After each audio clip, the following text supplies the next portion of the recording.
Hello everyone, and welcome to the 11th Zabbix Summit edition of 2023. My name is Victor. I'll be your host for this evening. I'm from the Zabbix support team, and some of you may already know me, but it's a pleasure to be with you all here. And it's really great to see a lot of faces that we met before, and this event wouldn't be the same without you, especially without our sponsors. So please, I'd like to ask you for a round of applause for our sponsors, starting with our diamond sponsor, initMAX. Our platinum sponsor, IntelliTrend.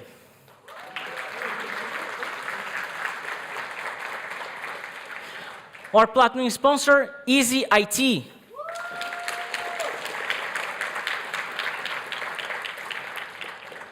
Our platinum sponsor, Alenta.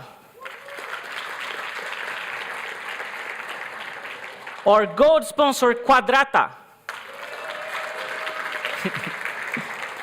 Our gold sponsor, Opensource ICT Solutions.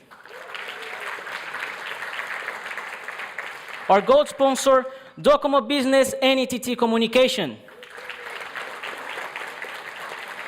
And our silver sponsor, s.r.l.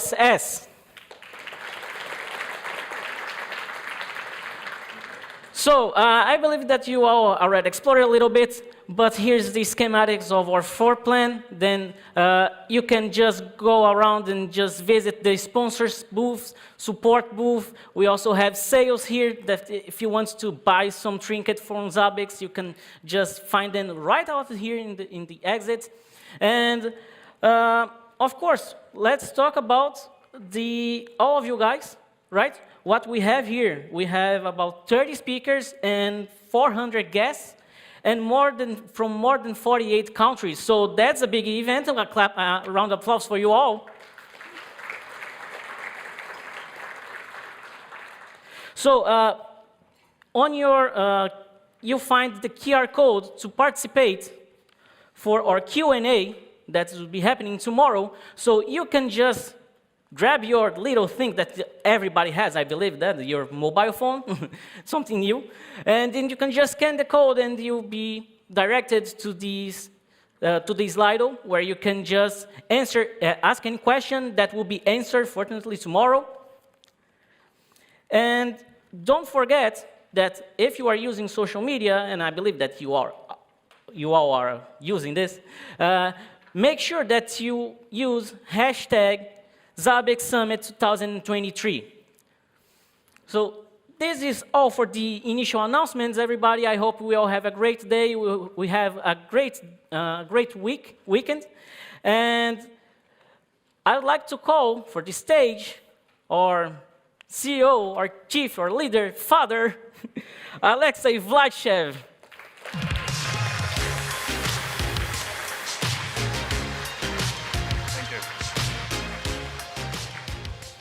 Yeah, thank you very much, Victor. And well, it's always such a great pleasure to open a Zabbix Summit, to see so many Zabbixers in one room.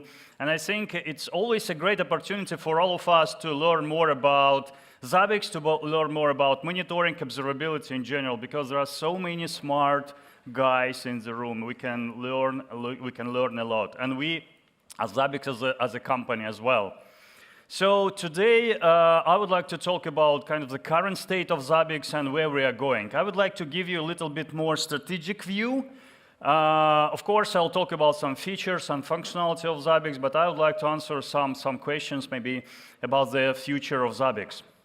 So first, so at this moment, there are so many different companies from different industries, like, I don't know, chemistry, agriculture, aerospace, travel, banking, finance, and many companies. Of course, they all rely on infrastructure, IT infrastructure technologies, OT, operating technology. And of course, actually, I just remember the first day of Zabbix and how Zabbix started. When I was a system administrator, I was take care about my business, a smaller business of different Unix machines, Oracle databases, DB2 databases, and I really always was asking the question, is my business up and running? Yeah, the systems I'm responsible for up and running, performant enough, and so on. And actually, on different levels in our companies, people are asking exactly the same question. Do we work efficient enough? Are we where we are in the journey to operational excellence? Yeah. So do we do our work efficient enough? And of course, we need some tool. We need someone from the outside to look and answer this question. And that's exactly what Zabbix is doing. So we really define our mission like helping businesses deliver flawless services, produce high-quality products for a better world and happier people. Actually, Zabbix, of course, you may say, okay, Zabbix is a monitoring tool. How do we help businesses? And we help a lot. Yeah, we really produce a tool, a software, a piece of software that constantly verifies that the work we do on the different levels, especially in IT infrastructure, OT, everything is working well, and it's available, and it has a good performance. And we can measure different metrics like a quality, like a performance, like a speed, whatever, anything we can do. And the way how we look at our product, of course. So Zabbix, you know it. So Zabbix is a free and open source enterprise level monitoring solution and universal monitoring solution. And that's what we are building. And looking in the future, I really see Zabbix a tool, kind of an ultimate monitoring and observability tool, which covers many different aspects. It should cover the whole stack of IT technologies, OT technologies. I think Zabbix, it really needs to be extremely adaptable, and that's why with every new release, we're introducing some kind of more flexibility. We're adding some small things that make Zabbix more flexible on the different levels. And of course, we want to make a tool, we want to make a product which is affordable and available to everyone with the lowest total cost of ownership possible. And I'm not talking about kind of a license fees. So obviously, Zabbix is free and open source. There are no license fees involved. That's one thing. But I'm talking about some other things as well. I will speak about this in more details later on. And of course, I want Zabbix to have also some machine learning, artificial intelligence capabilities, so that it will give us, it will learn from what it's, because in Zabbix we have tons of data, we have lots of information to learn from, and this information needs to be used, well, again, in a very efficient way. So, yeah, today I will talk more about kind of strategic directions or strategic vectors of Zabbix development, so that we can all understand why the decisions we are making now, why we are making those decisions, and how they may affect the future product of Zabbix. So, yeah, staying open source. I think from the very beginning it was, well, it's DNA of Zabbix. We have free and open source software. Nowadays, obviously, you can see that some companies become much more protective, yeah? Some companies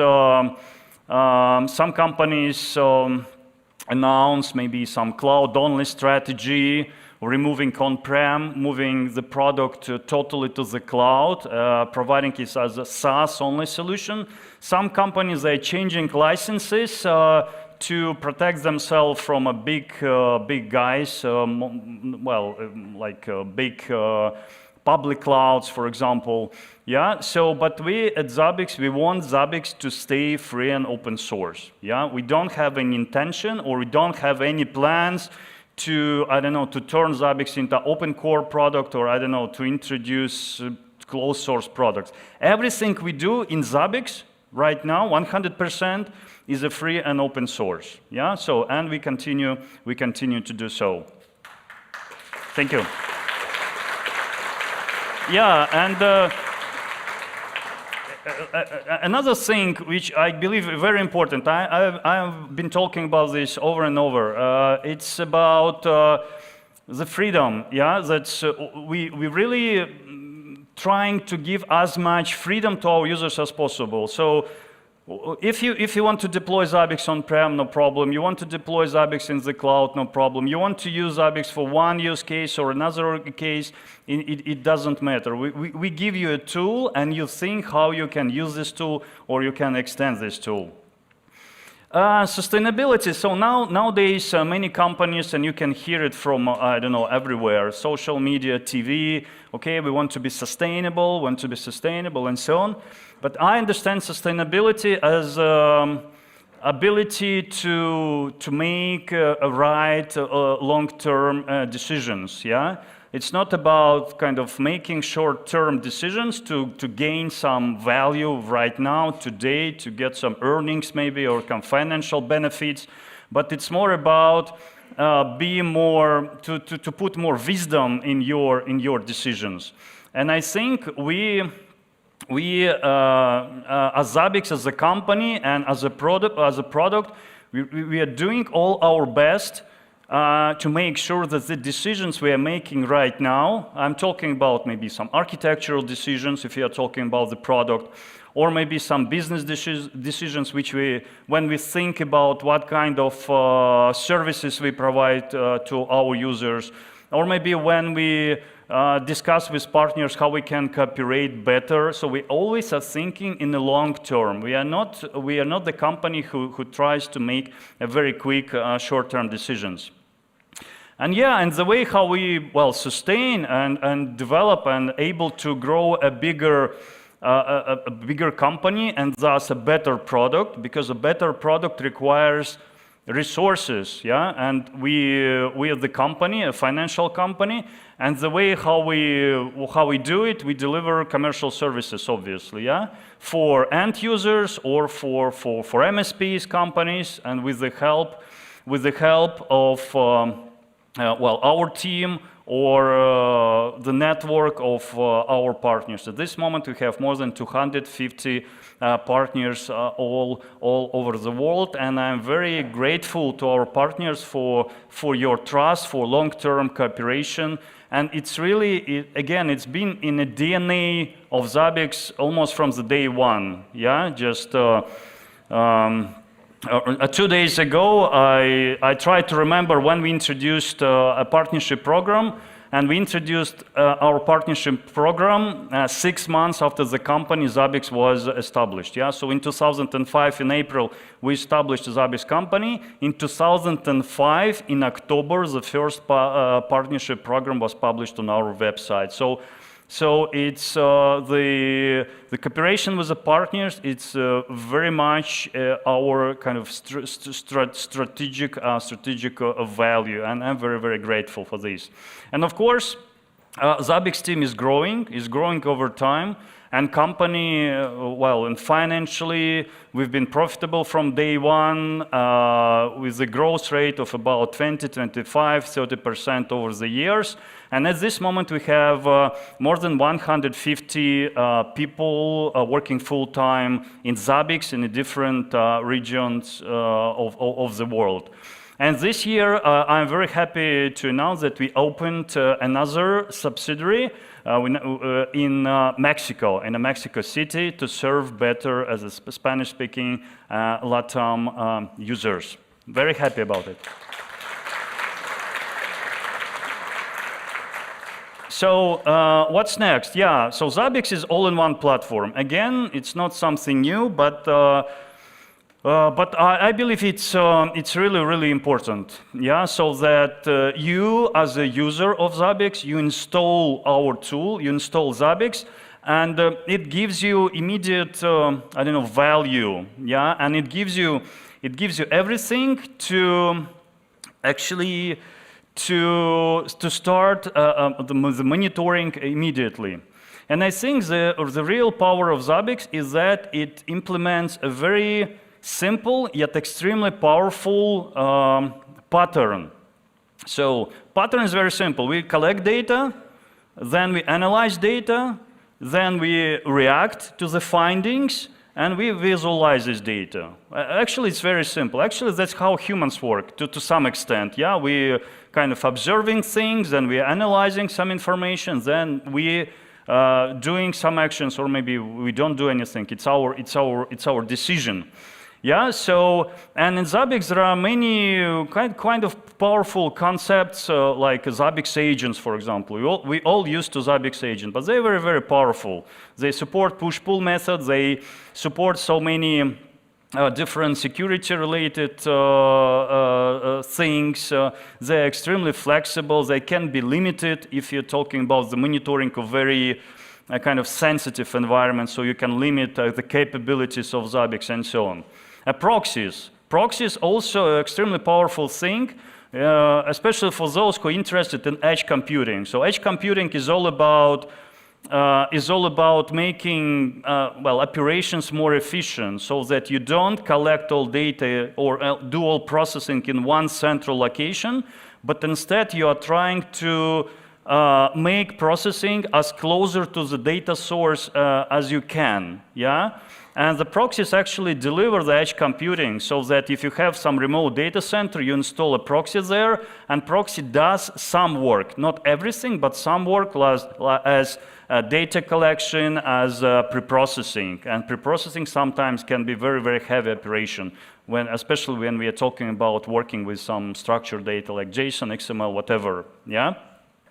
Yeah, we do provide API, we do provide anomaly detection, auto-remediation function, and so on. But the most important part is that this pattern, data collection, analysis of data, problem detection, reaction visualization, it's a very powerful concept, and I think it can be applied not necessarily to monitoring and observability, but also to some other use cases in the future. Yeah, so Zabbix, I think in the future it will not be limited only to monitoring observability. Maybe we'll find some other uses of Zabbix.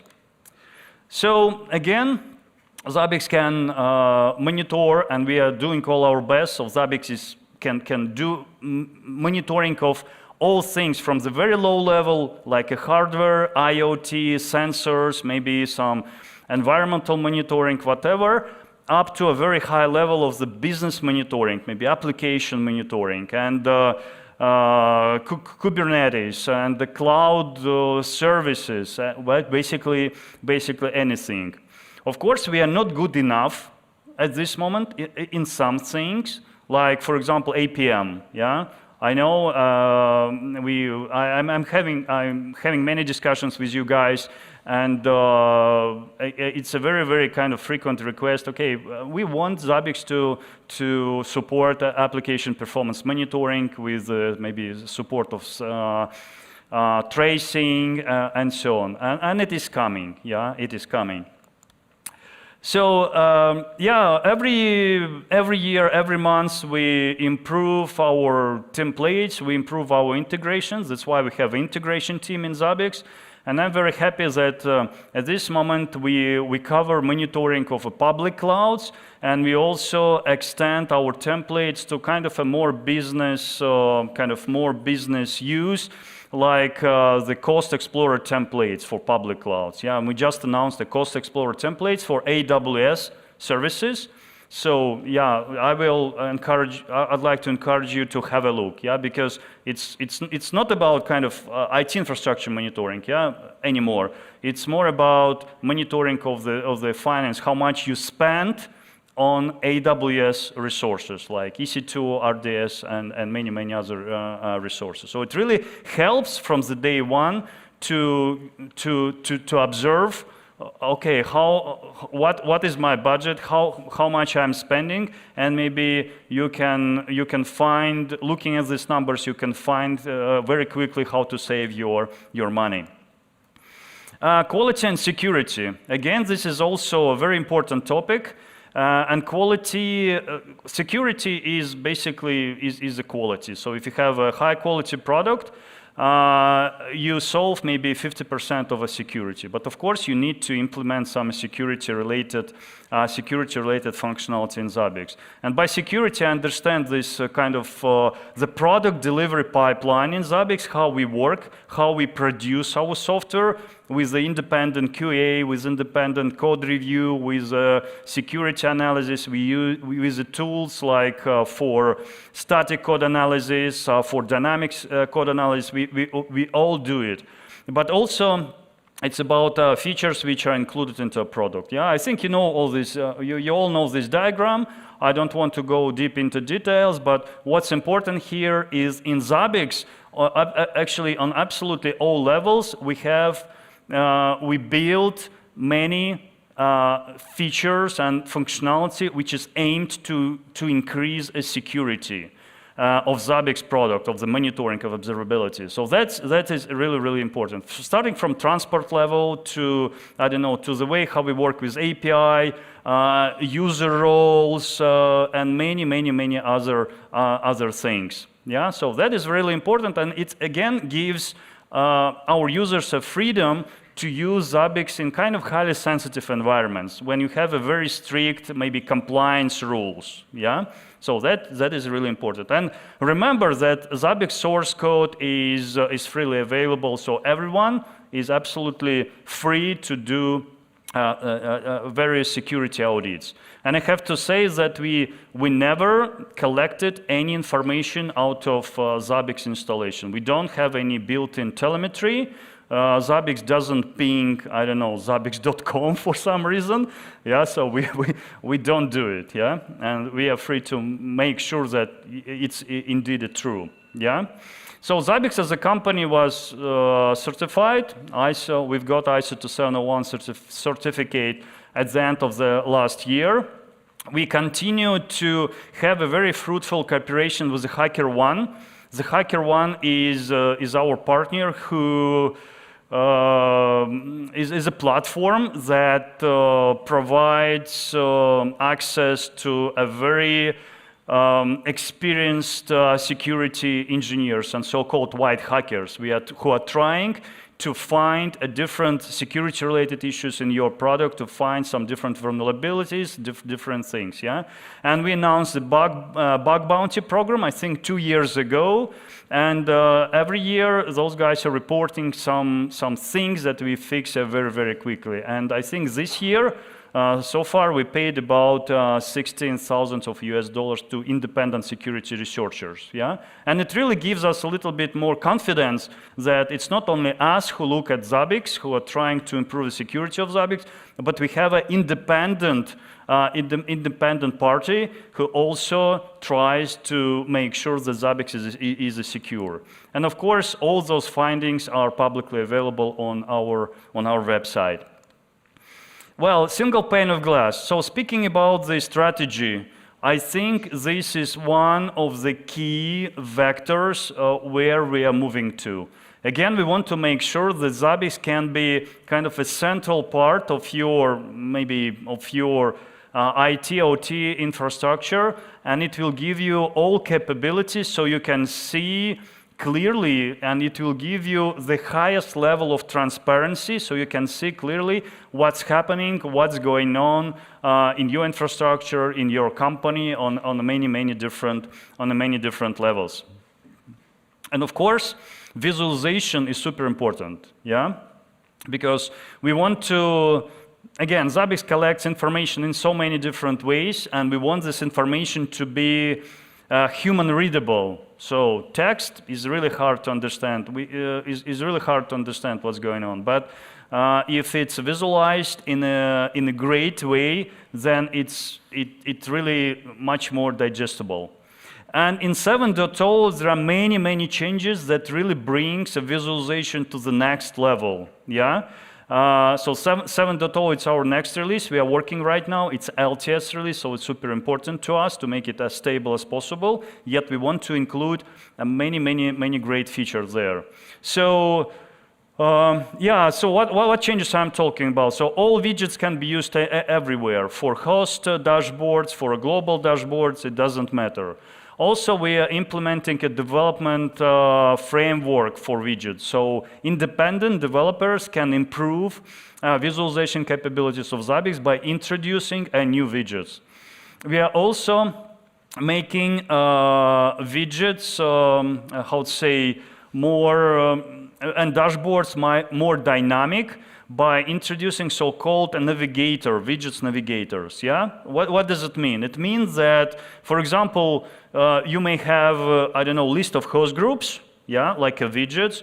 You click on a host group, then you see all the list of hosts of the host group, you click on a host, you see, I don't know, problems of the host, you click on a problem, and you see, for example, some problem-related information. So it really gives a great capabilities to build a highly dynamic and custom dashboards. Yeah, so that is, I think, I think it will be a game changer because at the end it will allows us to build custom UIs in Zabbix. So whatever UI you can imagine in Zabbix for your specific use case, okay, you can build it in Zabbix using a set of predefined widgets.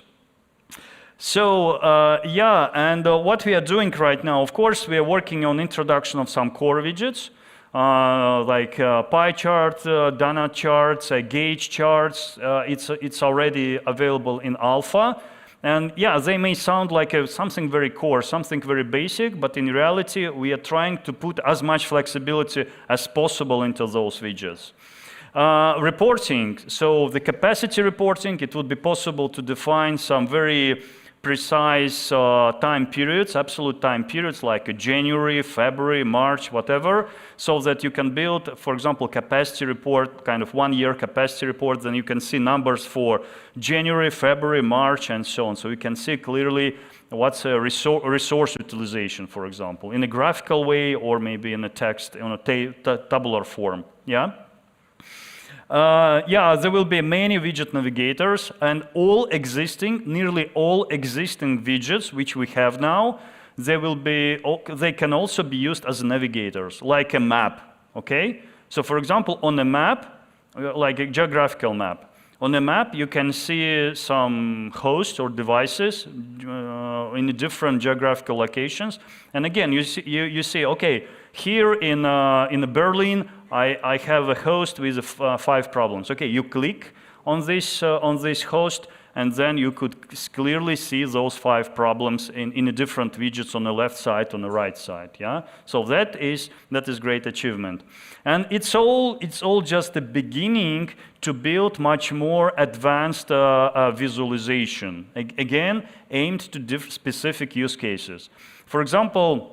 Speaking to you, I receive this request, okay, we have a Kubernetes cluster, now we have the template for monitoring of the Kubernetes cluster, but what we want to see, we want to see much better visualization, yeah? We want to see how my Kubernetes cluster looks like, yeah? So I can understand this kind of relationship between different components, or for example a VMware, yeah, or maybe my cloud infrastructure. So we are thinking about the ways how to using advanced visualization, how to visualize such complex structures. And of course, this kind of the topology, I believe it's super important. We really need to understand how one object is related to another object, yeah, and also display it using topology information. Synthetic monitoring. Again, I've spoken about synthetic monitoring, I believe, for maybe 1 year, 2 years already. But now we are super close. In 7.0, it will be implemented for sure. And synthetic monitoring is about 2 things. Basically, it's kind of multi-step checks, okay? It's not like one-step check when you're asking for some metric, like, okay, give me a free disk space, or number of IOPS from RDS instance, yeah? And system returns you a number of IOPS, yeah? But synthetic monitoring is when you can basically script, you may have a multi-step scenario for monitoring. And especially it is useful for web application monitoring. When we want a user, when you want Zabbix to emulate a user behavior. So user logs in, it performs some actions, then we verify that the action is really executed and successful, and it does log out. Of course, you may tell, okay, but we have a web monitoring right now, yeah? But web monitoring is limited because we don't process JavaScript, yeah? But with the synthetic monitoring, it would be possible to basically to emulate a browser, yeah? If you're familiar with the tools like Selenium, yeah, as for Selenium, it will be very similar to what Selenium product can deliver. So that it will give us a great capabilities for end-user monitoring and monitoring of a user experience, but also this kind of multi-step concept, it allows us to basically emulate different scenarios. Yeah. For example, a user does something in the front end, then we expect that we've got some changes in the database, so that we do SQL query and we verify that the object which was added using web front end is really in the database, and maybe some file is created in S3 somewhere in storage. Yeah, so it would be possible to verify and to script very complex business monitoring scenarios. So a single pane of glass. Again, if you have a look at the kind of longer term plan, I think what is coming and what you may expect in 7.0 and 8.0, and actually single pane of glass, what does it mean? It means ability to collect any types of data. And in Zabbix, we are somewhat limited because, for example, we don't collect open telemetry data, which is useful for API monitoring. We don't collect tracing data, or maybe at this moment we are not so experienced in monitoring of log files. But I'd like to change it. Yeah. So we want to make sure that Zabbix is able to collect data of absolutely any types, any structured data of any complexity, and it's not only about the collection, for example, of open telemetry data. Yeah, it's not a big deal to collect open telemetry data, but also the capabilities to react, to process open telemetry data, for example, and visualize it. So that is super important. So a single pane of glass to me is ability to collect all sorts of data and visualize it in a proper way. What's next? Reducing operation cost. That's what I mentioned before. So Zabbix has extremely low total cost of ownership, but there are many things which we can improve and we can do. I'm talking about, it's not about license, so sometimes you understand total cost of ownership is about money we pay for the product, but it's also about time we spend working with the product. It's about some kind of inconsistencies in the product. It's about time we spend learning and reading documentation because we don't understand how the product works. So I think that usability aspect is super important, and flexibility aspect as well. Speaking about performance, performance is also a big part of lowering the cost, because if we have a high performance application, we don't need powerful hardware for this. And you know that Zabbix is an application which is based on processes. Yeah, so if you want to run more pollers, you increase number of pollers, and you can see more and more processes in your, well, in Linux. Yeah, the one poller, another poller, another poller, another poller. So starting from Zabbix 7.0, we made a transition. We are making transition from a process-based application to a thread-based application. And already some key components has been redesigned.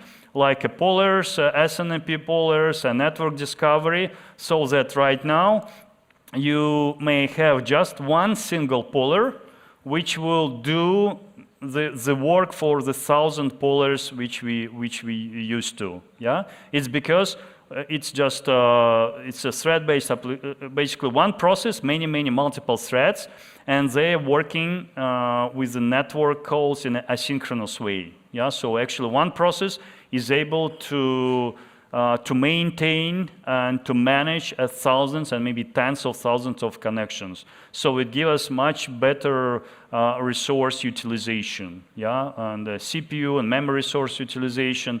And what's also important that it gives us ability to auto-scale Zabbix in the future, yeah. So instead of fine-tuning number of pollers, discoverers, trappers, whatever, you just run Zabbix and it will auto-tune all the configuration, so you don't need to spend time on the fine-tuning. The faster front end. I think you all know this, so especially for those who are running Zabbix in a large scale, for large-scale monitoring, with maybe tens or hundreds of thousands of hosts, millions of items, millions of triggers, you will notice immediately that if you're super admin, the web front end is super responsive. Yeah, it's very responsive. If you're a user, okay, not anymore. Sometimes it takes 2, 3, 4, 5 seconds just to open, for example, the list of problems. And the reason for that is because of additional permission checks, which are quite heavy. But in 7.0, we found a way how to improve the situation. We actually will do some kind of a pre-calculation of user permissions, and it will really help us to deliver the same or almost the same, maybe we need a little bit more time, but almost the same speed, and it wouldn't matter if you are super admin or not or normal users. The level of responsiveness will be exactly the same. So I think it's a huge change. Of course, it doesn't add any functionality to Zabbix, but it makes Zabbix much more responsive. And those users, those customers who run Zabbix for large-scale monitoring, they will immediately see those benefits. Another thing in I think 7.0 or it's 6.4. Actually, I don't remember, sorry, anymore. But we are implementing in-memory data collection for proxies. So what does it mean? It means that it's possible, especially if you're running proxy on a lower profile hardware, like a Raspberry Pi type of hardware. Yeah, you don't want to introduce too many operations with your storage, because the storage is slow. Sometimes, and it creates additional benefits on operating system level, so that we're introducing in-memory storage of history data for proxies. So proxy collects data, then we reserve some buffer in the memory. It gets written into the in-memory buffer, and then directly from this in-memory buffer, this information goes to Zabbix server. And yeah, again, it gives us a number of advantages. If you run proxies as a virtual machines or some EC2 instances or Raspberry Pi type of hardware, it basically means that the same hardware will be able to monitor much higher number of devices. And again, it means more cost-effective solution, and we will use less energy, basically, for those who care about the energy use. The instant configuration update, again, it's about responsiveness. It's about saving time. By saving time, we save also money, we save our resources. And that is already implemented in 6.4. And this is, for those who missed it, is a great change. Instead of you know that in Zabbix database, we keep all configuration in the database, and then Zabbix server, it reads all the configuration from time to time into memory. That's how it worked before 6.4. But starting from Zabbix 6.4, we implement kind of a very gradual distribution of configuration changes. As soon as you make a simple single change, you create a new item, update host, update item, whatever, this change gets distributed very quickly to all components of Zabbix. Yeah? To Zabbix server, Zabbix proxy, Zabbix agent, and just after a few seconds or after maybe 10 seconds, you'll see, okay, the data is coming. Again, it creates a much, much better experience for users and much better feeling of responsiveness from Zabbix. And centralized management of item timeouts, it's about, again, it's about usability improvements, and it's about making Zabbix much, much more flexible. So for example, imagine a situation, you have a single item that requires 1 minute to retrieve information, maybe from some cloud API. Yeah, you have like maybe some megabytes of JSONs. The JSON needs to be generated somewhere, and it may take, I don't know, 1 minute, maybe 30 seconds, 1 minute, 120 seconds, yeah? And of course, you need to increase timeouts, yeah? But the way how you increase timeouts right now, you go to configuration file, you do it, you do it manually, and it works on a global level, but not anymore. So timeouts can be managed right now on all possible levels, on a global level, on a proxy level, on item level. So today there will be talk from a Kaspar, and Kaspar will talk about these new capabilities into much more details. So it's not only about usability, but it's also improve the security, yeah, because we don't need to give some, I don't know, write permissions to configuration files anymore. All can be done through Zabbix front end. And zero-time upgrade of proxies. Yeah, so that is coming. No, sorry, that was implemented. And the idea is to make kind of a gradual update of proxies. So instead of upgrading Zabbix server and the proxies in one go, you just you can do it gradually so that older proxies will still continue to process, collect information, and send it to Zabbix server. So it's been implemented in Zabbix 6.4, and this is a great functionality. If you miss it, just have a look.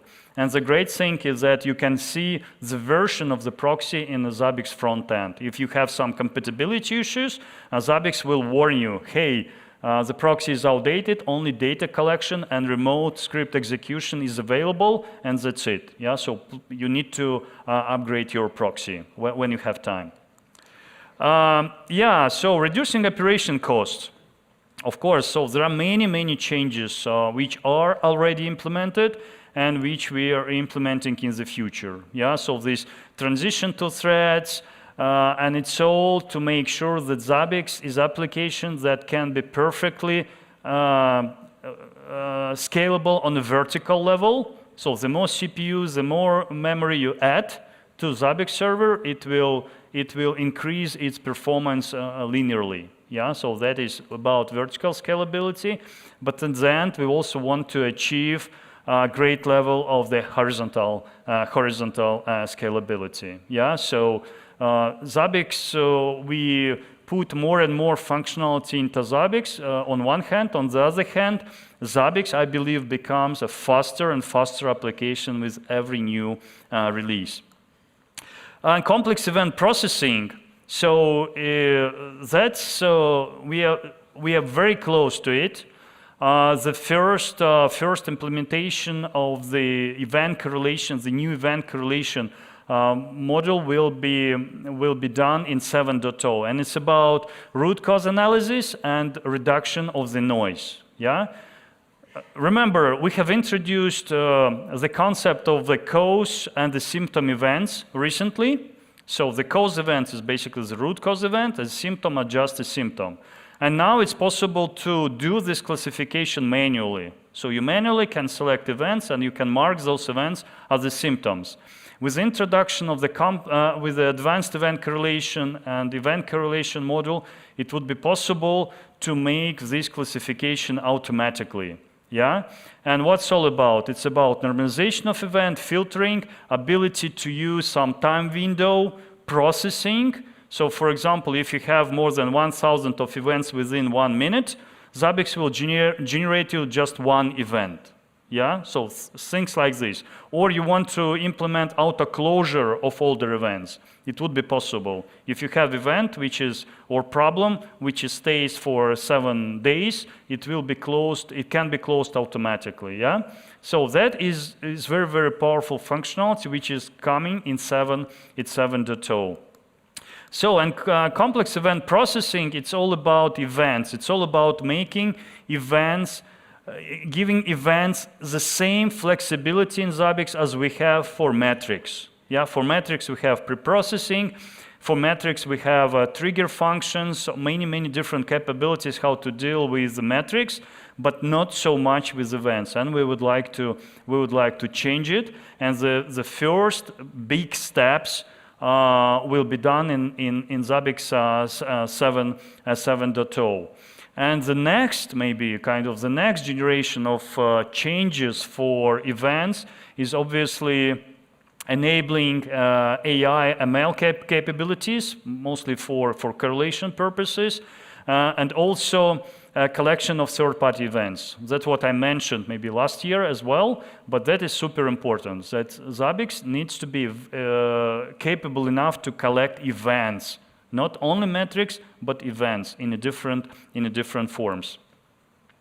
So, and real-time streaming. Again, we have implemented functionality of real-time streaming in 6.4.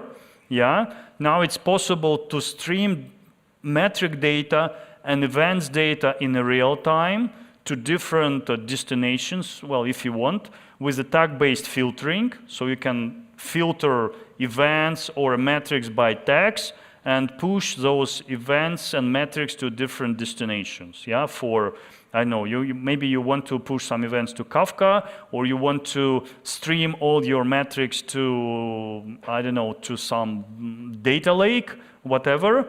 But then, in the next releases, we are also introducing ability to ingest, to process streams of data, to basically to push streams of data into Zabbix. So Zabbix could subscribe to some data coming from Kafka, coming from Redis, coming from, I don't know, cloud services like Amazon SQS, and process them internally. Yeah, and proxy load balancing HA. This is very long-awaited feature. Again, it's also something where we'll do all our best to include, to fit it into 7.0. And the way how it will be implemented is basically ability to introduce the cluster or a high availability group for proxy, so that in this example it's just 4 proxies. And if and we want to monitor this number of hosts. And then Zabbix will automatically distribute those hosts between different proxies. So one group of hosts will be monitored by one proxy, another group of hosts by another proxy, and so on. So this way, and then if one of the proxy becomes not available, it's not a big deal, yeah, because Zabbix will automatically rebalance, regroup host proxy relationship, so that we will get high availability and load balancing out of the box. What's next? And of course, we continue our way to make Zabbix extremely adaptable and extremely flexible and increase this kind of universal aspect of Zabbix. And of course, if you look at the timeline, there are already many things which we do. We have, it's like agent plugins, UI modules, pre-processing, webhooks, different scripts for alerting, for data collection. We can stream data and events to different destinations.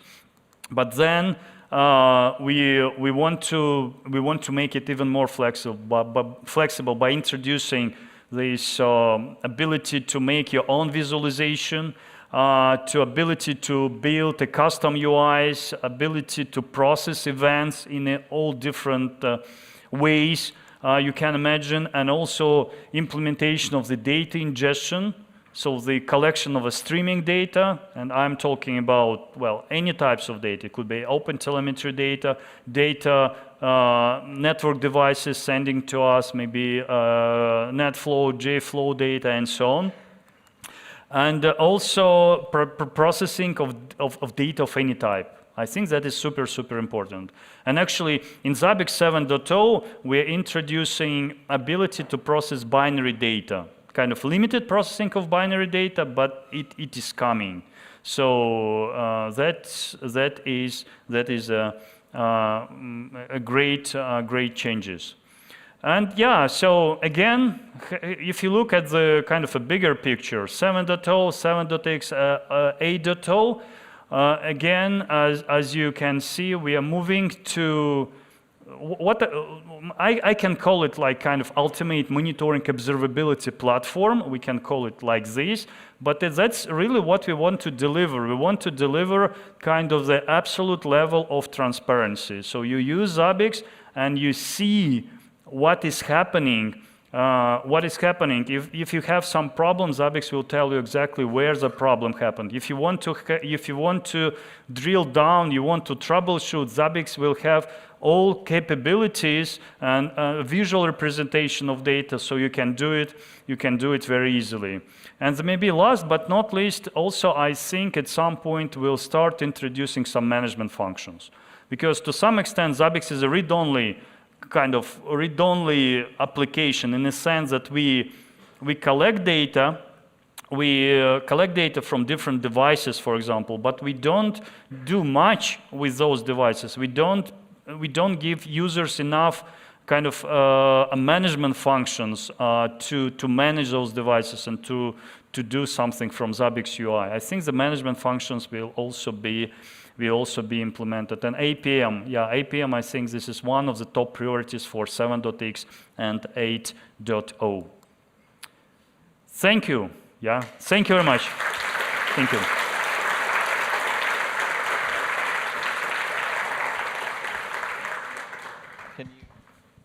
Alexei, sorry.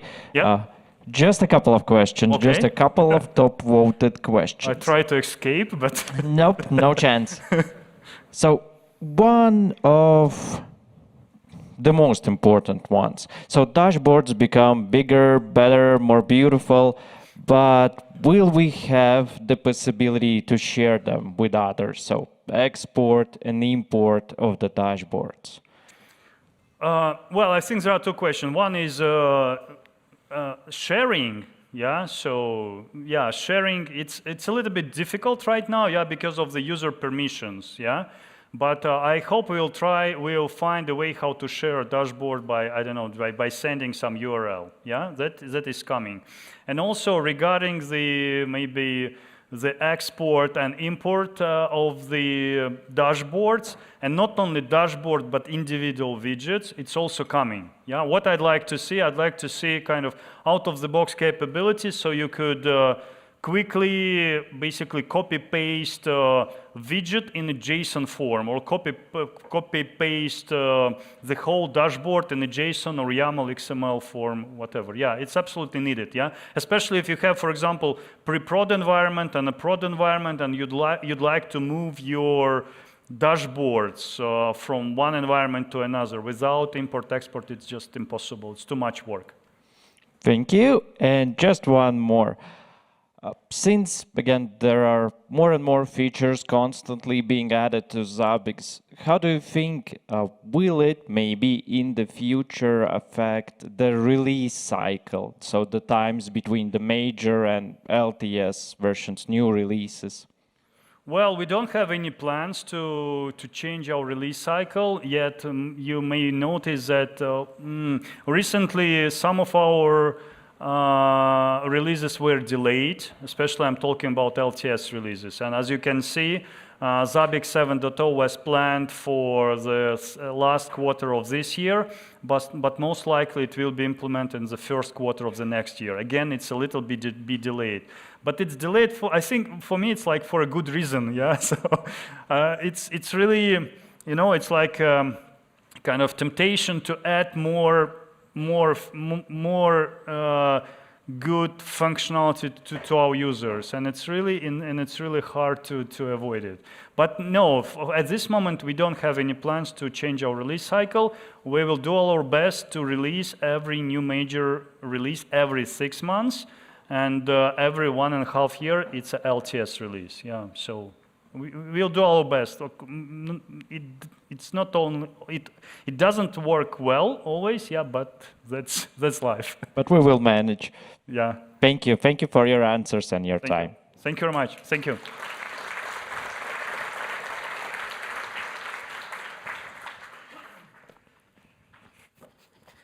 Okay, everybody, who's excited for 7.0? Let me some hands. Show me some hands. Yeah, great. That's good. So the next speaker is going to talk a little about automation. So we're going to explore real-life examples of discovering SNMP communities, and of course, other functionalities for automation in Zabbix with Python scripts. Please welcome Alois and Zadražil from our diamond sponsor, initMAX from Czech Republic. Come on, guys, applause.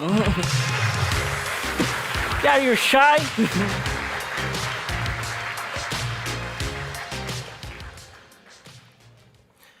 Hello to everyone, especially Zabbix fans.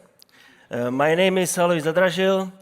I'm technical consultant in initMAX company, and I'd like to show you today some last year tricky solutions which we created for our customers.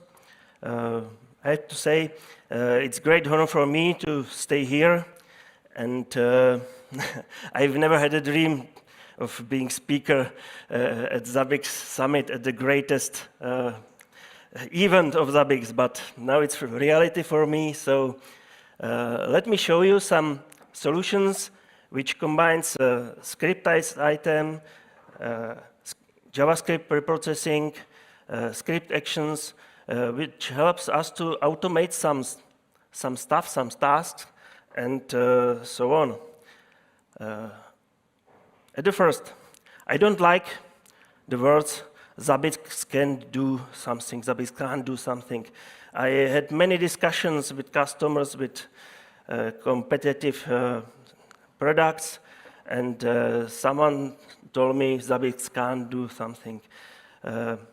Really?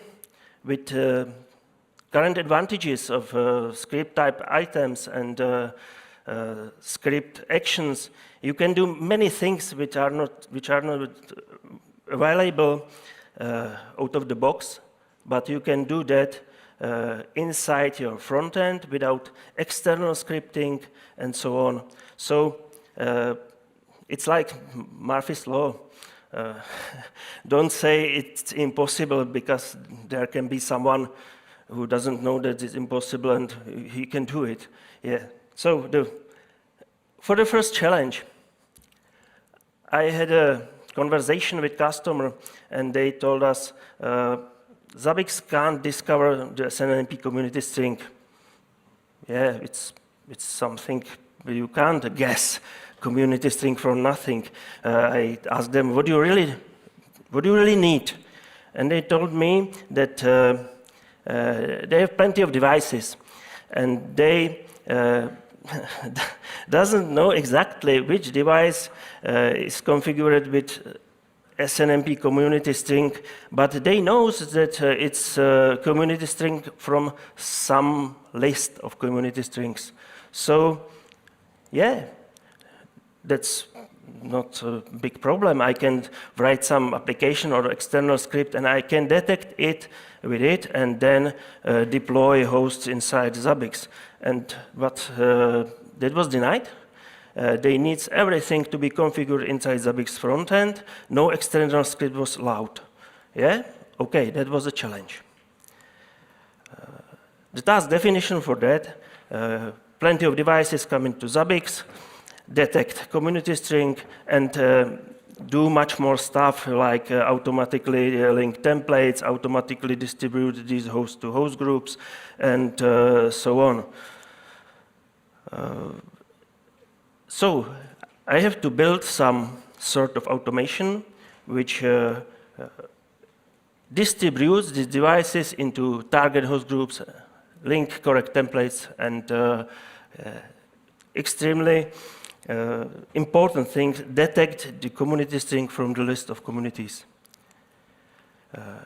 I prepared this diagram. So first of all, external application creates new hosts, and Zabbix start SNMP and ICMP detection. The first of all, ICMP, is it working or not? When ICMP is not working, host is not accessible, host is moved to host group of non-accessible hosts, and later the host is automatically deleted and the deletion is locked inside the file. When ICMP is working, we have to check whether SNMP is working. When SNMP is not working, we have to check whether all communities from the list was tested. If not, we have to change community string and test next one in an array. This can be done via API calls. I will describe this later. And next SNMP checks will be done with next community string. And this can circle around till one of these conditions is evaluated as true. So when SNMP is working, we can say our community string is found. We found the correct community string, so we can deploy this host to correct host groups, deploy the templates, and we are done. If all communities from the list was tested and no community string was correct, we realized that we don't have a correct community string, or SNMP tests on this device doesn't work for some other reasons. So we move this host to the host group with failed devices for next things. So that was the diagram, and how to do it, how to check ICMP. I think it's common for every one of you. ICMP simple check and some trigger function with some parameters. I use maximum for two checks, and when it's true, I evaluated that the ICMP is not working. How to check SNMP? It's not so easy like ICMP, because you need to choose some SNMP OID. I choose system description OID because I use system description later for decision of type of a device and for decision for template linkage, which template to link to this device. So I create some ICMP checks. I configure triggers, which checks whether SNMP is working or not. You can check it by latest data. When latest data is coming from a device, SNMP is working, but if fails, it's not so easy to check failed SNMP checks, but you can use internal check for availability of SNMP interface and combine it together. How to set community string and how to change it. That's about API calls. You have use a macro SNMP community, which you can use in interface setup, and I create SNMP community array, global user macro with an array of community string. In reality, customer has maybe 12, 14 community strings, and is cycled around to test it. The script is executed by the trigger action script, and it checks current setup of SNMP community strings, find this community string in array, and use the next one, yeah? And goes on. How to check whether all communities were tested? I have last one in array that is called not found, and when trigger condition found that the device has community string not found, the trigger starts and realizes that we tested all community string and realized that cycle completed and SNMP test failed. Yeah, that's a principle of this functionality. These are real graphs from customer dashboards. This is onboarding of 20,000 hosts. It takes time because there are plenty of API calls and plenty of checks which have to be done. And on the right side in the graph, you can see the process which is really under pressure. It's escalator, because you have to start many shifting of SNMP macro and many changes and linking of templates, but it works.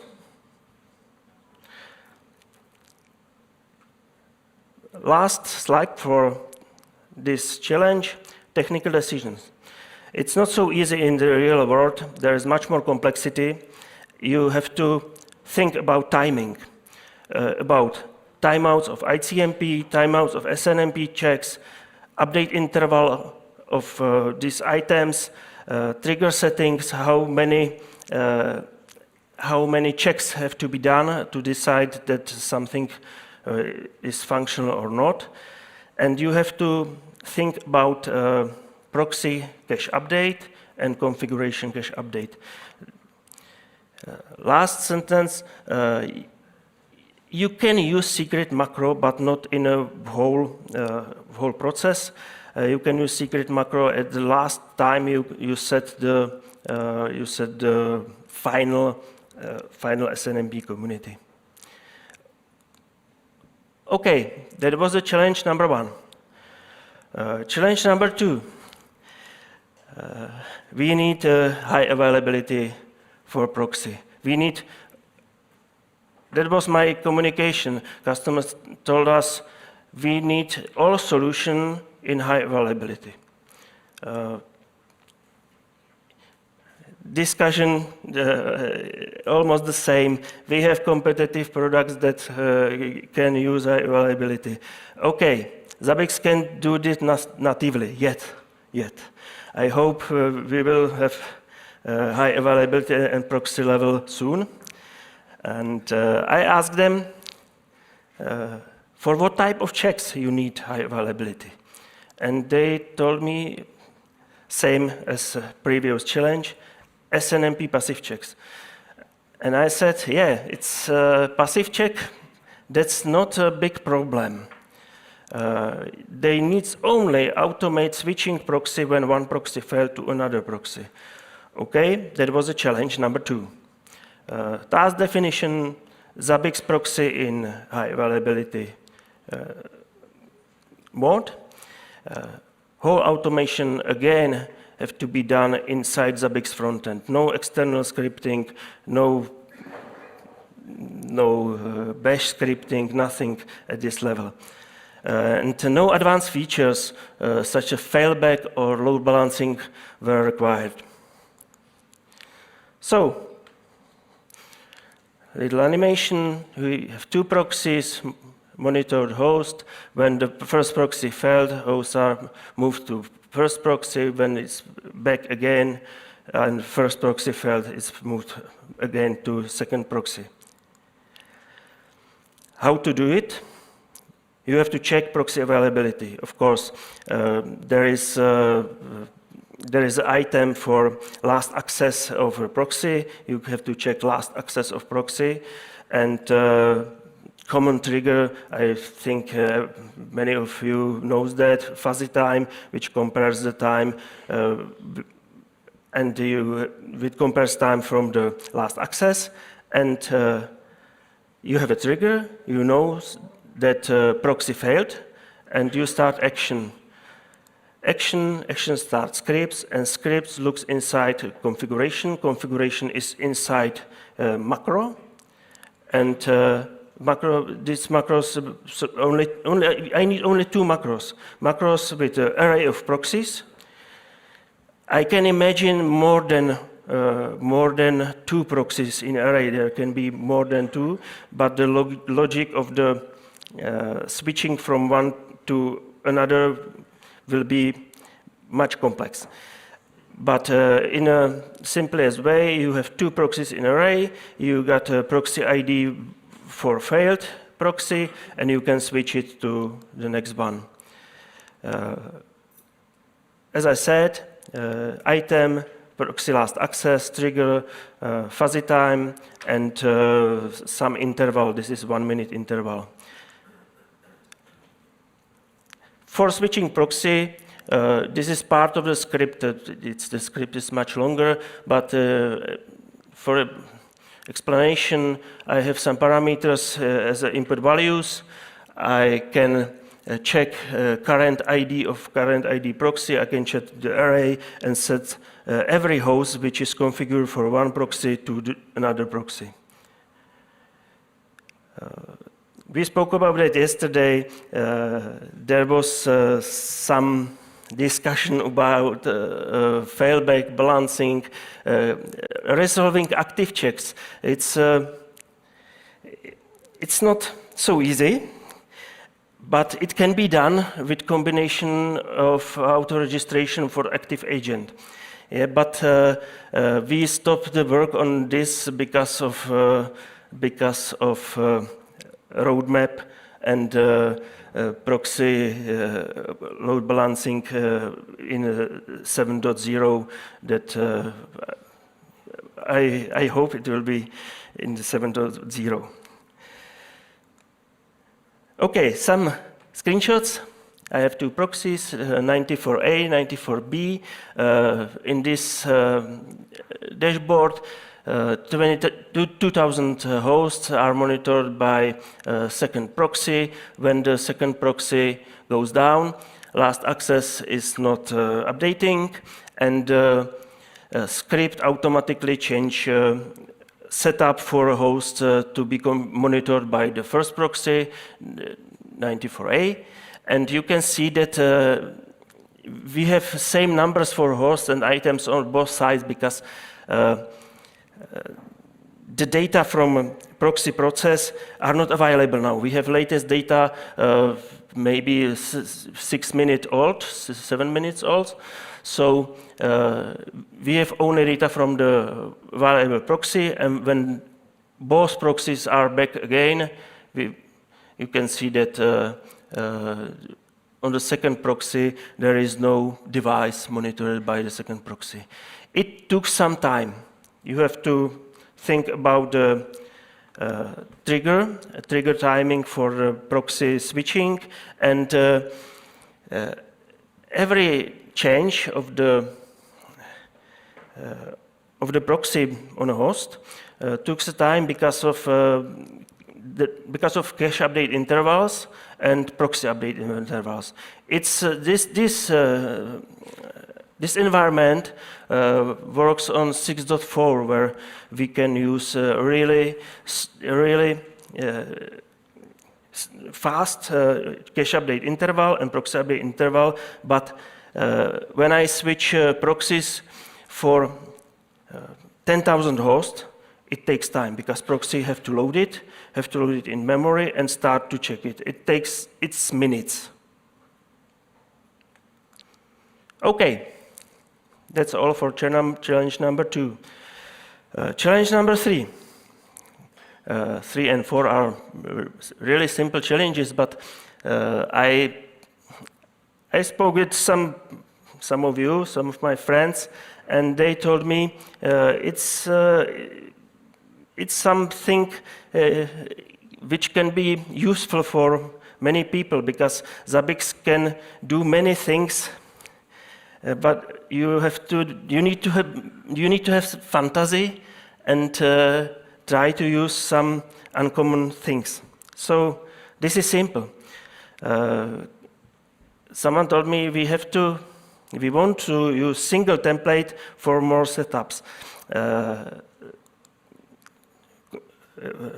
Example, template for website, web certificate check. Yeah, you have template, out-of-the-box template, great template, and you link this template to host and set up macro for web server name. But they have servers with 10 websites, 10 certificates, and they don't want to create 10 hosts for each of these certificates. So how to do it? They want to configure it as simple as possible, and I like to use something, I call it a static LLD or macro-based LLD. I think many of us use it in the same way. It's not something hidden.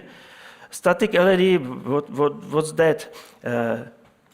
Instead of using simple macro with one website, I create array of websites separated by colon or semicolon or so what, and I create one simple script item, and I create discovery that depends on the script item. I use script item because of needs that I want to have this macro as simple as possible, because you can put the JSON inside this macro, JSON for pre-processing, but in a real world, the macro will be set up by the administrator of server, not Zabbix administrator. So you need to have as simple syntax as possible. So I create macro of this type, and task definition, I told that before, single host, manual configuration, user-friendly, certificate monitoring is the best example for me. Again, a really quick diagram. Script item reads macros, dependent item create LD, and items and triggers are created from prototypes. I created this template for certificates, for Cloudflare check for more DNS names. I created template for interconnectivity checks, because customer wants to check connectivity between database servers, and every server needs to know which connectivity test has to be done. Dashboard from 7.0 version, nice widget. I hope it will be possible to use these widgets in template dashboards and with prototypes. Okay, last challenge. We need geomaps. Nice widgets. Nice widget, I like it. It works really well. It's nice to present geomap, and customer says, we need geomaps. Okay, that's no problem. Where can I get a geolocation? Yeah, we don't have geolocation, but we want geomaps. Okay. But they told me we have addresses in SNMP location OID. That was a challenge. So we need to convert addresses to geolocation coordinates, and of course do it as automatically and as simple as possible. There are plenty of GeoAPI APIs available on the internet. I tried some of them, and best result I had with Google Geocoding API. So I wrote really simple scripts. That's all. That's all of the script, and I use some of the scripting to convert address into geolocation. You have two possible solutions. You can use script item. When you have inventory and you have a location inside the inventory, you can use script item, read this inventory location macro, and convert it with dependent items to the geolocations and save it inside inventory. This is possible from 6.4.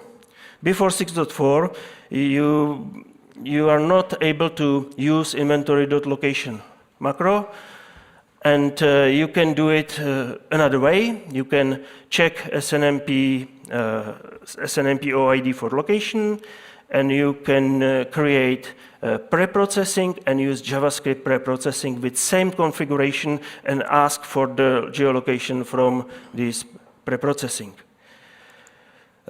Pre-processing can be used for many other checks, for discarding values that are not that are not to be used, that are not be checked.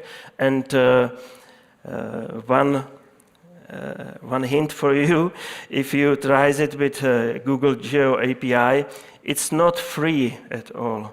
You can do I think 4,000 checks for free, and then it's paid service. So use throttling and ask only once. Save the location into geocoordinates, and then use throttling with to save money.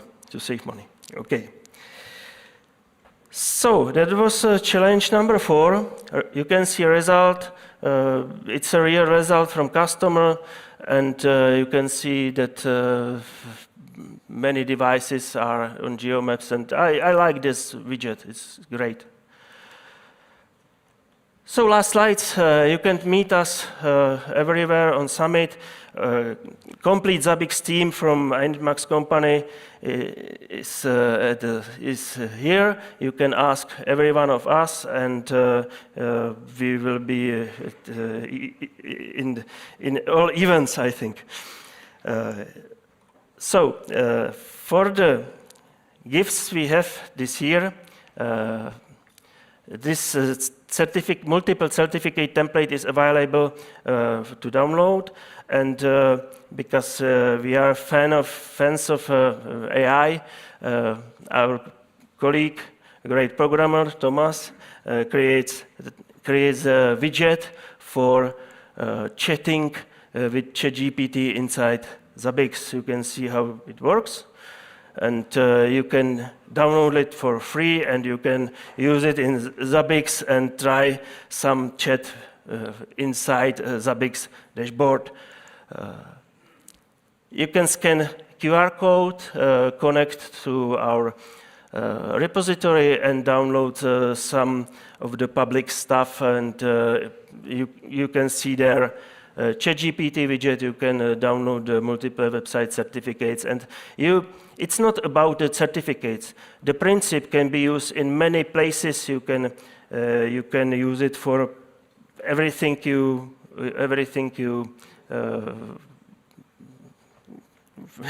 dream about. So if you scan it, that's all for me. Thanks for your attention, and have a nice day with the next events.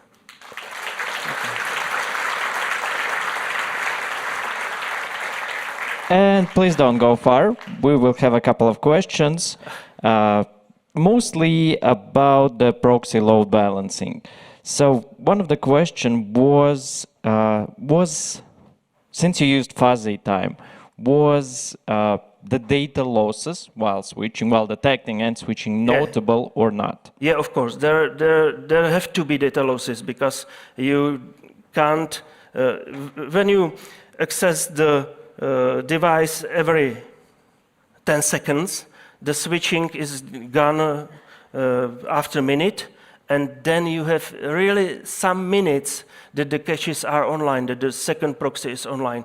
It can't be done without data losses, and I think the technology for switching in every solution without data losses is really hard and really expensive. Yes, so you have to be okay with this. I totally agree with that. And another one which we have is why the script approach and essentially front-end approach with two proxies was used rather than using the approach of virtual IPs and dynamic switching between them. Virtual IPs are not configured inside Zabbix, and that was one important restriction for me. I couldn't create some load balancer and so on in this environment. It has to be done inside Zabbix, not in an environment around. Yep, that makes total sense. Thank you very much for your answers and time. Yeah, thank you.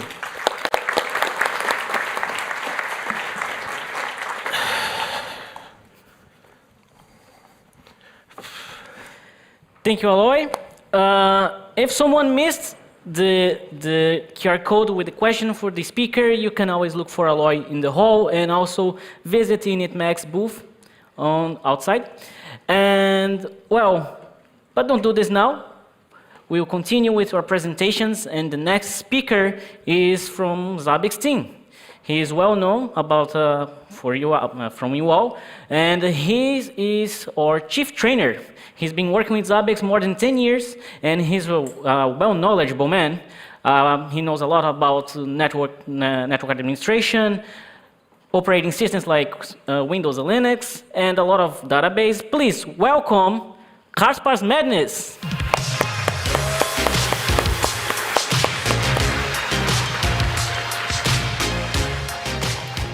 Hello, it's nice to see you.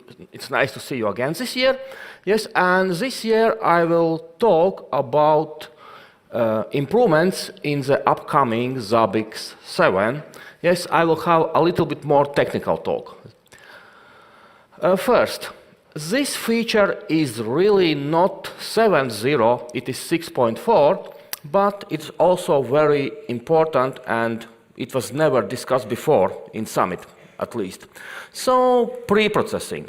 Yes, pre-processing is very important part of Zabbix. Yes, because you collect data and there are a lot of scenarios when you need to do some transformations.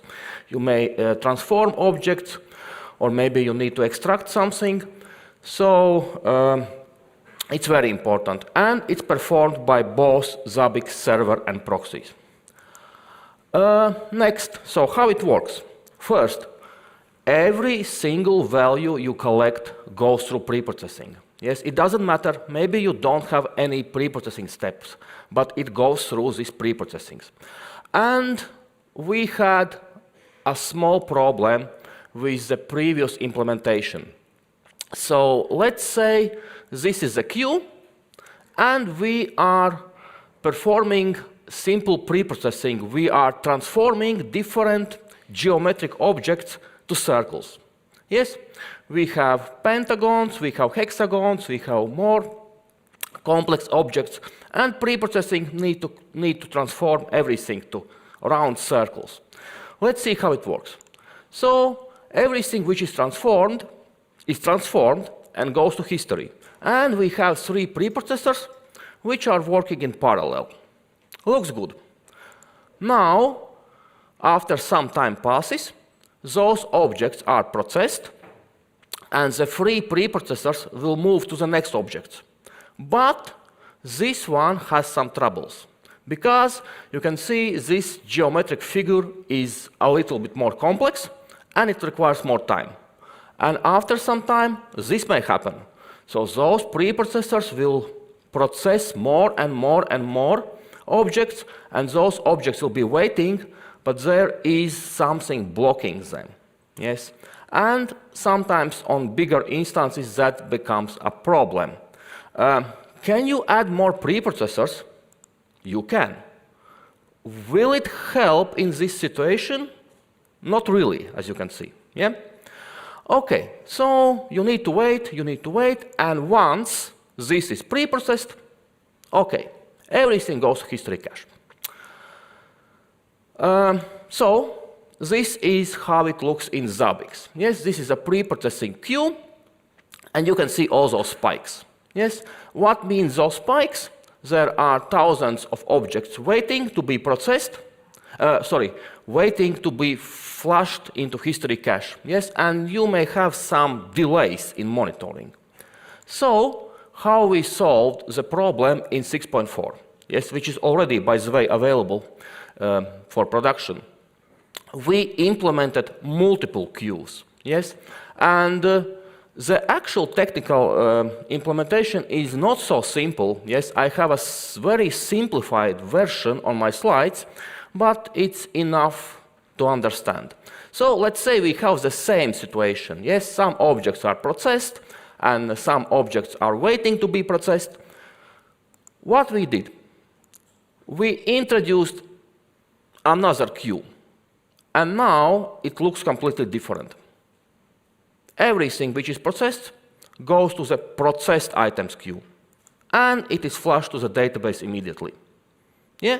So, you still have some issues here, yes, and you will still need to wait longer for this item to be processed. But that's not really a problem, okay? This is item which takes a little bit longer time to be processed.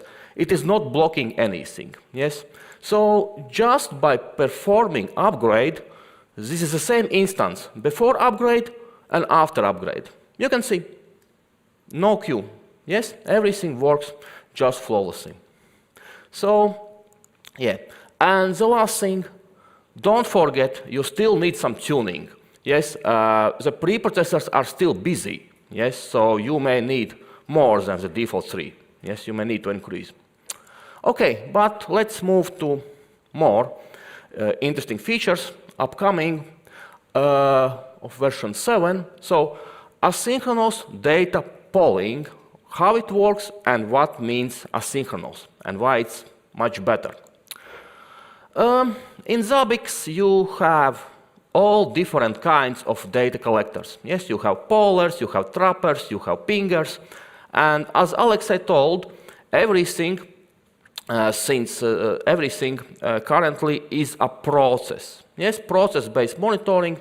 Every data collector is a single process which can collect only a single metric at once. We have introduced a new poller types. Yes, so in 6, poller is quite universal. Yes, poller is collecting SNMP, poller is collecting metrics from Zabbix agent, poller is collecting metrics from HTTP. So this is 6. In 7, we introduced, in 7 we have the same poller. The poller still says, but we introduced 3 more processes. Yes, 3 more, let's say, data collectors. Yes, we have SNMP poller, agent poller, and HTTP agent poller. And we still have a poller for some simple checks. And if you will upgrade Zabbix to version 7, you will notice that you also have new configuration settings. Yes, you have start SNMP pollers, and you look here, just a single one. Yes, then you will have Zabbix agent pollers, and also just a single one. And the same is HTTP agent pollers, also just one. Yes, and every of those types are optimized. Yes. So if you go back some slides, so SNMP polar type is optimized to work with SNMP. Yes. And agent polar knows how to work with agent better. Yes. And HTTP agent knows how to work with web pages. Yes. So they are more specific.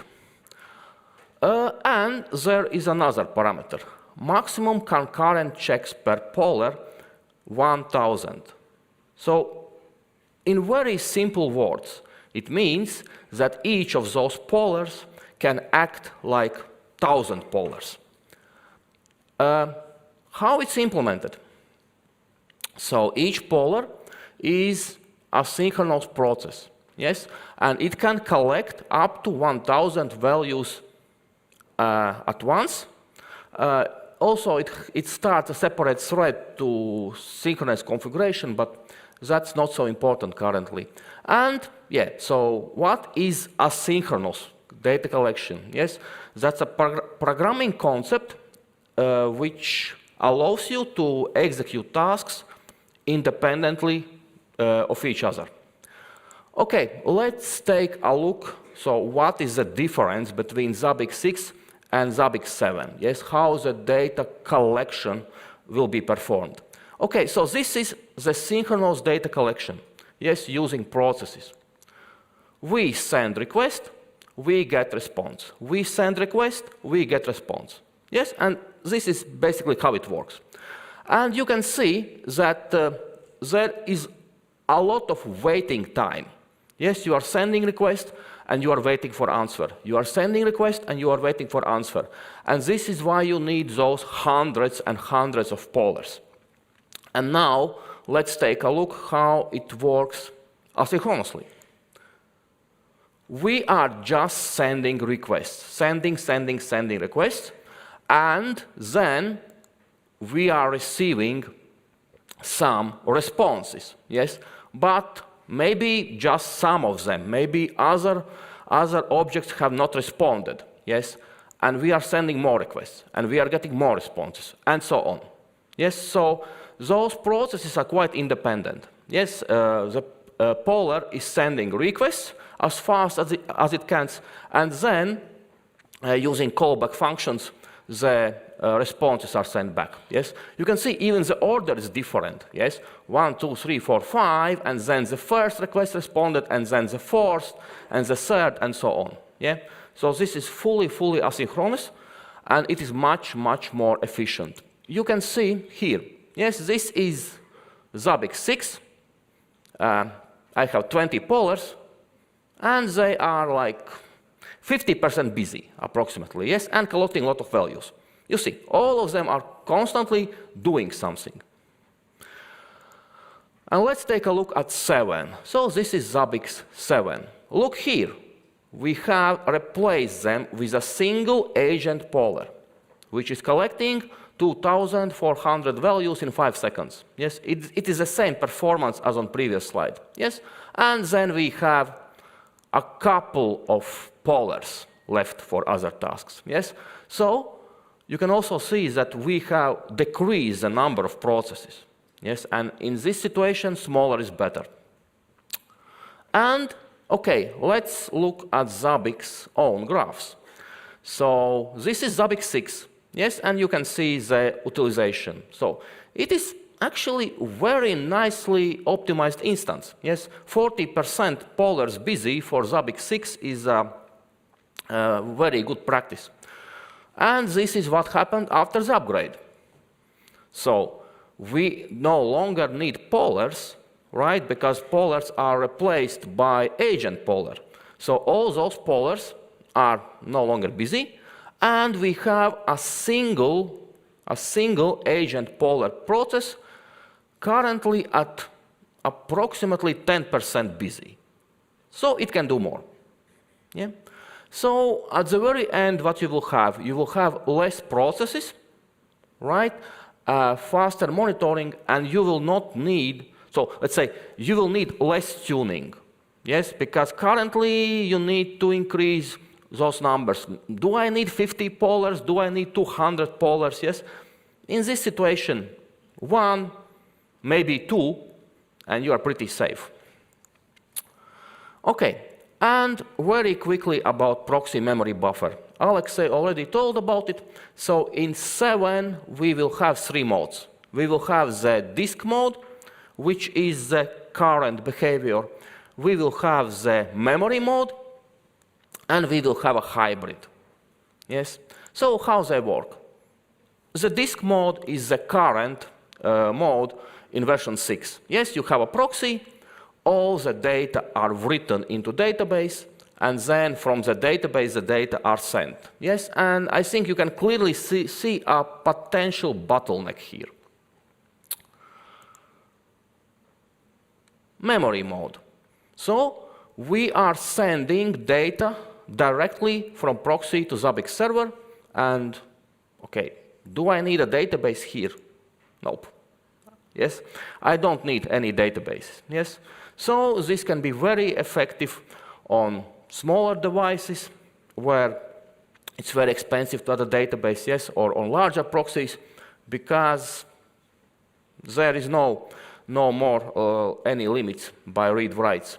There is some kind of risk, of course, yes, because everything happens in real time, everything happens in memory, and if you run out of memory or in some other situations, you may lose some data. Yes, you may lose some data because there is nowhere to store them, just in memory. So we have a third mode. We have a hybrid where data are sent to Zabbix server directly, but if there are some situations when you need a buffer, if you're running out of memory, you have an option to save it to database. Yes? So actually for some serious big proxies, I think this will be the recommended mode. Yeah? When you have very fast data transfer, but if you need, you can still save the data. Okay, and item level timeout. So this is also a very known problem. Yes, so a general timeout for every Zabbix item. Yes, and the biggest problem was like you have just a single very slow item, and because of that single very slow item, you need to increase timeout for entire Zabbix. Yes. So what we changed? We introduced item level timeout. Yes, when you can specify a timeout on item level, and you can do using graphical user interface. So you don't need access to SSH, you don't need to restart Zabbix server, you just open the Zabbix frontend and change it. Also, some people will love it. Look here, 600 seconds. Yeah, so, you know, because the previous limit was 30 seconds, which was not enough sometimes. Now you have 10 minutes. And this is how you can define them. Yes, we will offer you 3 levels. So, okay, this is global. This is a global administration general where you will define the timeout for all the item types. You are not seeing here all the item types because some items doesn't have timeouts, like trappers or internal checks. Yeah, but for all others you can define here, and those numbers here will appear after the upgrade. Yes, you will upgrade, and your timeout from here will move here. So nothing will be broken. Yes, and then you can start tuning. Then the timeout is also inherited on all proxies. Yes, so you can see global timeouts, grayed out fields, but you can override. Yeah, you can see here. You just click the override, and you can override. Yes, so you can tune timeouts per proxy. And now, every item monitored by that proxy will have a little bit different setup. And if you need even more tuning, you can go to item. The item form also have a timeout, and you can override it. Yes, so you can just go to one single item, which is very slow, and you can override and change it. So this should be really, really great. Yeah, and yeah, there is last question. So now, what happens with this timeout? Are we just, removing it or what? We are not removing it. Yes, so as I said, when you upgrade, it will become the default, and then we will keep this timeout setting as timeout for communication between server and proxy. Yes, so it is still used, but it now has completely different meaning. And this one, this is a little bit dangerous to talk about because it's under development now. Yes, and something may change in the final release. Yeah, so be careful here. Yes, but in general, it should work, as I will tell you. So, network discovery. Very nice feature. By the way, because I have such opportunity, how many of you are using network discovery, actually? Okay, quite a lot, quite a lot. Yeah, so you know this setup very well. Yes, you define network segment, and you need to keep the network segment quite small. Yes, otherwise you will have some issues, and you can define some checks. Okay, so how it works in Zabbix 6? In Zabbix 6, we have a single discoverer process, which works like that. IP by IP, service by service. But it looks okay, right? Or no? And again, so what happened here? So if those services are responsive, the discovery works pretty fast. But once it found something which is non-responsive, it waits. And by the way, it waits for a timeout. So increasing timeout in version 6 affects the speed of discovery. Yeah? So you can see a lot of problems here. Yes, it's affected by global timeout. It's sequential. And every time you found, or let's say, every time you are unable to find a working service, it waits for timeout, and it takes a lot of time. So in version 7, we introduced new processes. So the discoverers will be transformed to discovery workers, and as usually, if you have a lot of workers, you need to hire a manager. Yeah? So manager and worker approach. This is the new configuration screen. Looks very similar, except this one. So maximum concurrent checks 1, unlimited and custom.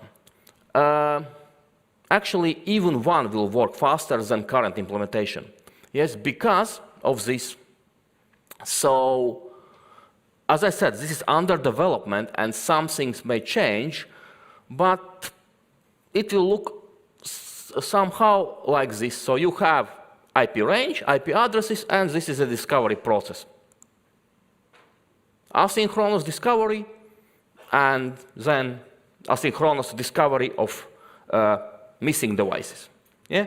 But as I said, there is still some development work going on because SNMP is fully asynchronous currently, but let's say SSH are simple checks, which are currently synchronous. Yes, so I don't know what will be the final implementation. Yeah, but even if the SSH simple checks are still process-based and synchronous, it will be still much faster. Yes, because there are multiple threads used. And internal monitoring. Yes, of course, we have internal monitoring, so you can monitor the performance of discoverers, of workers, so you can tune them if needed. Okay, that was all from me this year.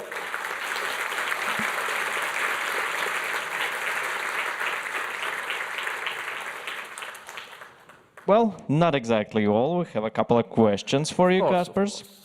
So one is relatively simple and also not. So there was an idea of auto tuning of start SNMP, start agent pollers, and so on. So do we need to tune them still manually, or they will auto-tune themselves?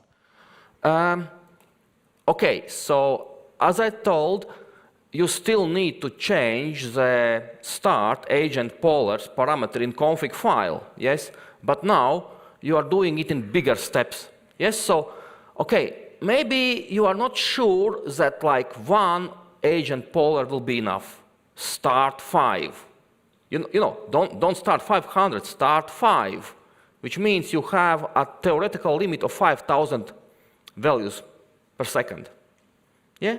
So, you know, it is auto-tuning, yes? Just add correct parameters at the beginning. And surprisingly quite a question we encounter a lot, but still, can we then just make 1,000 of those at the very beginning? You can, but why? The question is why, yeah? You can. There is still, you know, there is a range, yes? When you open configuration, you can see from to, yes? And I think there was 1,000, yeah?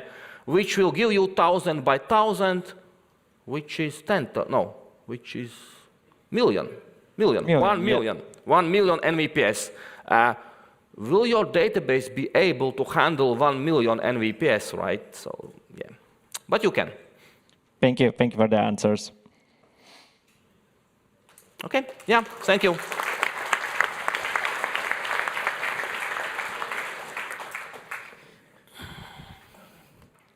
Thank you, Kaspars. Guys, it's the time to take a little break. We'll take our 30 minutes coffee break.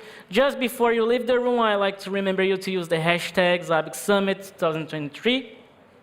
And make sure that you visit the booths that you have outside for our sponsors, and also check the merch and the testimonial booths.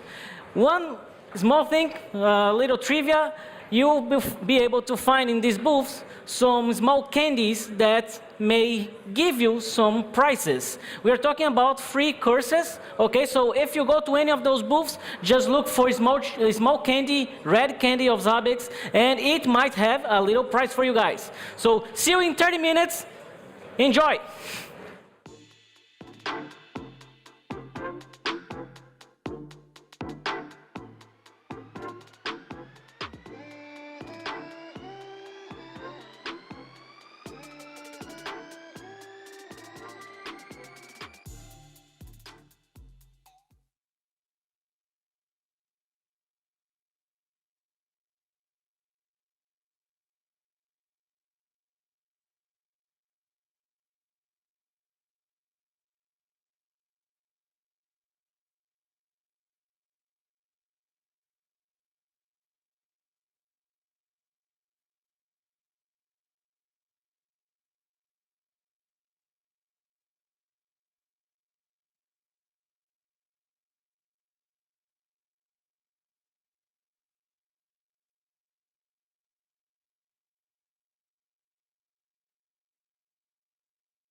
Hi, this is Michael Kammer from Zabbix, and I'm here to talk to Alois Zadražil. And I've got just a couple questions for you right now. So first of all, how did you first discover Zabbix, and what kind of got you hooked on using it? It's a long time ago I first discovered Zabbix, and I remember that I was looking for some solution that is a complete solution, not many parts installed from different sources. I was looking for some complete solutions which uses history, maps, graphs, and so on. So I switched from some competitive product, and from that time, I think that was in 1.6 version. It's a really long time ago. So since that time, I'm using Zabbix. Well, we're glad you made that switch. What are you looking forward to the most at this year's summit? At this year's summit, for me, that's nice to see old friends. Yeah, 2 minutes before I spoke with my first trainer from Zabbix, who now works somewhere else outside Zabbix, but we meet again at Summit, and I can meet here many friends, many clever guys. It's fun to see them, and I'm curious about the things that will come in the 7.0 version, because I think it will be a really good version and a really helpful version in many cases. Yeah. Great. And I guess last but not least, what does the near future hold for initMAX? What? Well, what does the nearest future hold for initMAX for your company? I don't know. That's a good. I didn't mean to put you on the spot. That's a good question, but for someone else. Okay. Fair enough. All right. I'm technical person, and I want to stay technical person, and because I like to find some solutions. I like to search for some solutions, and I like to implement that, and that's important for me. Okay, that's fair enough. Yeah. Thank you very much for your time. I really appreciate it, and enjoy the summit. Yeah, thanks. Okay. Right. Okay. Okay. Changing gears a little bit. Now I'm with Rihards Olups from Nokia, as you probably know, and I've just got a couple of quick questions for you. So. Rihards, are there any presentations in the agenda that you're especially looking forward to? Well, I had a quick look at the agenda, and they all are so awesome. One that particularly caught my eye is about the London Underground. I worked with some train monitoring in the past, a very little bit, so that will be, I don't know whether it's similar or not, but that's an exciting topic. Great. And I guess the only other thing that I'd like to ask you is more about kind of your expertise. So, how did you first become aware of the topic of alert fatigue? Well, I started using Zabbix back in 2001, and I think that's around when I started thinking about the alert noise and how that leads to alert fatigue, because what happens is that we have these alerts, and then it's very interesting to look at them at first, right? Everybody goes like, oh, I want to see all my alerts, I'll read all of the emails, and then maybe days, weeks, or a month later, it really overwhelms people. So it's been a topic on my mind for a long time.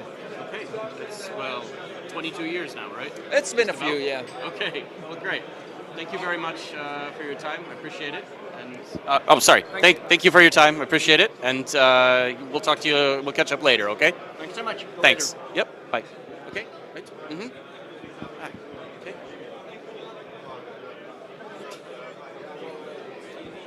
Okay.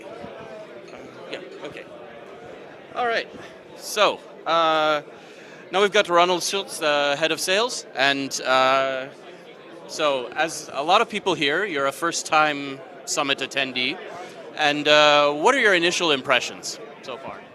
Oh yes, this is my first time, correct?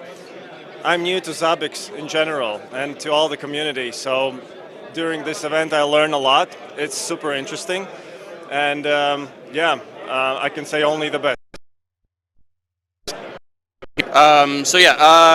From your perspective, in your job, how do events like this help to drive sales efforts And basically, yeah. All right, that's easy. I mean, when I attended speakers' presentations, I learned everything they said.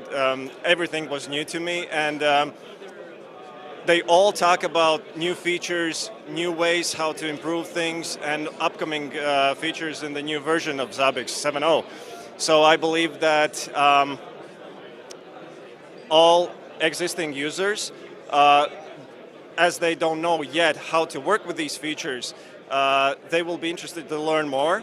And that's why we are here, selling professional services to help them to understand how to work with those features. And that's why we are here. Great. Okay. And last but not least, what would you say are the biggest opportunities out there for our industry at the moment? That's a very good question. So, as an observer, just coming in from aside, right, from the street, I see that mostly discussions are happening about IT infrastructure monitoring. But me, as a person, let's say more from industry side, I see that Zabbix solution can also be widely used there. Let's say to monitor even, let's use a simple example as fridges for restaurants or whatever electronic device equipment we have. Let's say in manufacturing lines, in production, the manufacturing lines. So Zabbix can be used for impossibly large scale of things, right? So that's why I hope to talk about it more and to understand how we can bring better value to customers all over the world, not only for the IT infrastructure segment. That sounds like a plan. Thanks very much for your time. I appreciate it. Thank you. Okay. Yep. Okay.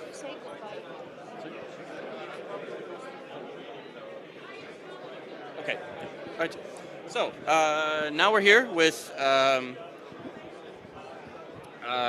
Ilya and Vittorio, right? And Vittorio, my first question is for you. So, as a previous summit speaker, what goes through your mind when you're presenting, and how do you stay calm and collected on stage?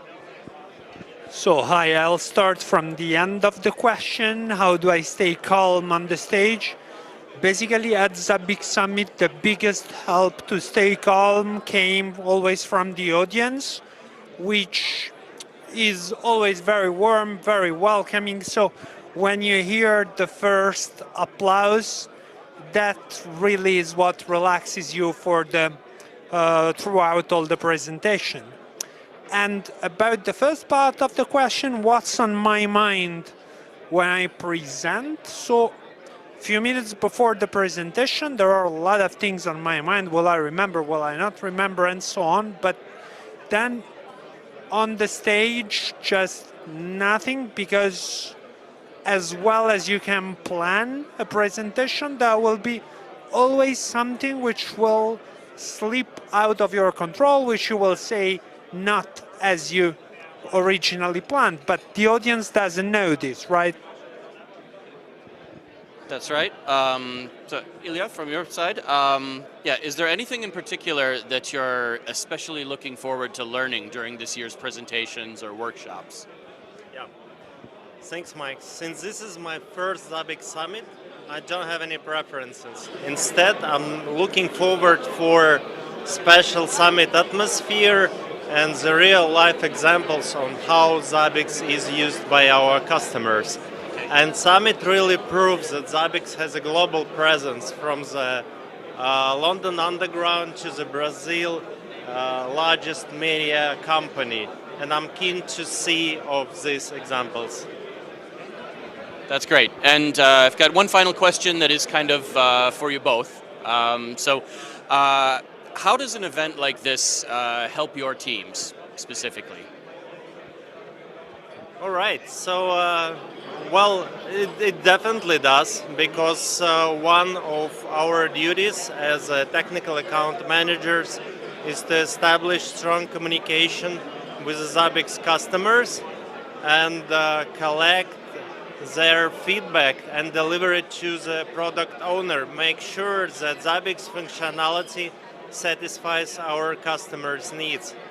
And events like the Zabbix Summit is not only helping us to build stronger connection with our customers, our partners, but also better understand what they are expectations from the Zabbix. And if I can add to what Ilya said, it also helps us to meet the customers in person, at least some of them. And this helps us throughout our daily job, because whenever we have to interact with a customer or a partner which we have met, there is a closer collaboration just because the few words which we exchanged during the summit.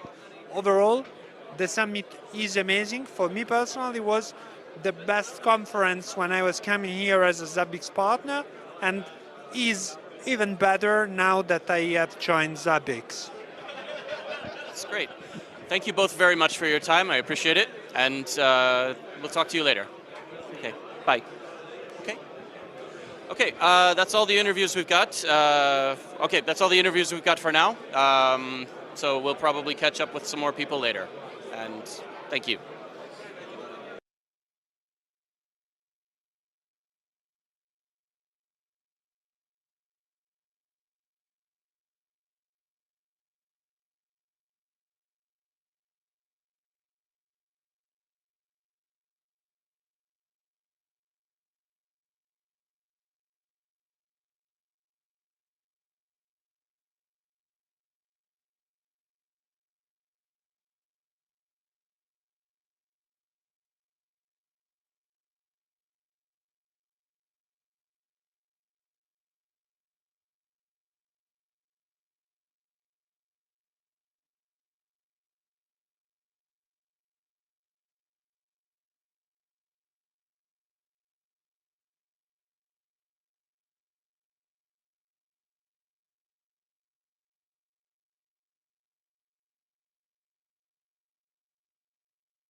Well, how was the break?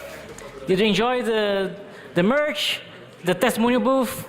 Hope everything's fine for you. Hope you're liking it.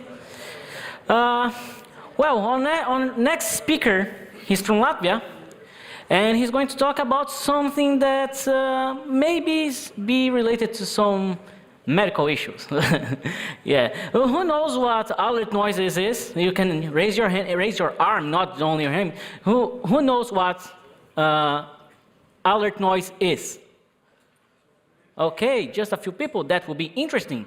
Our next speaker will talk about alert fatigue and what issues it can cause to people, how can it affect people. And so please welcome Rihards Olups from Latvia, Riga. Thank you.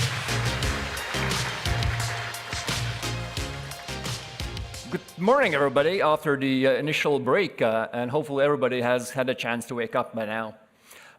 Quite a few years ago, we visited a friend, and his house was literally next to the railway. And overnight, us guests, we woke up every time a train passed by. In the morning, we discussed this with the host, and he said, "I heard no trains. I slept really well." And people get used to things. And the same thing happens with the alerts from the monitoring system. So today I'd like to talk about 3 different areas that are very closely related. First, what alert noise and fatigue is and what do we know about it?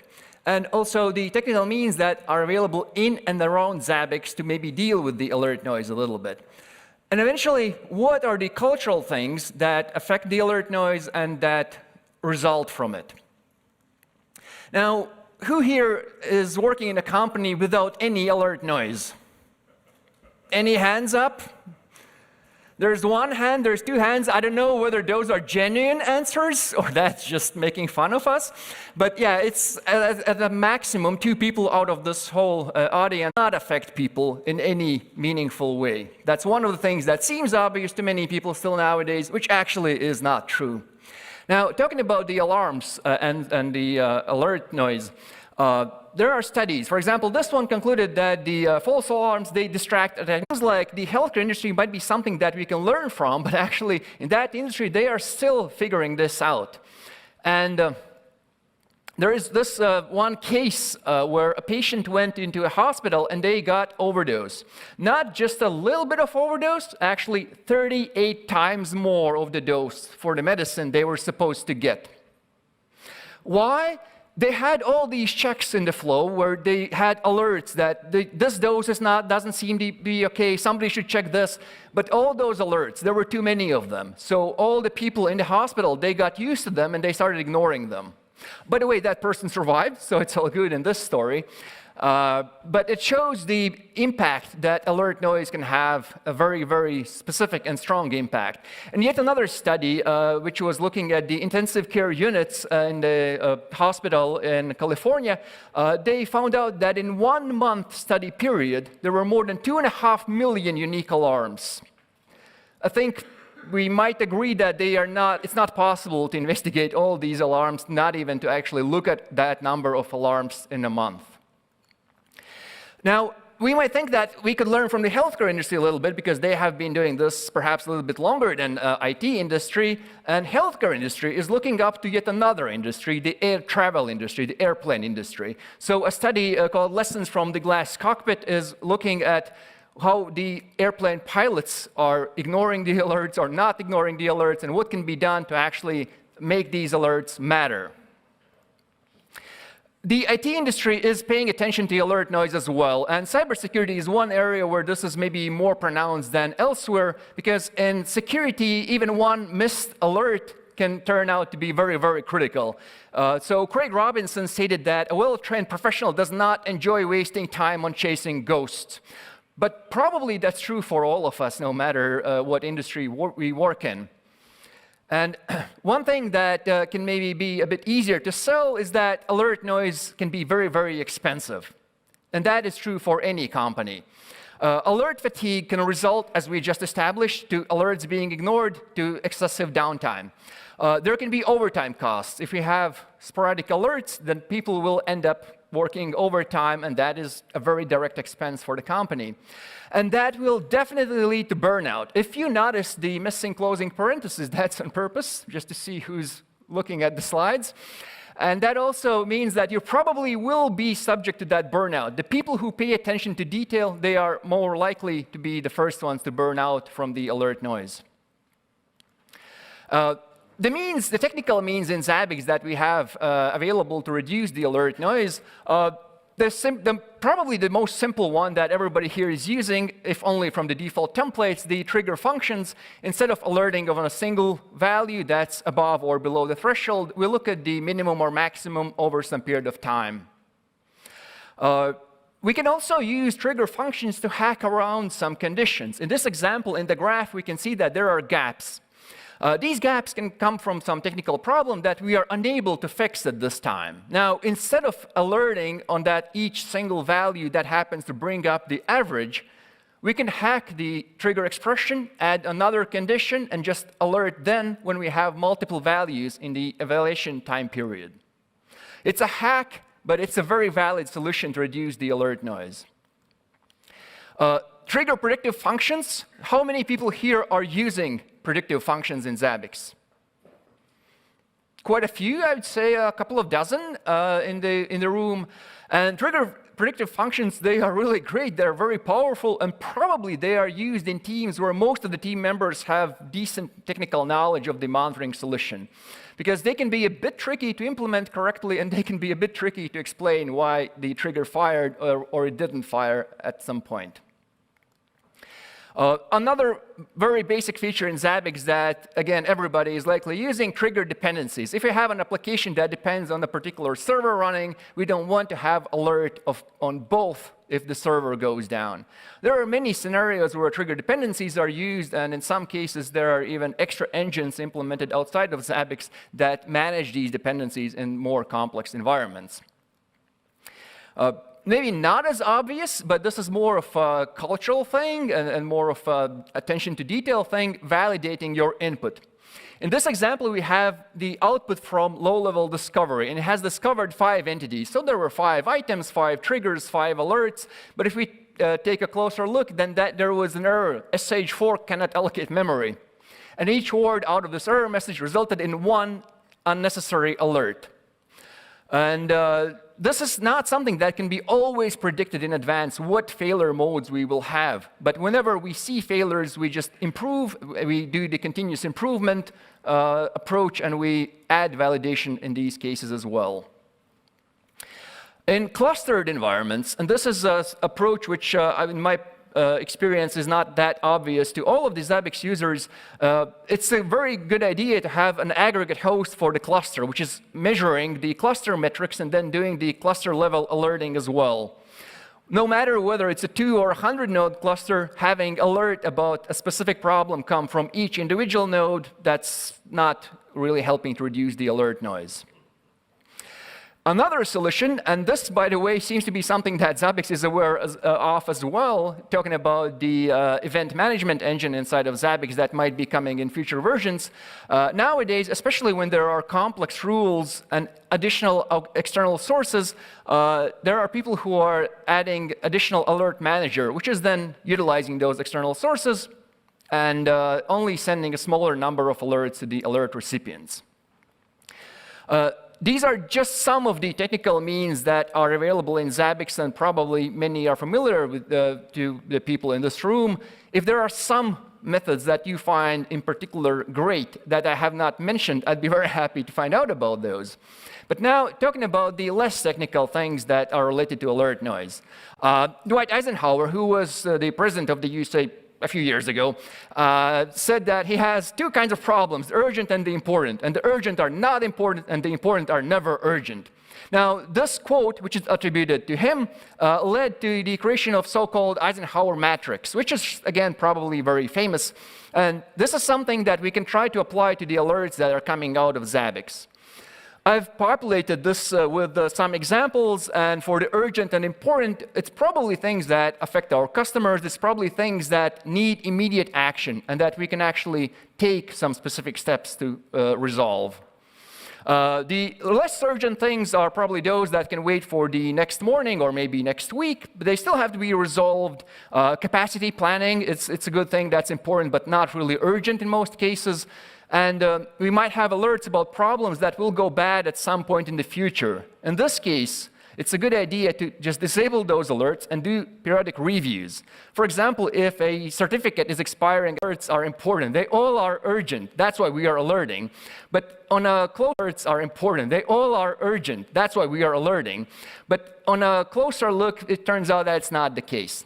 And it's a really good approach to slice and dice these alerts. Figure out which ones you can fix now, which ones can wait for later. And you cannot fix everything right away. So we just start small, continuous improvement, and we get something that's actually manageable out of the alerting solution. Regarding the cultural approaches, it's really a good approach to pay attention and make sure that my work does not cause more alerts for my team.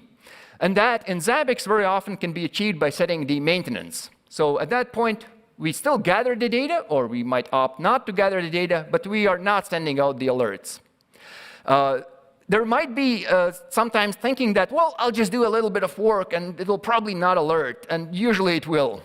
So a strict rule to always set maintenance and to help the teammates not to get those extra alerts. That's a good approach. We can also try to live by the mantra of fix for good. Instead of going in and postponing the problem, we always try to resolve the root cause. So in this very simplified example, we have free disk space graph, and we can see that at some point it started going down, and then it goes back up. And then it continues this, which might indicate that there was just some manual cleanup going on and not really addressing the root cause. Now, referencing a classic movie, Speed, where there's a bus going, if it slows down, it blows up. We might think that KEYNOTE goes, well, I don't see any problem. There's like, road is empty. We can drive like this. And Sandra goes like, man, it probably will be a problem in the future. Think ahead. Solve the problem. Solve the root cause. Another approach is changing how we monitor and what we alert on. Instead of low-level technical detail, all the metrics that we have on disks, CPUs, and everything else, we can go up, and again, this is something that Zabbix is obviously thinking of quite a bit, with the so-called functional monitoring or synthetic testing. Instead of all that technical detail, we monitor the actual application from the user perspective. And in this simple example, we are looking at the login step and how long it takes to actually log into the application. And then, following the continuous improvement approach, we can add additional operations that users will perform in the application. This way, we can alert when there's actually a problem, it's user visible, but it's not all those tiny details underneath that we would not really want to alert. One thing that helps reduce the alert noise a lot, especially in real-life situations, we might have problem conditions that we cannot fix. It's some software that is maybe out of support, maybe there's some other reason, and then it's really a good idea to put some Zabbix action that goes in and it remediates the problem, it mitigates the problem. It doesn't fix it, but it eliminates the alert. There is no need to alert to the on-call person if we automatically restarted some daemon or did some other operation that helps. And there's an article that I'd like to advertise. It's actually titled, Manual Work is a Bug. This is so awesome article. I'm envious. I wish I had written that one myself. It's so awesome. And it actually advocates for another principle, which is that the automation does not happen overnight. Automation is a process. It starts with documentation. If we put things in writing, somebody will write down the commands, the next person will put them in a script, and that way the automation is born. So this is an article. If you have not seen it, it's so highly recommended. It's probably one of the best articles in the monitoring area. Regarding documentation, one thing is documenting the automation steps, but also it's important for the alert recipients to know what to do. If there are 3 alerts which have clear instructions what to do, and there is one which is very fuzzy, it's just confusing, it takes a lot of time to figure out what is it even about, that one alert will probably result in more cognitive strain than those 3 alerts which had clear written instructions. And crucially, these instructions must be written down. It's not something that just passed from one person to another as some arcane knowledge. So documentation, that's a thing. Another thing that might be obvious to most of the people in the room, but we have to remind ourselves about the obvious things, is that the design of the systems that we monitor, if they are resilient, we don't have to monitor about every single thing going down. If we build a cluster and as one server goes down, we don't care about it really at that point. We care at some point later. But right then, it's fine. We don't need to alert. There's an important part of the alert noise, of tackling the alert noise, and that is making it operationalized. We need to measure the alerts to know what is really going on and how we can approach reducing them. There is a built-in widget in Zabbix, or a view in Zabbix top 100 triggers, which is a very good first approximation. So it can show you which triggers are the most noisy in recent past. I would also suggest to explore the power of the API. And with that, we can build reports like this, where there's an on-call column, which shows how many alerts we've had in the on-call period, let's say 1 week. And then all of the subsequent columns show the weeks before that. If we look at it in a view like this, it becomes easy to identify which alerts are really noisy. They're alerting every single week, once or more. And it allows us also to see which alerts maybe are newcomers to the top and which ones are making a comeback. These reports, they have another very great thing. Anybody here has ever had to provide a report to their management? A few hands, probably more people who might not want to remember that if that was not a good experience. In the IT, in the technical field, you can sometimes hear that these reports are not very useful. That is the chance to make the reports really useful. You can show what is noisy, which systems, which department maybe has to do better to maybe reduce that alert noise. Make those reports useful for yourself and for the company. Now, what happens if we don't do that? Probably this. This is just a Zabbix alert view with lots of alerts, many of them ignored for a long time, and it's not really a great outlook, actually, if we ignore the alert noise. Now, we talked about the airplane industry doing really well, but turns out they're also having their own share of problems. So a few years ago, it turns out that the Boeing pilots, they were ignoring a cockpit alarm. This alarm was informing them about reduced pressure. Reduced pressure means less oxygen. Less oxygen means pilots passing out. And in 2005, actually, an airplane crashed. 121 people died. So we might think if the healthcare industry is struggling, if the airplane industry is struggling, what hope do we even have? It's just hopeless, right? What is that? Any guesses? Besides being an illustration from 1687? This is illustrating a fable by Aesop, who was a slave and storyteller in ancient Greece more than 2,500 years ago. And you probably are familiar with this because it's, I think, in most of the cultures. This is Boy Who Cried Wolf. And that is an alerting solution, which is alerting all the time. It will be like that boy who just becomes ignored, and then we can make an analogy with servers being the sheep and dying, but that's maybe stretching it a bit too far. So to conclude the areas that we discussed today, we figured out that alerts are bad because the alert noise results in the alert fatigue, which is scientifically shown to be really, really detrimental, and it can be pretty much expensive to the companies as well. We looked at the technical means that are available in and around Zabbix to mitigate this problem somewhat, or sometimes even fix it, and we looked at the cultural problems that we can either try to overcome, or the cultural solutions that we can apply to reduce the alert noise.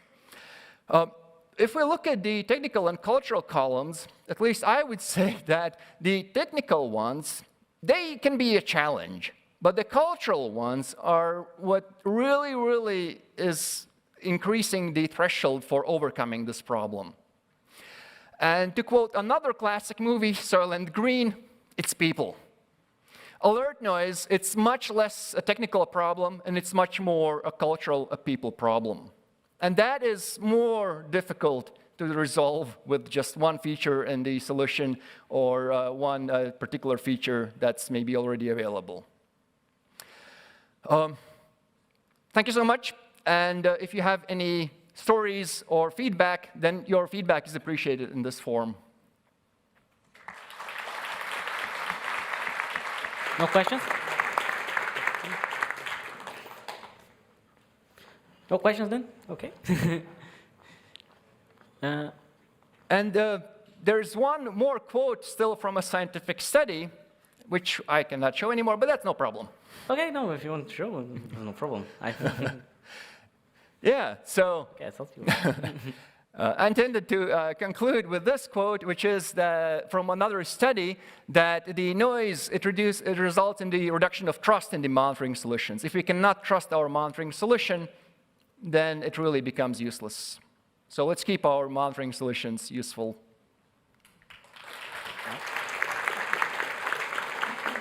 Okay, here. Thank you. So, great subject. We can see that Zabbix not only helping to get infrastructure stuff, no? It's also helping a lot of varieties of places. So the next speaker is going to talk about a really specific topic where the Deutsche Telekom used Kubernetes to deploy independent Zabbix servers using the API and Terraforms. And this speaker, he's a well-known guy here already. He's the CEO of the IntelliTrend, our platinum sponsor. Please welcome Wolfgang Alper.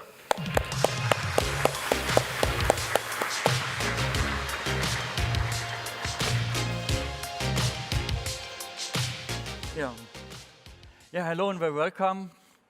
My name is Wolfgang. Thank you so much.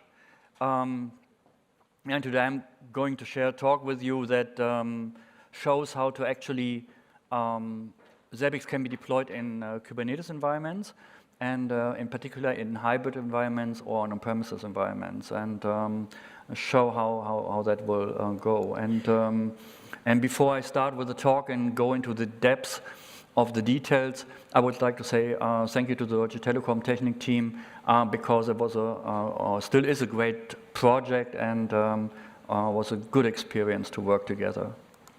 So let's start simple. Maybe who has already used Zabbix with Docker? Maybe, okay, quite a few people. Who is doing this in production? Okay, yeah, wonderful. That is how the Docker command line would look like, very basic stuff. And we can pass some params in the sense of environment variables to the container. We can use Docker Compose, which makes the stuff even easier. So that is how it looks in Docker, in a container technology most of us are familiar with. Now let's have a look in how we can do the same stuff with Kubernetes. And in fact, Kubernetes is also using container technology. Those of you who follow the development Kubernetes know the change that they shift to containerd, etc. But at the end of the day, it's a container technology. And we have basically two options here. So option number one is that we can use Kubernetes in the same way we use Docker. So we write some YAML configuration files and we pass them over to kube control and then we will execute the stuff. Or we can use configuration and template management, and that is available to Kubernetes and it's called Helm. Helm is a package manager for Kubernetes. It provides config repository structures and template systems. And what you can do then is, if you have complex applications, like for example with Zabbix, we would require a database, a front-end server, and the Zabbix server, of course, itself.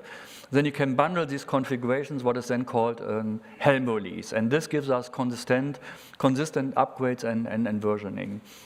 The slide here shows two links. One you can use if you would like to use Zabbix to actually monitor your Kubernetes environment. And the other one is if you would like to do a deployment. And I think one of the guys here, Christian, is also part of the team who is actually deploying or maintaining, co-maintaining the new repository on GitHub that moves from the static repository to the community repository. So thank you for the effort you are doing there.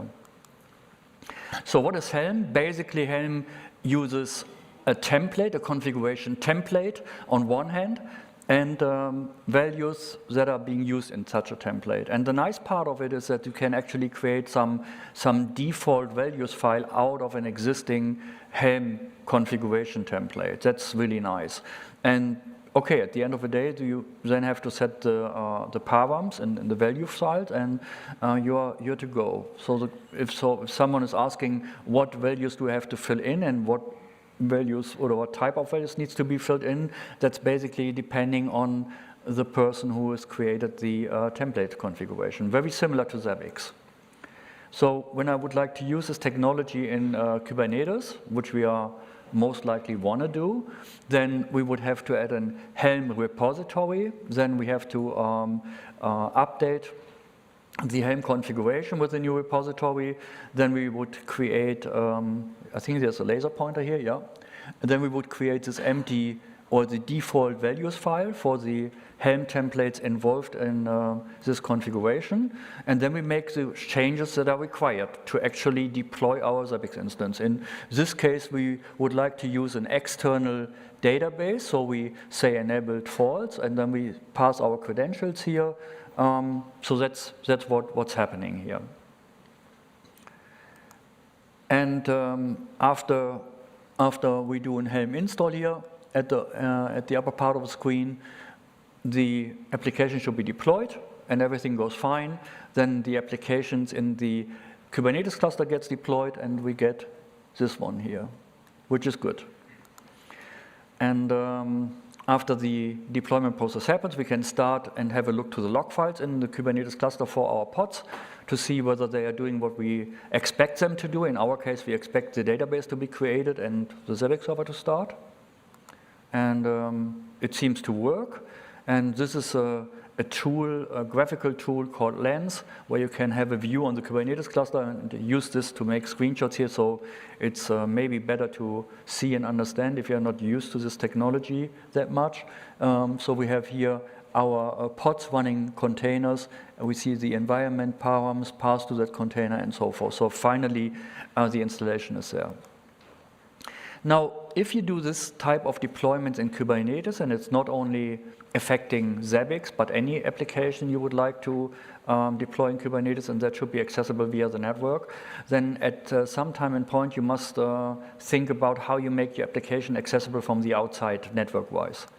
And the problem here is that if you're using HTTP-based services, then HTTP-based services can be made quite easily accessible from the outside using reverse proxies, like an Nginx proxy, like a traffic proxy. The one that we picked up is to use MetalLB.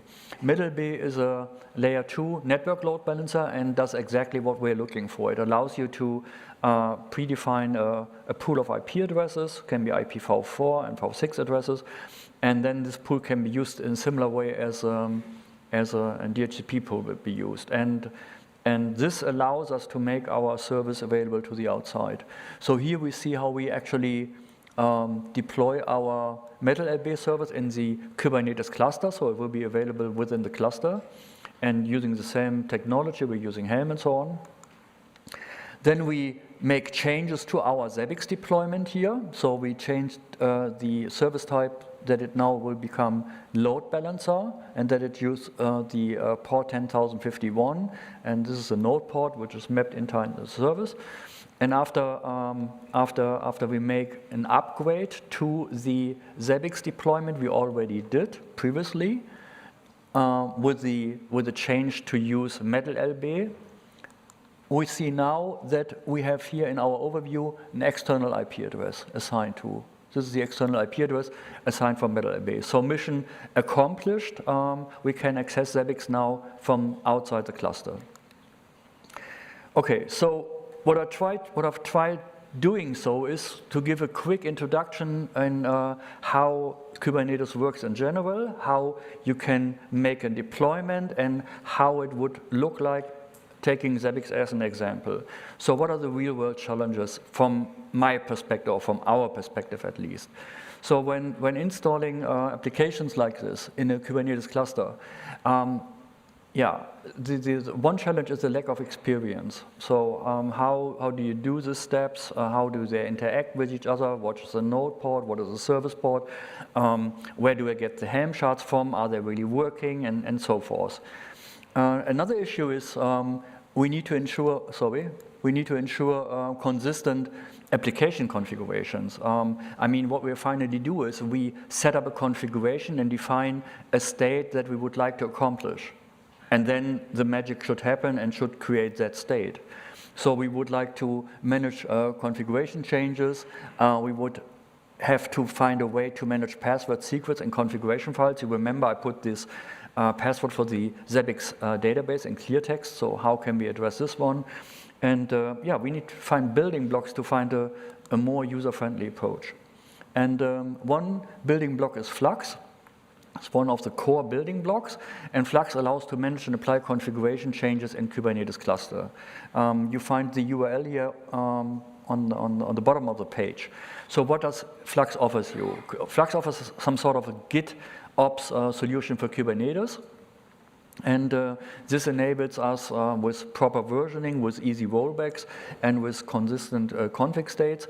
Flux itself is installed in a Kubernetes cluster, and what it does, it watches one or more Git repositories, application Git repositories with application metadata, and then takes care of the deployment process or the update process, and it's using the Kubernetes API, so no shared files involved, etc. So that is one important component in our build chain here. So how does it work? We have our image repository, where we, for example, would find the Zabbix MySQL server image, the front-end image, etc. We have our Helm registry with the Helm charts.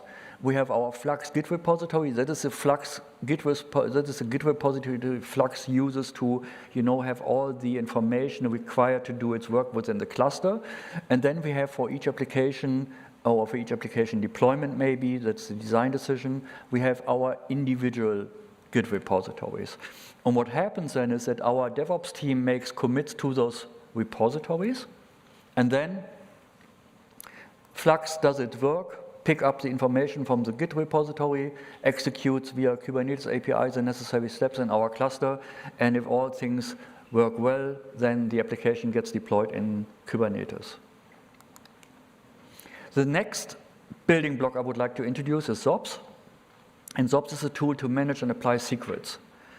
And I mean, we need a lot of secrets, like database secrets, like API secrets, and so forth. And then you can say, yes, we can encrypt the secrets. Yeah, fair enough. But the deployed application somehow needs still to decrypt the secrets. Then there are Kubernetes secrets, for example. We have vaults. But at the end of the day, at some time and point, you need to pass keys and access to decode those secrets. So it's some sort of chicken egg problem here. And in some cases, it might be that multiple users have to, have access to those secrets. Like, for example, you have a DevOps team with like 4 people or 5 people working in it. Then each of them should be able to make a change to a password, or to at least change the configuration for the password. So how would that work out? And Mozilla, the Mozilla Foundation, the Mozilla browser maybe, the Firefox browser, and they have other projects. They created SOPs, secrets operations, exactly for that use case, for their own use. That is what they did. So that is a development they made open source, and they did it just for this particular use case. And it's really smart and it's really clever. And I'm just taking the time here to explain it to you. But first of all, what does it provide? So SOPs gives you basically what SOPs allows you to do. It allows you to encrypt any text file, usually configuration files. In our case here, it's a YAML configuration file. So it allows you to encrypt content in such a file in a way that it can be yeah, that it can be, that it still stays a text file because they encrypt the stuff and then encode it into special base 64 strings, which is perfectly fine for a text file. And what they do is they add then meta information here. This is all added meta information to inform SOPs how this critical information has been encrypted and how you can decrypt it again. And they have native support for different encryption provider. Like, for example, they support HashiCorp Vault, they support AWS KMS, Azure Key Vault, GCP KMS, PGP, so different provider can be used. So it's very, very flexible. I really encourage you, visit the website, look, it's cool stuff. But for our purpose, let's have a look of how it would work in practice. So let's say we have a file, credentials.yaml with 2 keys. It's a YAML configuration file here with 2 keys. And we would like to encrypt the stuff. Then we say sops-e that will perform the encryption. And then sops will create a file, which is this one here. You see it's much longer. And we see here that this information, our keys are now encrypted with meta information. We see here that we have a type of encryption, and we see here that we have, and here we see one encrypted master key block for one recipient. And this master key block is encrypted with a public key provided earlier for this particular user. And if that user would decrypt this block here, this user would get access to the key that is used to actually decrypt the values over there. That is what's happening here. A more complex example looks like this. In this case, we have, again, a couple of keys. Not all keys are now encrypted, just some of them. So for example, the Polar definition here, we leave that information unencrypted because it would not add any value if you would encrypt it. So it's much better readable. And now we see we have 2 different recipients defined here. So what we have basically done during the SOPs encryption process, we took 2 public keys from 2 different users, and SOPs created their personal encrypted package here. So each of these users can now decrypt the value, the master key, and therefore the value of this file there. I need to speed a little bit up. Just figured out here that the slide number and the remaining time are not in a good position to each other. So that is our block SOPs that handles the encryption. And finally, and that is something that we developed for that project, is Cloud Deploy. And let's ask ChatGPT upfront what is Cloud Deploy. And ChatGPT will answer something like Cloud Deploy is not a specific term or technology, rather it is a broad concept that refers to the process of deploying applications or services in cloud infrastructure, which is the intention of Cloud Deploy. So how does Cloud Deploy works under the hood? And keep all the slides and all the details that I mentioned to you earlier, please keep them in mind. So how does it work? We have here our Cloud Deploy provisioning server, and Cloud Deploy also provides a database or has access to a database provider, so we can work with internal databases, but also with external managed databases. In this concrete scenario, we are using external managed database because there's an entire DBA team behind that. They take care of clustering, they take care of backups, and so forth. Then we have here our Kubernetes cluster. We have our Flux component again, and we have our Git repository based on GitLab in this scenario, but can be anything. Could also be GitHub or whatever you would like to use, or Git-tier. And then we're using Ansible and Ansible playbooks to execute actions from Cloud Deploy to that repository. And these actions, you remember that anything that's happening here on this side is reflected by a configuration change in the Git repository. So all we do is now we use Cloud Deploy and Ansible to somehow manage our Git commits and makes the life easier for the users or for the administrators. So another point from Cloud Deploy is that it has a variety of access possibilities. So we can access via a front end, we can access using APIs, and also there's a Terraform provider available, which I will show in a minute. And on the other hand, we can work with single sign-on identity providers. In this case, for example, Keycloak.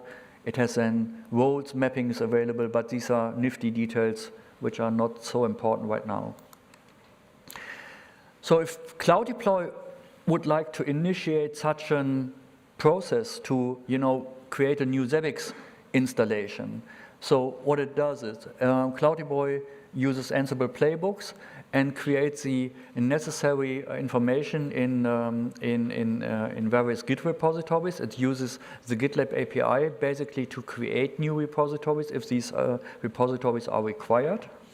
We have two repository types for each application. One is a system repository and the other one is a user repository.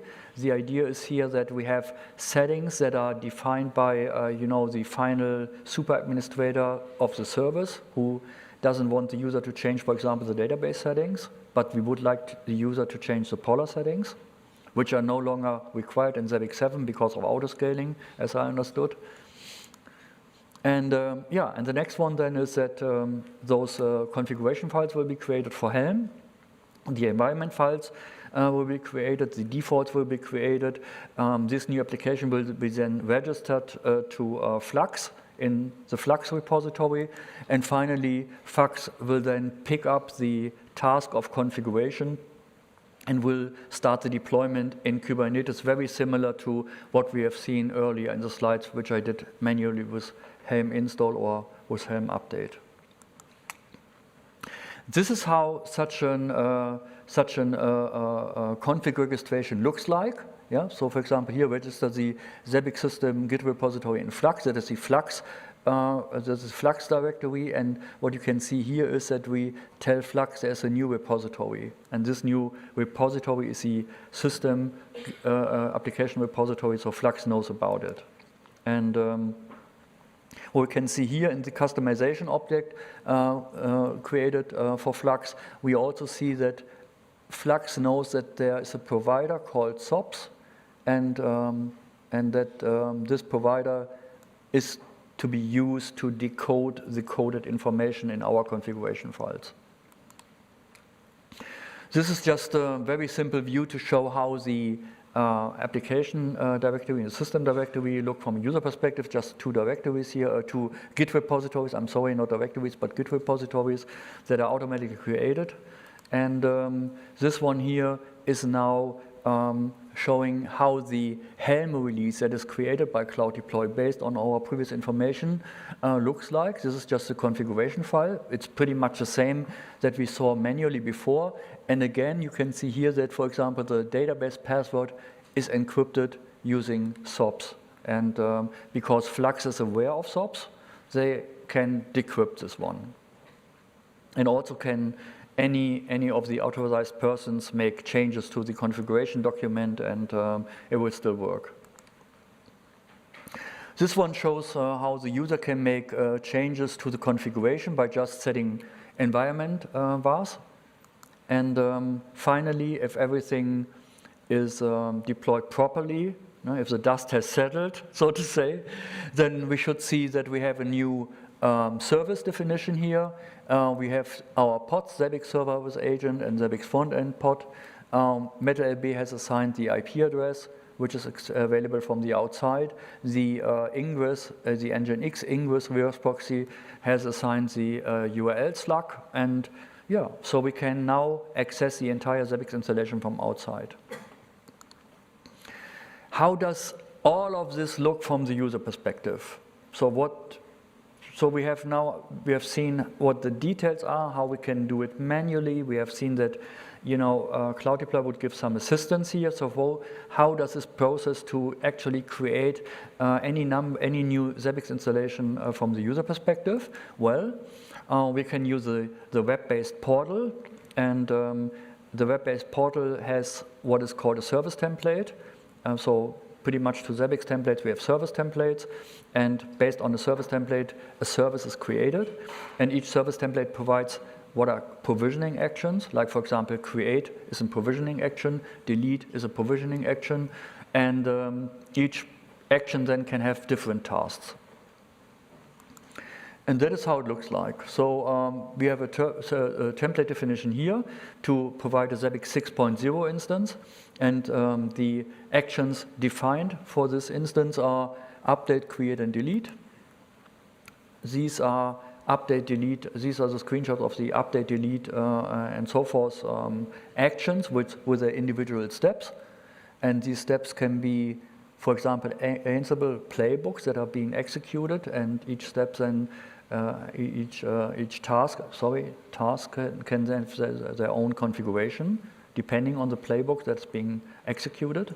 So, for example, if you would like to have a notification via email or via Jira, or you would like to open a ticket like check whether the new deployed instance is working, it's just a matter of adding a step here in the task list. So from the user perspective, it looks like step number 1, select a template. Step number 2, give your Zabbix installation a name. That's called your factory name, which name you would like to use. Then you can make a choice for the size, and we pick up a proper database from the pre-configured database provider pool, and you define a slug and a GitHub user, and then the process starts rolling. It will be executed.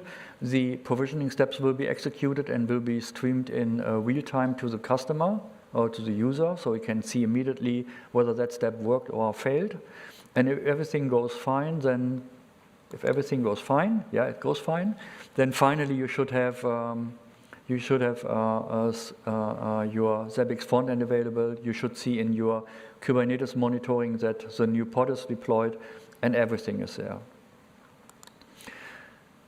I mentioned on the internals of Cloud Deploy that we also have APIs available. In fact, we have a REST-like HTTP API, we have a gRPC API, and we have Terraform provider. May I ask, just because of curiosity, anyone knows Terraform or has used it? Okay, a couple of people, great. Yeah. So this is documentation for the REST-like API. We are using the Open API specification, which, for example, allows you to use tools like Swagger to immediately play with the API. So it's not just documented, but you can do it can do it with data structures. This is how the Terraform provider looks like. So you register our Cloud Deploy as a Terraform provider in the first step, and this is, for example, the definition for creating a new Zabbix instance. And it's basically the same information that you provide via Terraform that you have seen on the interactive web user portal. You select a template, you define a name, optional you can have a description, and then you have some meta info, like, for example, Zabbix small is a predefined configuration item to select a proper database, and then it will start going. And then you do Terraform apply, and it will start the deployment process. Because it's asynchronous, we do not wait and block until the process finished, because it can take some time, depending on the environment. So it really allows you, it gives you the current job state back, and then you can use Terraform refresh. Those hands up will know this command very well. And then you can query the state, and it will give you immediately feedback where it currently is.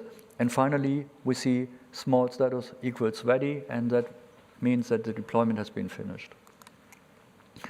Yeah, finally, in this project, it was important that all of these instances that have been created by this mechanism in here, that they are somehow monitored. And of course, we're using Zabbix to monitor the installations created, so one to rule them all. You remember that quite a while ago, Zabbix allows to access internal metrics from one Zabbix server to another Zabbix server. So we have here our Zabbix instances that are deployed via Cloud Deploy. We have here our master Zabbix server, and the deployment process then triggers some work under the hood. For example, the Cloud Deploy API allows or works pretty well together with low-level discovery. So we can use LLD in Cloud Deploy to actually discover them on the central instance and then create hosts and host prototypes and work from there. That's pretty fun. Also, we automatically create for each installed Zabbix instance a service definition in Zabbix, a Zabbix service. And we extended the service definitions a little bit in a way that you have a graphical representation about how the service setup looks like, and that's being created for any Zabbix instance deployed. And here we can see on the central master server the list of Zabbix installations created all by Cloud Deploy. And here, finally, we see the health of all those machines using this new widget stuff from you, which has been implemented. Yeah, I have to say, this one is all compatible to Zabbix 6.0. There's a lot more under the hood, like, for example, we're creating automatically dashboards because some features were not available in Zabbix 6.0 LTS, but in 6.2 and 6.4. So, yeah. I did it in time. Thank you. Thank you so much.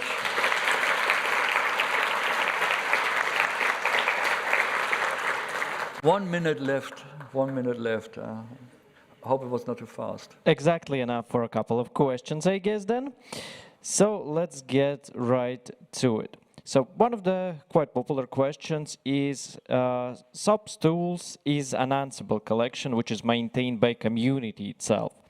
So how are you ensuring that the community solution will keep the access still secure, being community one?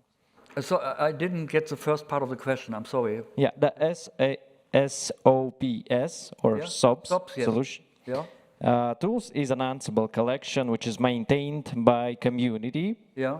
And how are you ensuring that the community solution is being used for secret access? So meaning remaining secure, even though it's a community. Actually, I'm not involved in maintaining the community Helm chart repository. I'm not the guy there.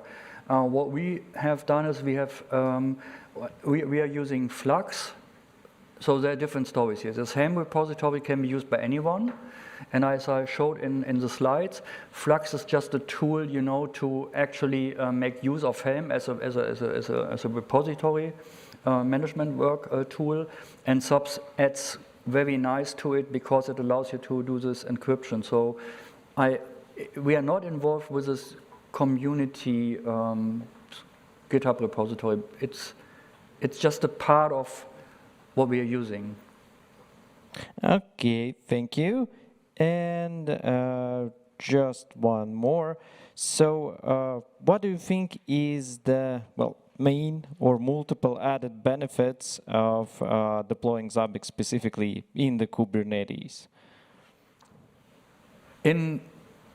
Okay. Just what I can say is that when we move to Zabbix in big installations, and we do quite a lot of those projects, then we have this situation that people already have monitoring systems where they are completely responsible for. So they have their own administration. They do monitor the Wi-Fi stuff. They have specific applications they monitor, specific servers, and so forth. And when they are forced to use a centralized system like, for example, it's Zabbix now, and they lose their admin rights, for example, so are not fully 100% responsible any longer, then that could lead to some difficulties, so to say. And one solution is just deploy individual Zabbix instances. So you consolidate to one solution. The expertise in the company is still, they can help each other, but they keep their independency in this case. There will be one case where you have more than one Zabbix server installed. And another one is simply when there are like 200 plus monitoring solutions, maybe it's an idea to consolidate them down to one solution only to make administration easier. Okay, thank you very much for your answers and time. Okay. Okay, guys, I'd like to make some announcements.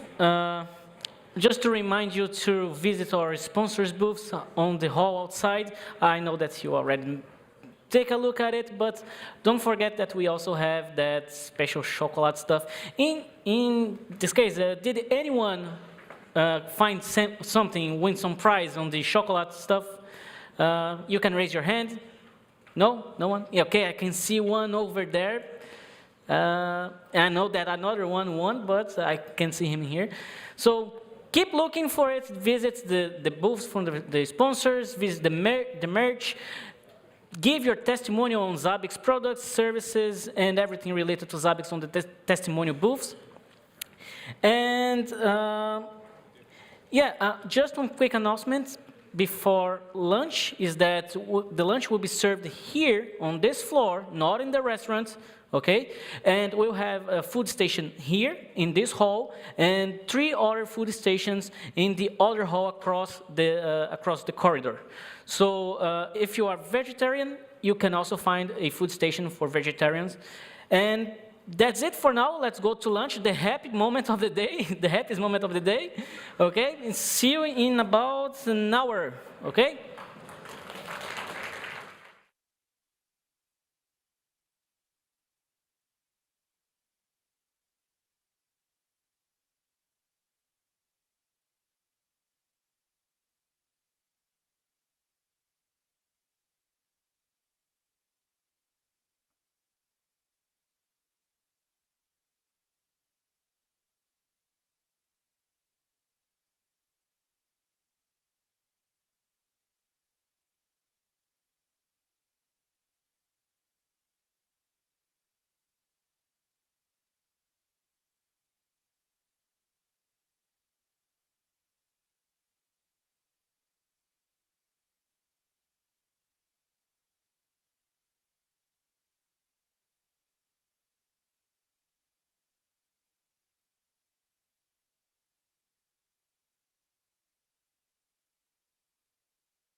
Hi, my name is Christina, and in my daily work, I'm the head of training department.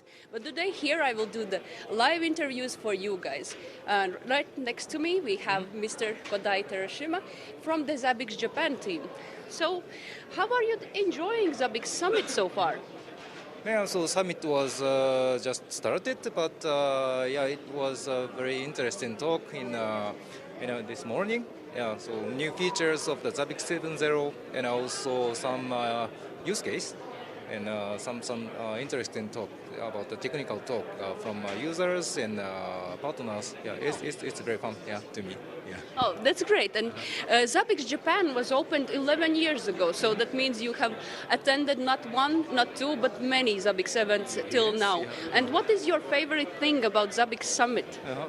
Yeah, of course, speeches itself very interesting. So a lot of the use case and some lot of technology things around Zabbix. That speeches are interesting, but also how to say, it's like I'm possible to see Zabbix friends here, yeah, and also colleagues here. So every year I visit Zabbix Summit and meet some Zabbix old friends and the many partners and users. Yeah, that is also fun. Yeah, it's nice to me. Yeah. Okay, seems like you are really enjoying the events. And we will have a Zabbix Japan conference in mid-November. What we can expect from this event? Yes, so we already prepared Zabbix Conference Japan. That will happen in the 16th to 17th in November. So yeah, we started to open the registration now, and so many talks from users about the use case, and also talks and about the solutions for Zabbix from partners, and also technical speeches from our colleagues, especially support team. So yeah, it will have a lot of interesting talk for users. Yeah. Okay, that seems great. Looking forward to maybe see it online as well. And thank you, Kodai. And I will see you later on here during the conference. Okay, thank you. And next up, let me find him. Oh, here we have him. Mr. Hiroshi Abe. Thank you for joining us. How are you enjoying the summit so far?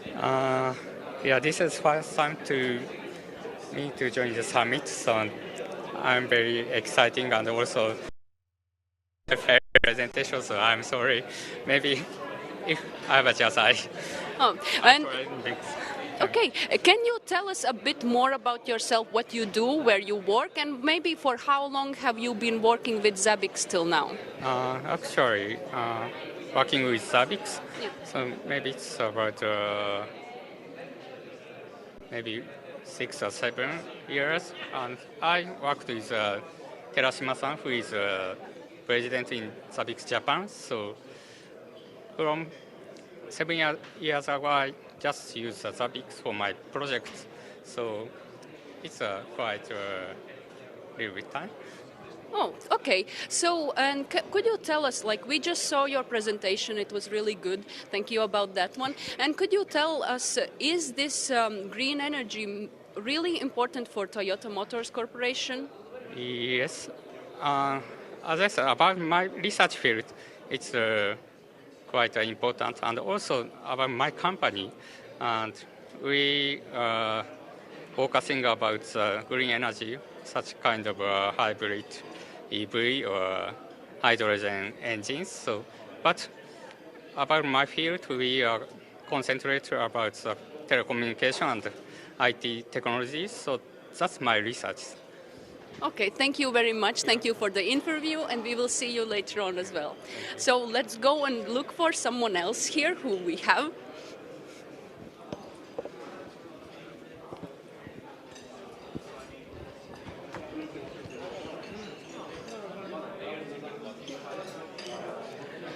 Wolfgang? Yes, sir. So, here we have Wolfgang from our friends IntelliTrend, a long-lasting Zabbix certified partner and also a Zabbix certified trainer as well. Can you tell us, you have been around with Zabbix and playing around with it for quite some while now. What is your favorite thing about it?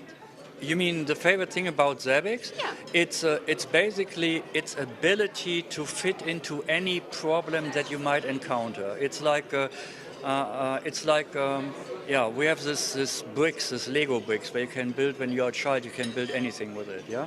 And for me, Zabbix is some sort of Lego brick. It allows me to build anything what I would like to do, yeah? And yeah, that's what I like most of Zabbix. That's really great. And could you tell me, since you have been around for so long, how do you feel, how has the tool itself changed over this period of time? It has really becoming, I mean, I'm working with Zabbix like over 20 years now with the product itself. And so even before Zabbix became a company, and it has become a very professional tool, so to say. And the development team makes decisions that are really long term, and you don't have to trust me. You can follow this in the change log. You can see the details there. So they really care about the long time users and build stuff that really works over years. That is actually really nice to hear. And maybe you could tell us a bit about yourself, about your company, IntelliTrend. What do you provide, what you bring to the table for your customers? Yeah. IntelliTrend basically is an IT service provider, so to say, and we are focused on network infrastructure. So we usually do not maintain a specific application on the client side, but we are more general in infrastructure, like networking, like servers, like virtualization, like storage, like backup. These sort of firewalls, security, these sort of things. And on top of that, we have a different division in our company, which is focused on monitoring, because monitoring works very well with this IT infrastructure service. We need to ensure that the stuff works. Basically, that is why we are using Zabbix use Zabbix in the first one. Yeah? So these are the areas. And finally, because we're doing very big projects, like 10,000 plus servers, we have our own development in Zabbix. And one result of this development, for example, is the tools that we're presenting here. Yeah, that was actually a really nice presentation, and I believe that there are many people who it will be useful to. And the last question of today, in November we are going to have a conference in Germany. Can we expect to meet you there? Yes, you can expect to meet me there. Yeah, you will also meet other German partners there, and I can tell that we, behind the scene, really try to make this a great experience for the visitors. We are aware that this is a first Zabbix conference, yeah, and we really would like. We do everything possible to add as much value to the visitors. So come to Berlin, yeah, and I think it will be worth, and I will be there, of course, as well. Oh, thank you so much for this. This sounds really great. And I hope that all the people who are watching from Germany take your chance. Zabbix is coming to Germany for you in Berlin this November. Yes. So let's go. Thank you.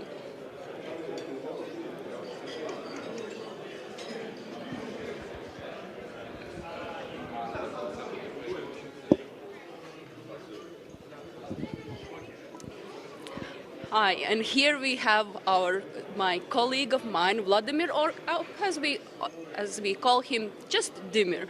Could you tell us a bit yourself, for how long have you been working with Zabbix? I've been working in Zabbix now for 12 years. I work as a C developer, but also sometimes some other languages involved. And also I'm working with one customer who has really customized Zabbix installation, and there I'm using parallel programming language. Oh, so you're a bit of a versatile guy. So you, as you mentioned, more than 10 years around, you have attended many Zabbix Summits till now, up until this point. Maybe you can share what is your favorite memory you have experienced here? Yes, almost all Zabbix Summits. I missed just one. There are a lot of good things that has happened. One thing that I can remember that impressed me was the talk by Volker Fröhlich. Talk about Zabbix action simulator that he wrote himself. And I was amazed about how experienced our users can be and how well they know actually the internals of the product. And how good they are at presenting things. Like his presentation was so great, I just enjoyed it every second of it. So that's what I remember probably. That's really nice to hear that you are actually enjoying talks from the Zabbix users. And could you say that actually being here around, seeing our community, hearing from them, does it somehow affect your daily work? Oh, definitely, yeah. I try to communicate in. And I will see you around. Thank you. Oh. And I will see you around. Thank you. Oh. Oh, and here we have another colleague of mine who is also a developer for the backend, as I would say. Why you chose Zabbix? Actually, Zabbix was my first employer, and after a brief hiatus of about 10 years, I've come back to Zabbix because I consider it both being a great company, a great work environment, and Zabbix itself is a beneficial product to the end user and very educational to work on. All of these factors have contributed to me coming back and enjoying my day-to-day work now. I just love when people are loving the work that they are doing, enjoying the community, and enjoying that the work itself actually matters to someone and brings something good to the world. Up until now, Summit has just started, but maybe there's some speech you enjoyed the most, or maybe something you are really looking forward to in today, or maybe upcoming day? Yeah, actually, just the two speeches by Rich, and the name avoids me right now, the following speaker afterwards on the subjects of alert fatigue and deploying Zabbix into Kubernetes. I personally have my own Kubernetes environment, and hence this topic is very current for me right now. I would like to proceed in that line of work as well, in the sense of improving our product for that environment, because I see that as just a switch in paradigm that has happened that's probably not going away. And I just see the number of users probably increasing in the future. So there's more work to be done. Okay, so I really like that you enjoyed the speeches, and you are around these people who are using Zabbix for different purposes. How does it affect you, what you are doing in your daily job, how we are improving the project, the product? Well, the community is generally just a very strong driver for any sort of involvement of the product itself. They present very interesting use cases that we ourselves could not create on our own. So they provide us with a lot of feedback, requests for features, and their vision of how they would like to see the product evolve.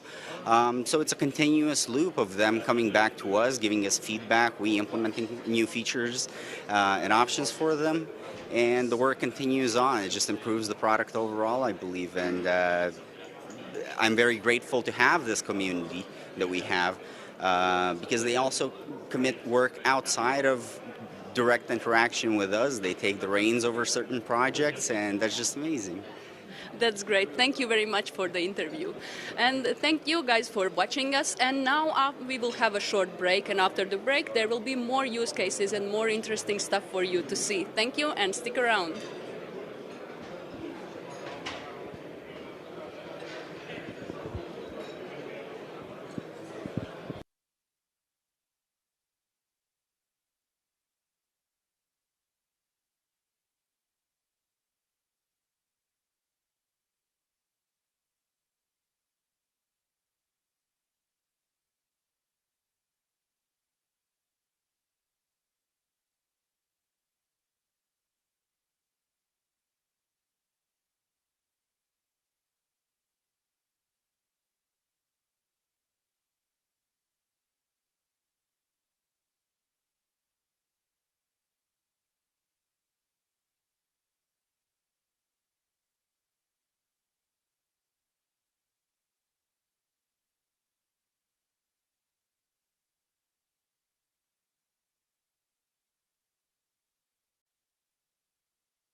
Okay, everybody, let's get back.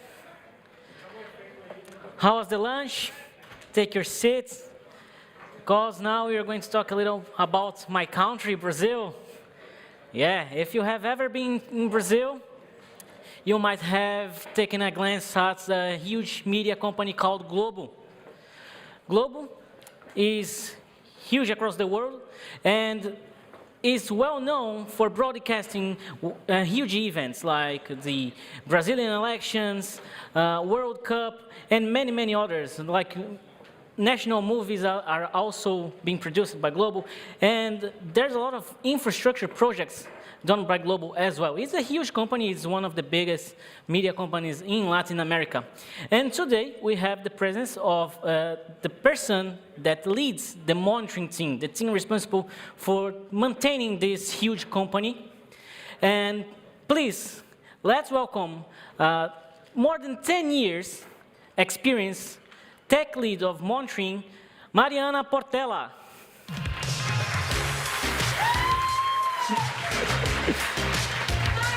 Obrigada.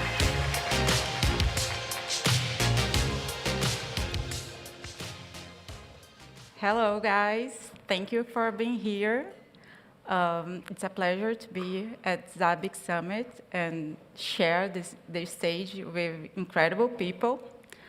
But let's start it. Now we are going to talk about how Zabbix simplified digital transformation for Globo, the Brazil's largest media group.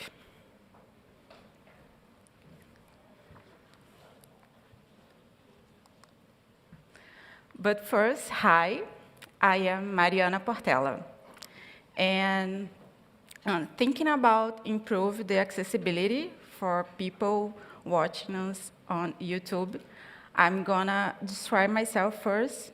So I am a medium height woman with medium skin tone, short dark hair, and I'm wearing a black blazer, white t-shirt, navy blue pants, and black shoes.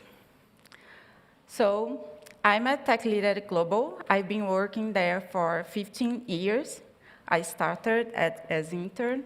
And now my focus is on involving our multi-cloud monitoring model that includes GCP, AWS, Azure, Oracle Cloud, and on-premise cloud. And besides that, helping other business areas to achieve high standards and effective monitoring. It's also a really important goal of our team, too. I'm also Zabbix certified specialist and Zabbix certified professional since 2013. And I've been using Zabbix in a production environment since there. This is this QR code, so feel free to scan and add me on LinkedIn if you want. And now, a little bit about Globo. I got some numbers here. We are the largest media company in Brazil and Latin America, and about 100 million Brazilians consume our content every day, and this number, it's almost 50% of the Brazilians' population. We have more than 1 million hours watched on Globo Play, our video streaming service. And Globo Play has 30 million subscribers. And during the first round of the last Brazilian presidential elections, we got 234 million page views on j1.com and globo.com. And Globo brings together linear, paid TV, streaming, and digital products and services. Now, a little bit about our Zabbix environment at Globo. We have a guided self-service oriented monitoring solution with a customized API layer between Zabbix and clients. And this approach makes easier the management of the platform and also helps to keep some patterns that simplifies the 24/7 support process. And it's easier for our clients too, because they don't need to know how Zabbix works with hosts and items and triggers and whatever. And it helps us to handle a large volume request because our clients can use the API in an easy way. We have about 50,000 hosts, and most of them created by using API or auto-register process. And we have about 3 million items in our base.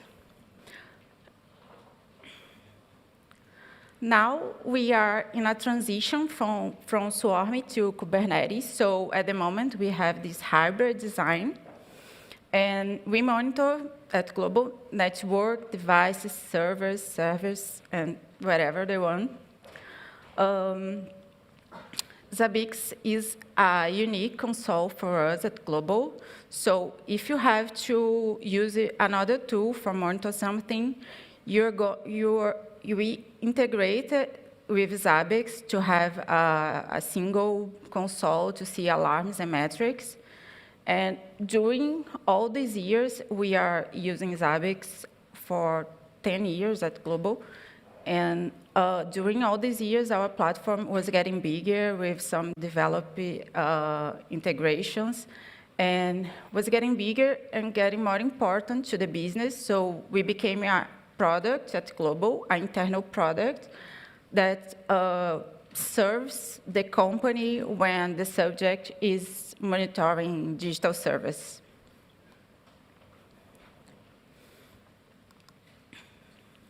Okay, but how does Zabbix help Globo? The first case I share with you is about our content delivery network. Brazil is a big country, and there is a huge difference in the quality and availability of internet access from one region to another. So when you go up to north of the country, the internet quality goes down. And we know it's really important to be close to our clients so they can have a better experience watching our videos on Globo Play or Globo.com or jom.com. So, but it's also important to stay on budget. So we took advantage of being physically present in many regions of the country, and as a TV broadcast as we are, and decided to build our own CDN. It's cheaper, and most of providers don't cover the north and northeast regions of the country, where we need more to improve the user experience. And we started this project on 2020, and now, 3 years later, we have more than 200 points of presence in Brazil. So after that, the CDN team came to us asking if we could help to monitor this infrastructure and how would be the best way to do so. And as Zabbix Proxy and Zabbix Agent are really efficient components, we decided to keep the monitoring structure close to the targets. So we have a Zabbix Proxy, a Zabbix Agent on each point of presence. And the choice of using a proxy or an agent depends on the resource availability at the point. After have all infrastructure monitored by Zabbix, the CDN team decided to use the data we collect to infer the best source to serve a specific client. So we developed some templates together because both metrics and collection interval needs to be customized. And once this data was in our database, the system integrates with Zabbix to fed this data.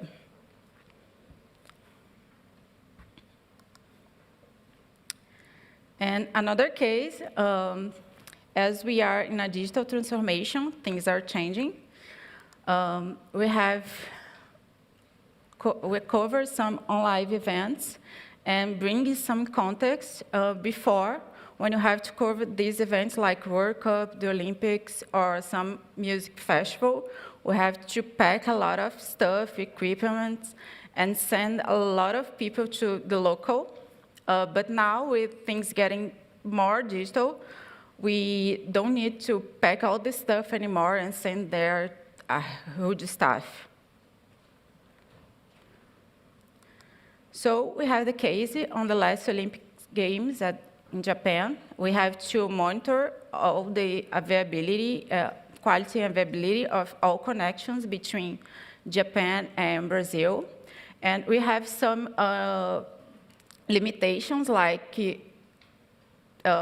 physical space. You don't have too much space, and you can't keep 24/7 staff on site. So we decided to use a Raspberry Pi because you could set up a proxy on it, and it's really portable. It's go easy on a carry-on luggage, and it's easy. Just when you get there, you just plug it in. At the first try, it doesn't work really well, but we made some changes, and then the solution works fine during the Olympics. And here, I have some photos, this professional setup you can see. And here, a map that we are using during the Olympics. The following year, we had the World Cup in Qatar, and we used the same solution with some improvements. The map that we are using during the World Cup.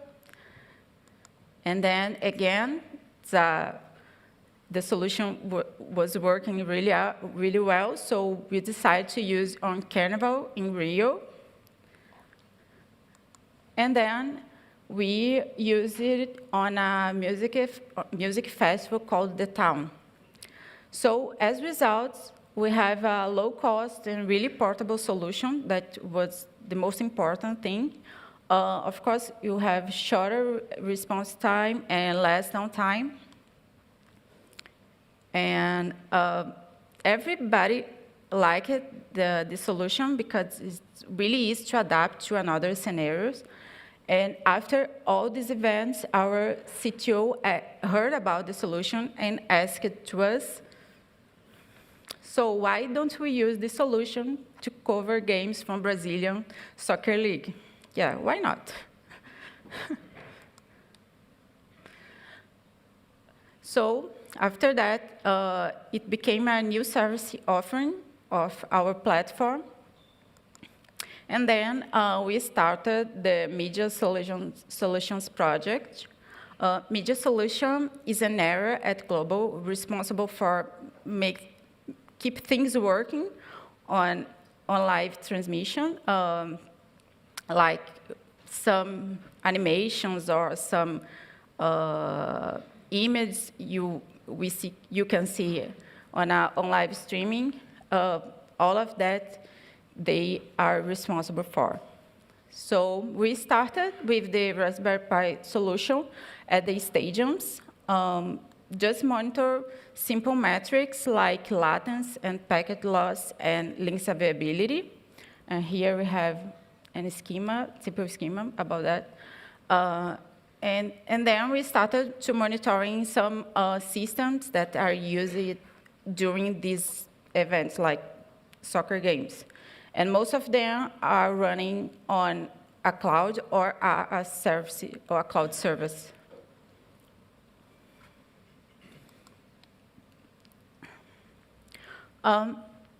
As it is a still work in progress project, we are expanding the monitoring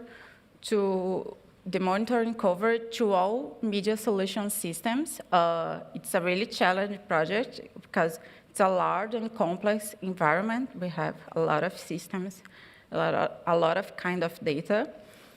Some parts are already monitored by other tool or another part, and you have to decide if you want to integrate it with Zabbix or if you want to bring the data collection into our platform.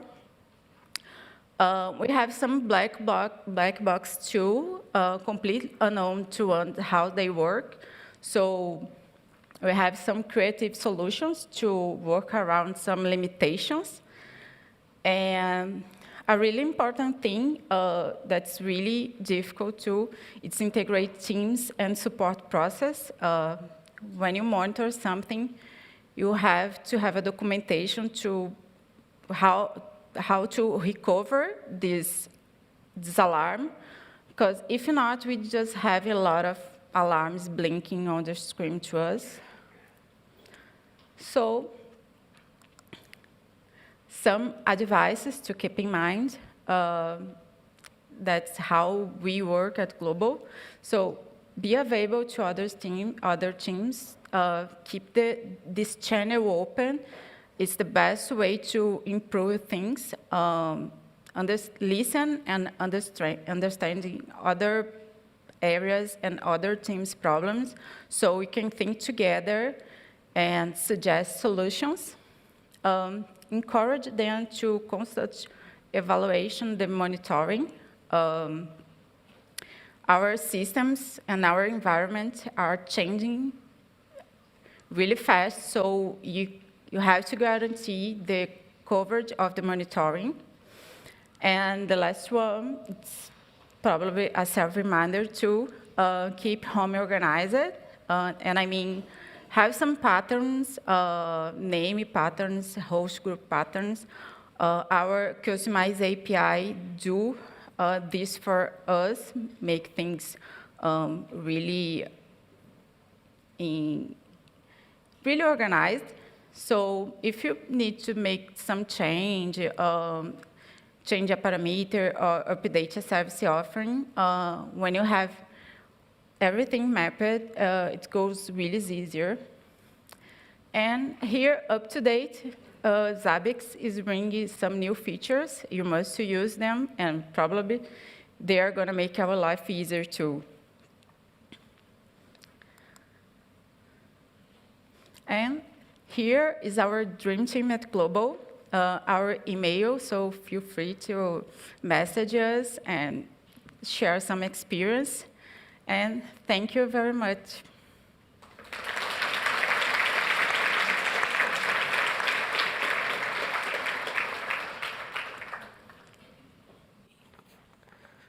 Okay, just a second. Thank you, Marianna. That was great. Guys, before we continue, I just wanted to make sure that everybody knows this, but this event is being live broadcast on YouTube, so if you want to share with your family, friends, just make sure that they know it, okay?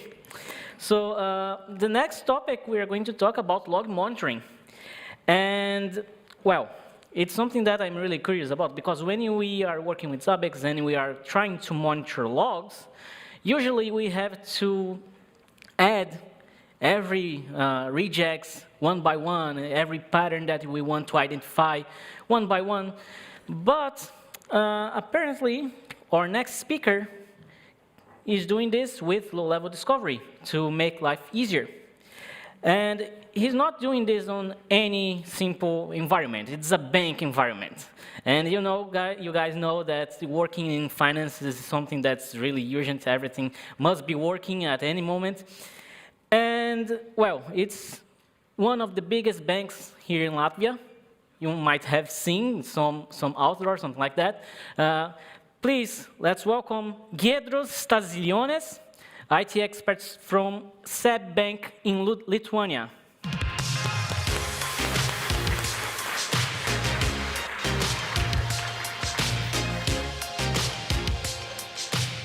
Hello, everyone. It's my pleasure to be here.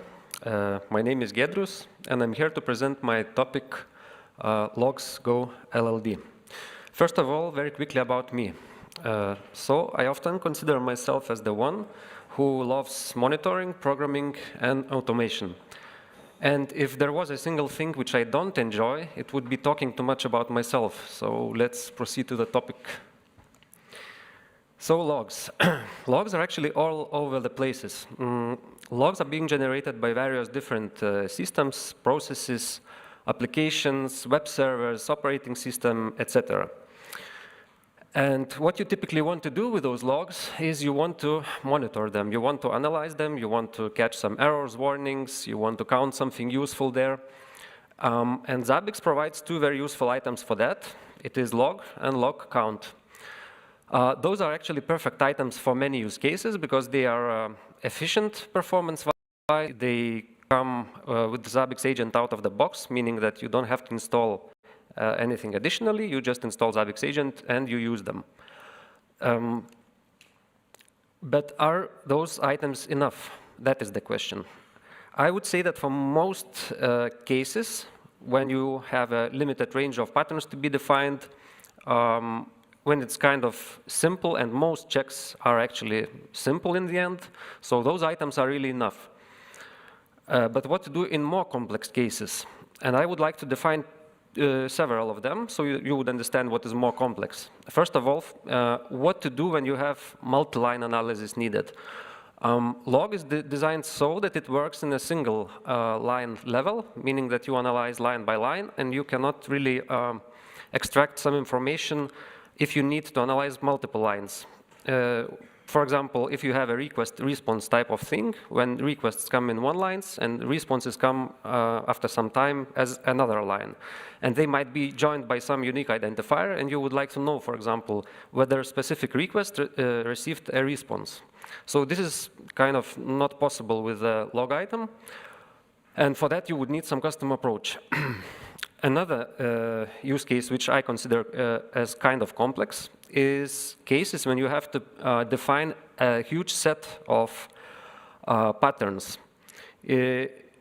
Imagine something like HTTP status codes. What if you would like to monitor counts for them during the time? You should then set up tens, I don't know how many different HTTP status codes. We have something like 60 something maybe. So you would have to define them one by one. Of course, you could clone them. At the best choice, you might create one item, then export a template, and then somehow with a script or manually copy-paste the item and have all the set working.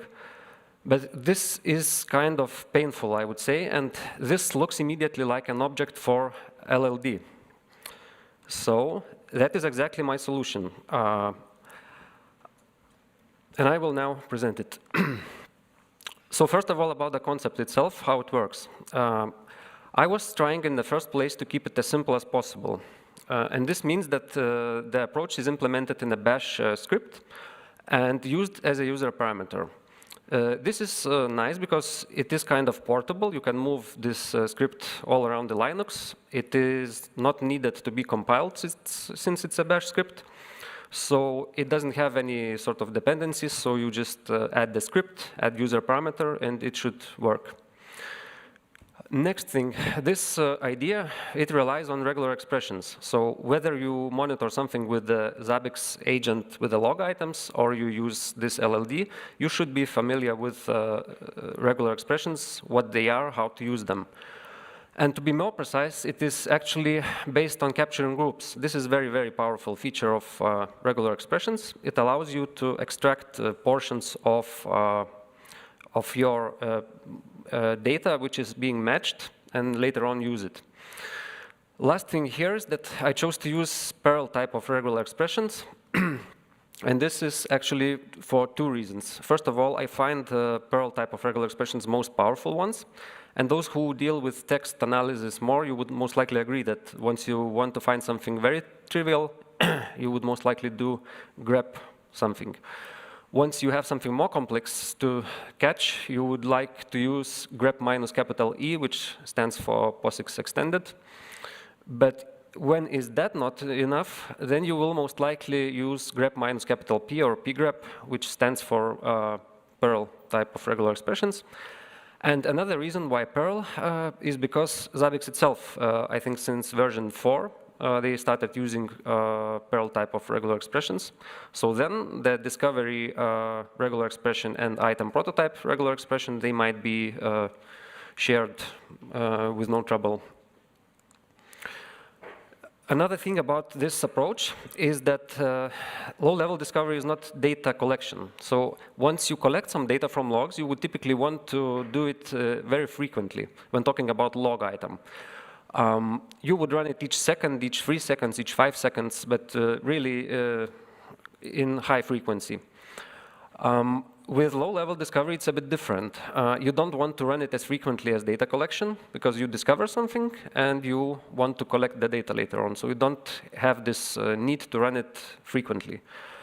And that might become a problem if you have a huge log files, because if you run your discovery something like once an hour, once per half an hour, even once per 10 minutes, and if you have a huge amounts of data, and you would like to keep the same fashion of this low-level discovery as you use in data collection, means that in data collection you scan your log portion by portion. So you read something, and then after some time you run it again, and you read just the portion which was created during 2 runs. So if you would keep the same approach here with the low-level discovery, you might be in big trouble if you have huge logs, because it would become really slow. And that's why I implemented this approach with possibility for you to choose how many lines you would like to analyze. It means that once you run this discovery, it takes last given amount of lines and tries to find something there.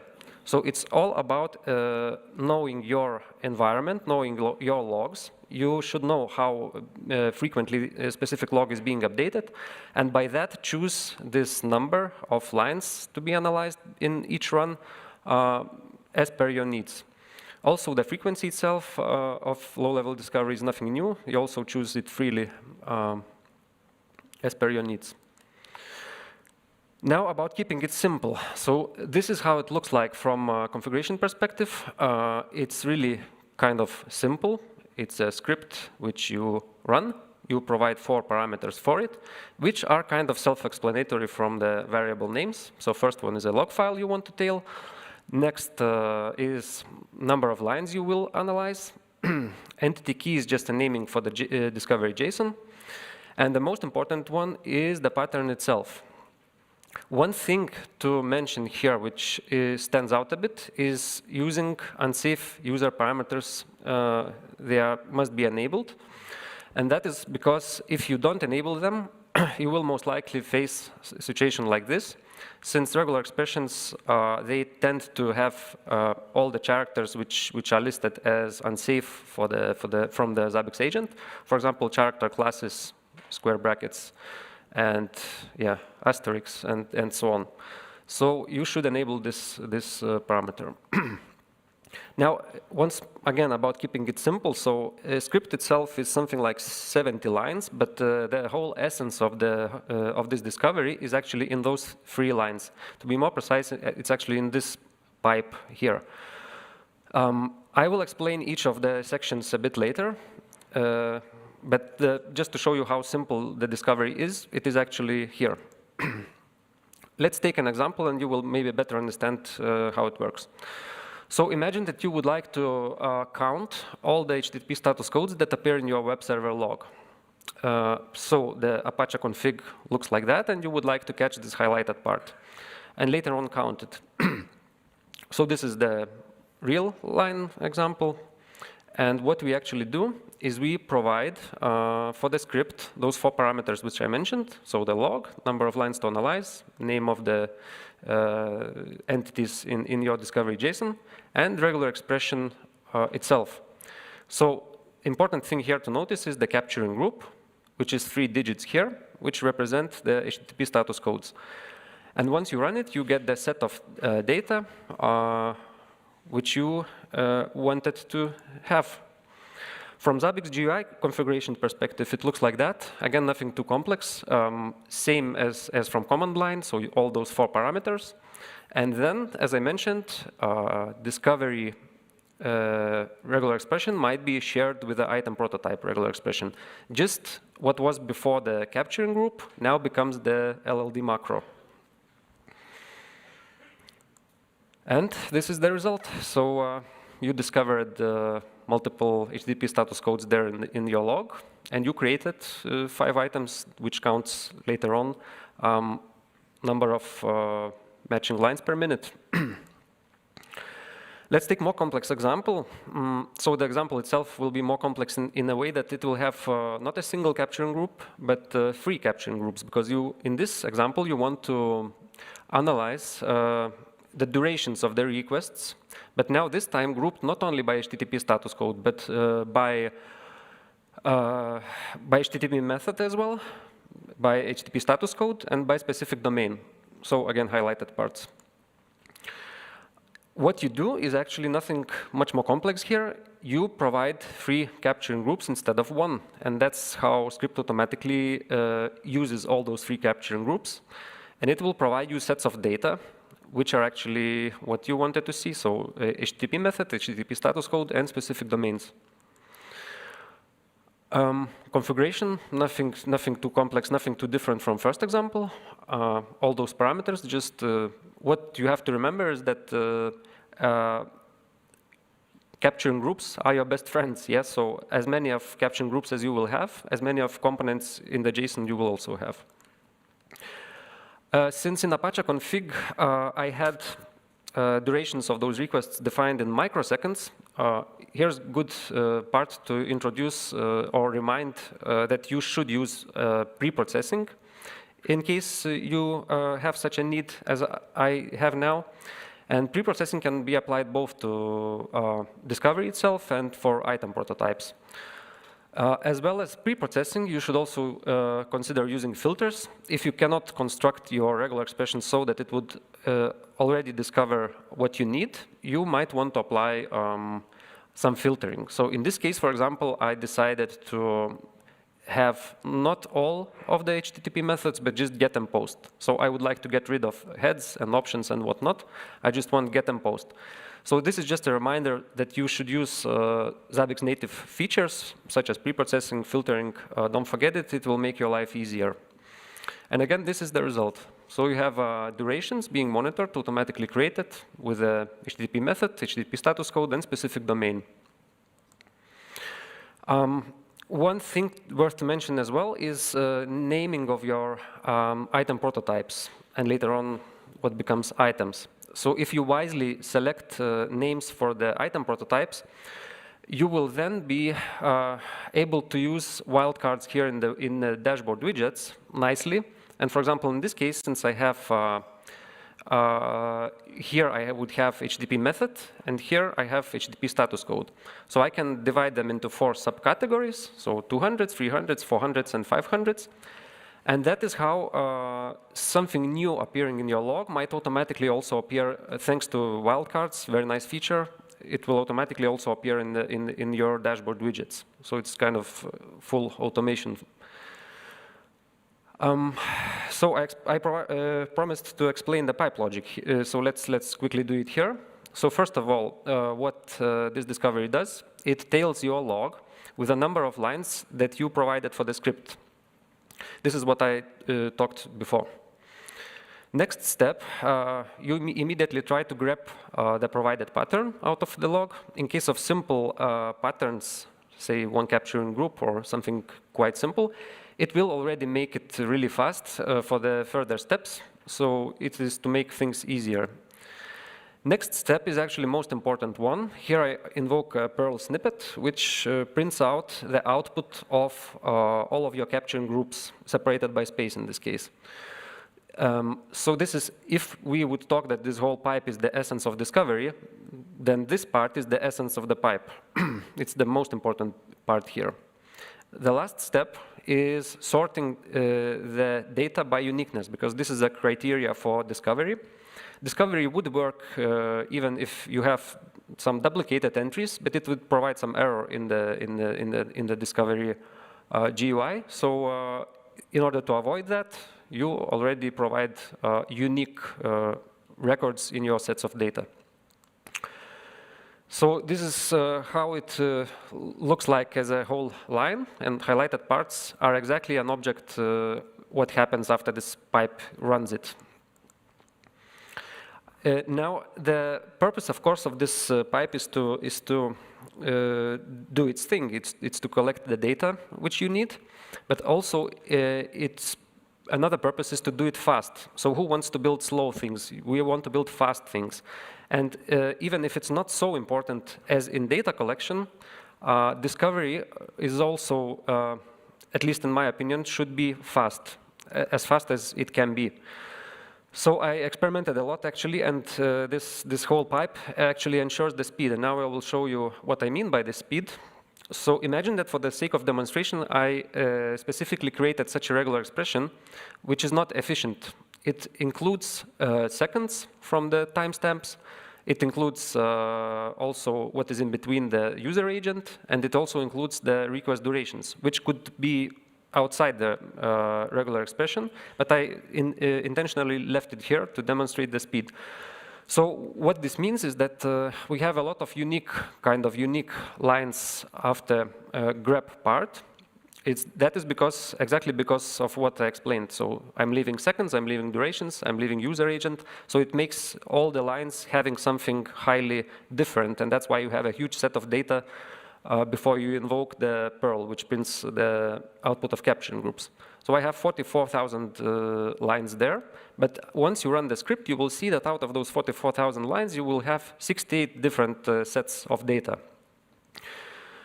And the thing is that this whole analysis is being performed in less than a second.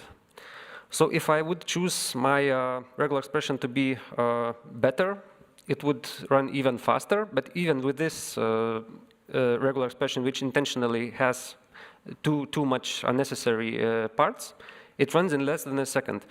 For such amount of data and for a purpose of discovery, I am really happy about this result, and I consider this as at least fast enough for the discovery. So this whole script, this whole thing, I like to consider it as a working thing, so you can take it and use it. But I also like to think about it as an abstract idea, how to do things. So that's why it is easy to change something, modify it, because you might have some different needs than to discover things in a way that I presented. And here's the example what I mean. So imagine that you would like not to discover each and every entity which is in your log, but for example, for some reason, group one of the caption groups or two of the caption groups into some subcategories again. So for example, in my previous example, I had HTTP method, HTTP status code, and specific domain. But what if I would like to group HTTP status codes into two subcategories, something like 200s and non-200s? How to do it? With that initial discovery script, it would be impossible because it literally discovers each and every different HTTP status code. So what to do? I modified the script, and there is another version of it. I will provide those both scripts in GitHub. So this additional modified script, it accepts a fifth parameter. It is as many as caption groups as you have. Here, for this fifth parameter, you should provide as many alternatives for each of the caption groups separated by a semicolon. So here, for example, with the first caption group, I don't do anything. With the second group, I group it by 200s and non-200s. And then with third caption group, I also don't do anything. So it will be literally as is in the logs. And this is how it looks like once you run it. So you get all the HTTP methods, specific domains, but this time, HTTP status codes will be grouped into 200s and non-200s. It is just an example how can you transform or modify the script if you need it. And this is the result again. So HTTP method, 200s, HTTP method, non-200s for specific domain. And yeah, both of the scripts as well as user parameter file are provided here in my GitHub. Feel free to download it, feel free to use it, feel free to modify it. Feel free to catch me and discuss if you like here in Summit or contact via LinkedIn or somewhere else. And yeah, that's it. Thanks.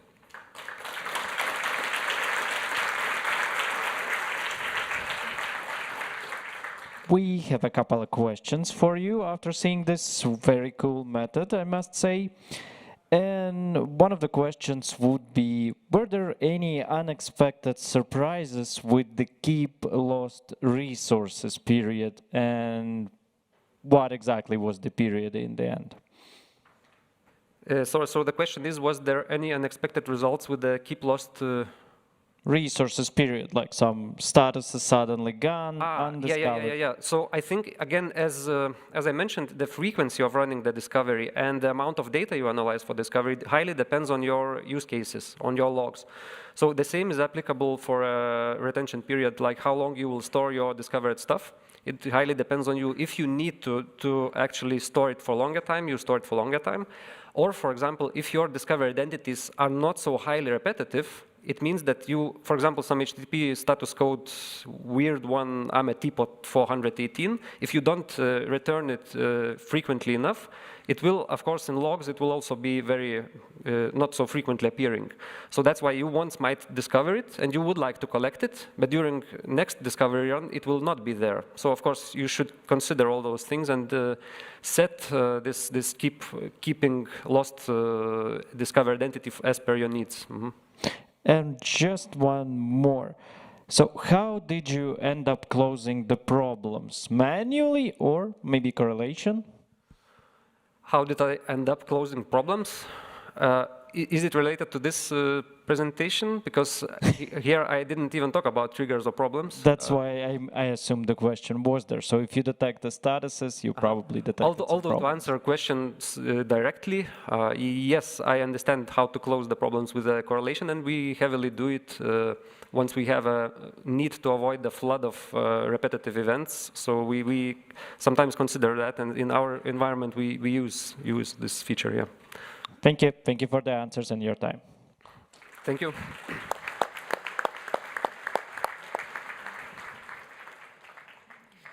Thank you, Giedrius. Well, that was a study case that happened on a financial institute. So we're still talking about financial institutes, right? This time, a long case study that will be brought by a long old member of the Zabbix community. He has more than 10 years of experience as a Zabbix certified trainer, and inclusively, he just received his certificate for it yesterday. He is the CEO of our platinum sponsor, Quadrata Service Group. Please welcome Dimitri Bellini. Thank you. Hi, and thank you so much. So my colleagues say I'm old guy, so 10 years more than when I start my journey with Quadrata.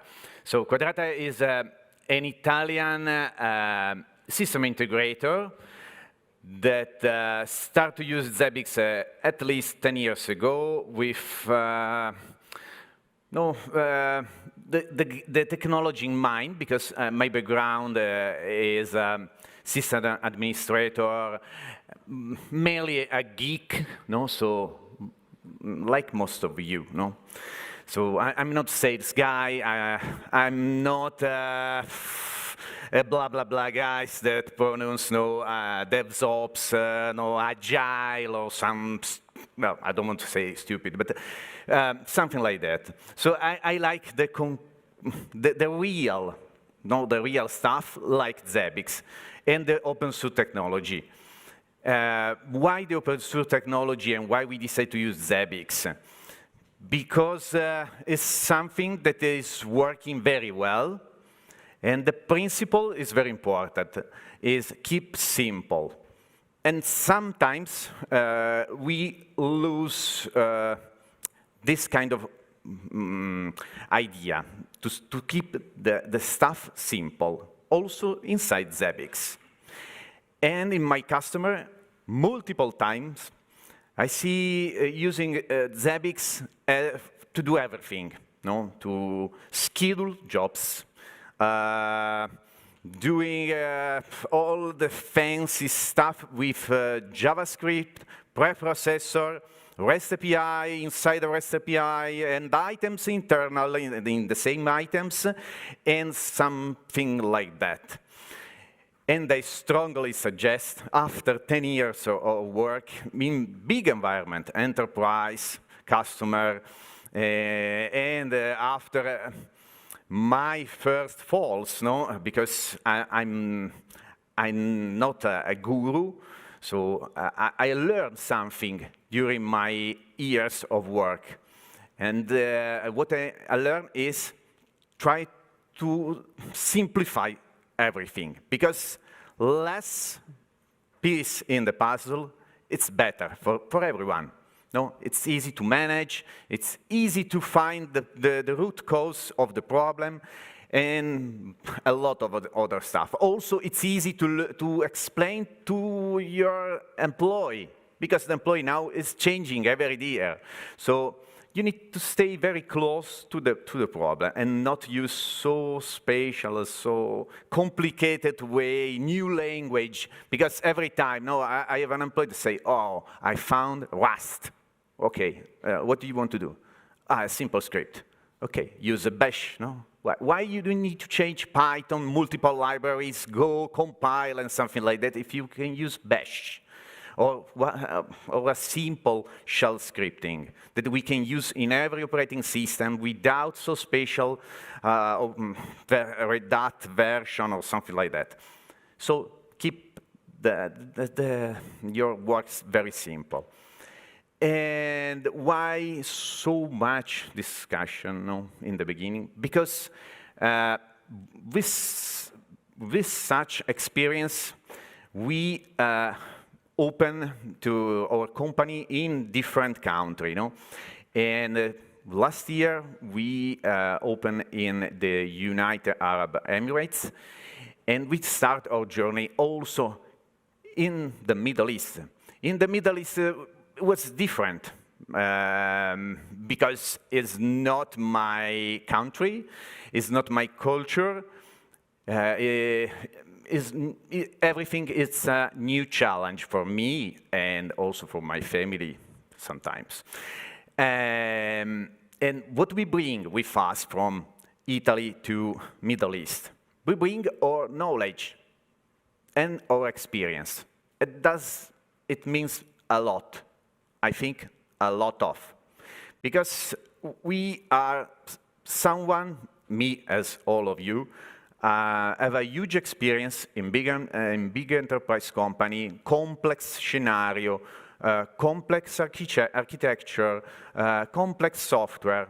We fix most of the time every problem because we are geek and we solve the problem. Also, we like the problem. Also, we like Zabbix. Zabbix, it's not easy. And most of the time, I say to Alexei, we need a better Zabbix, a simple version. Because the manager wants to see nice and fancy graphs, fancy color. They don't like a very complex low-level discovery with multiple JavaScript and new developer language and something like that. They only want to see red, nice red, but maybe the gold, the new bronze, something like that in the dashboard, because it's fancy, no?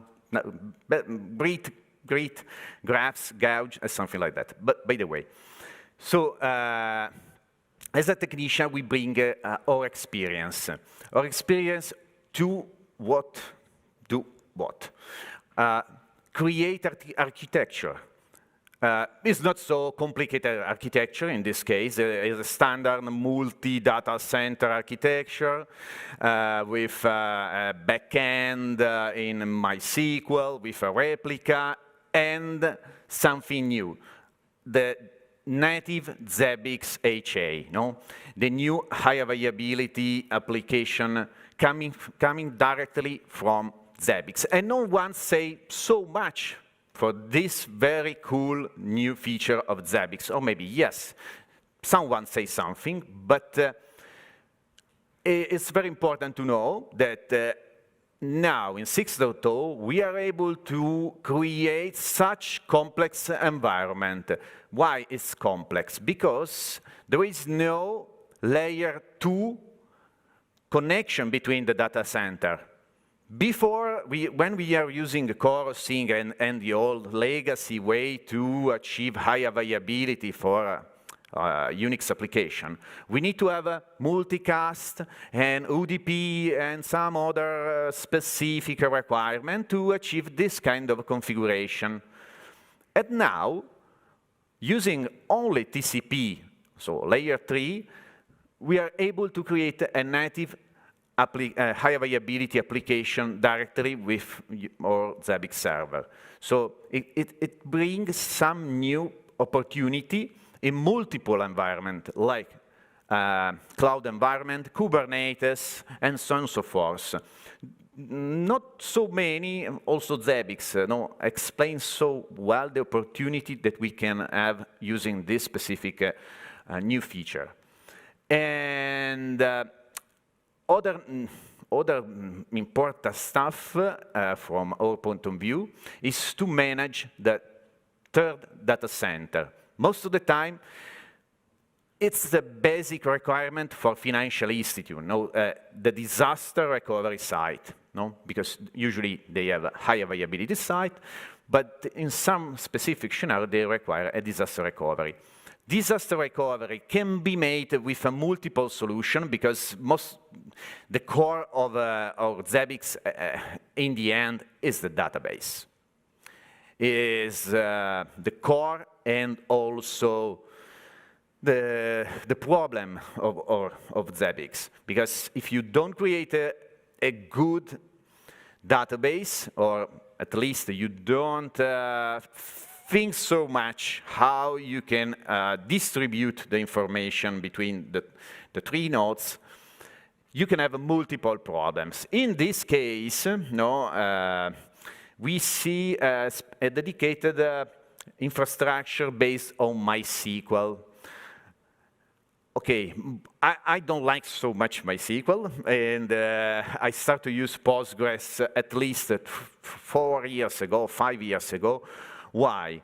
Because it's completely open source, at least at the moment, because someone in the open source world is changing the licensing, so at the moment Postgres seems to be open source.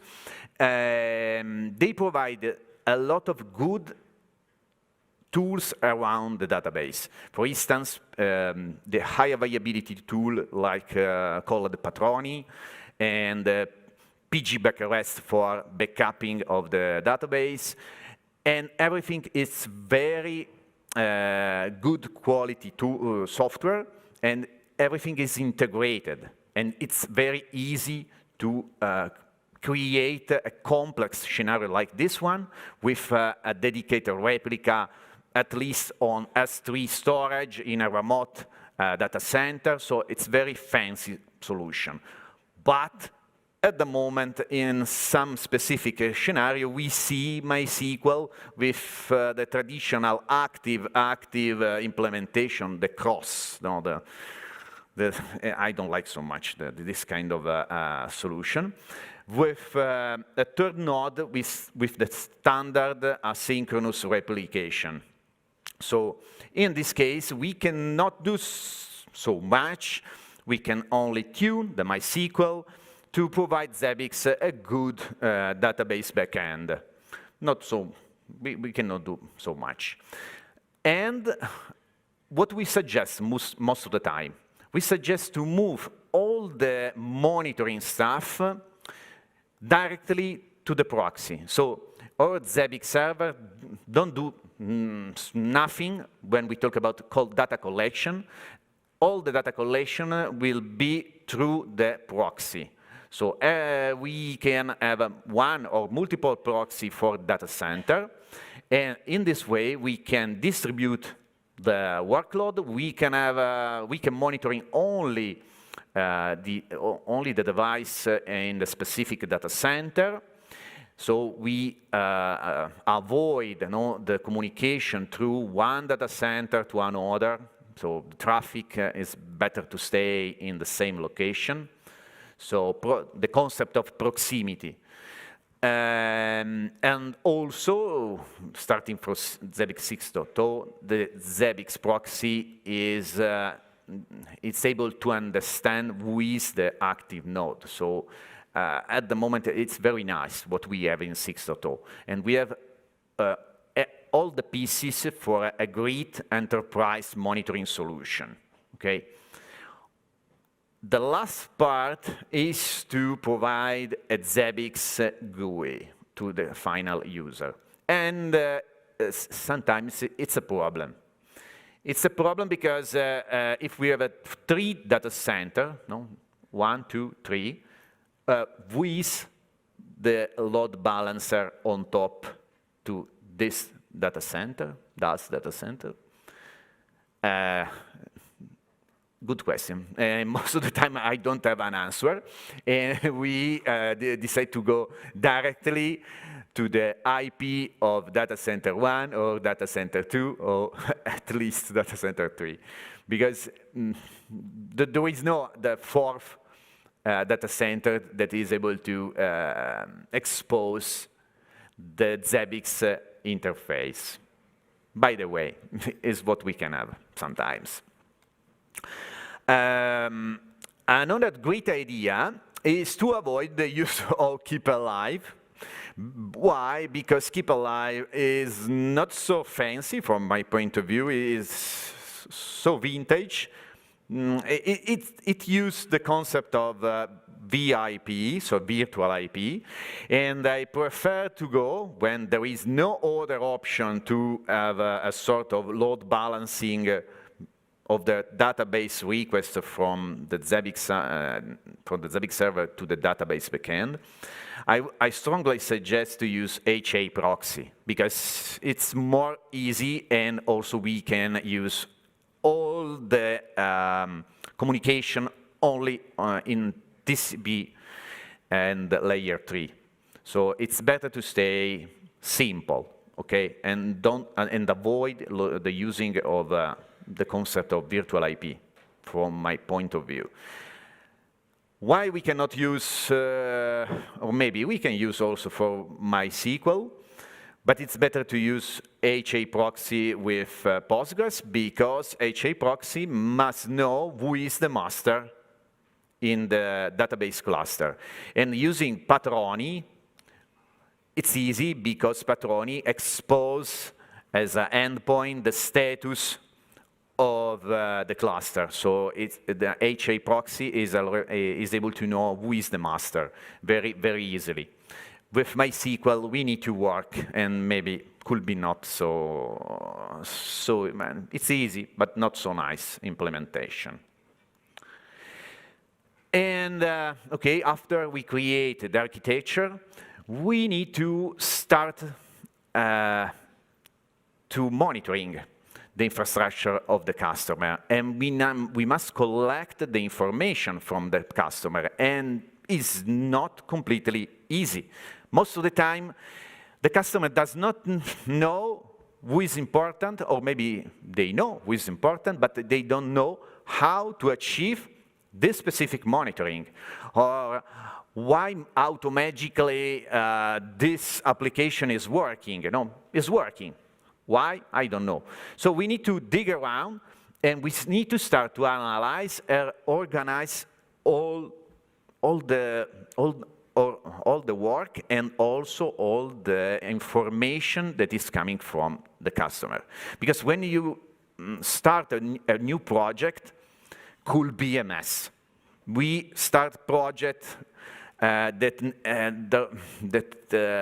supposed to be finished in a few months, and after a few weeks, we discover that the customer does not know so much, the information are not so clear, and the project goes through the months, and we need to close in some way. So keep in mind, collect every information if it's possible, try to analyze starting from the first request of the customer, and In some case, for instance, in this case, we have used the concept of cumulative host to represent the services.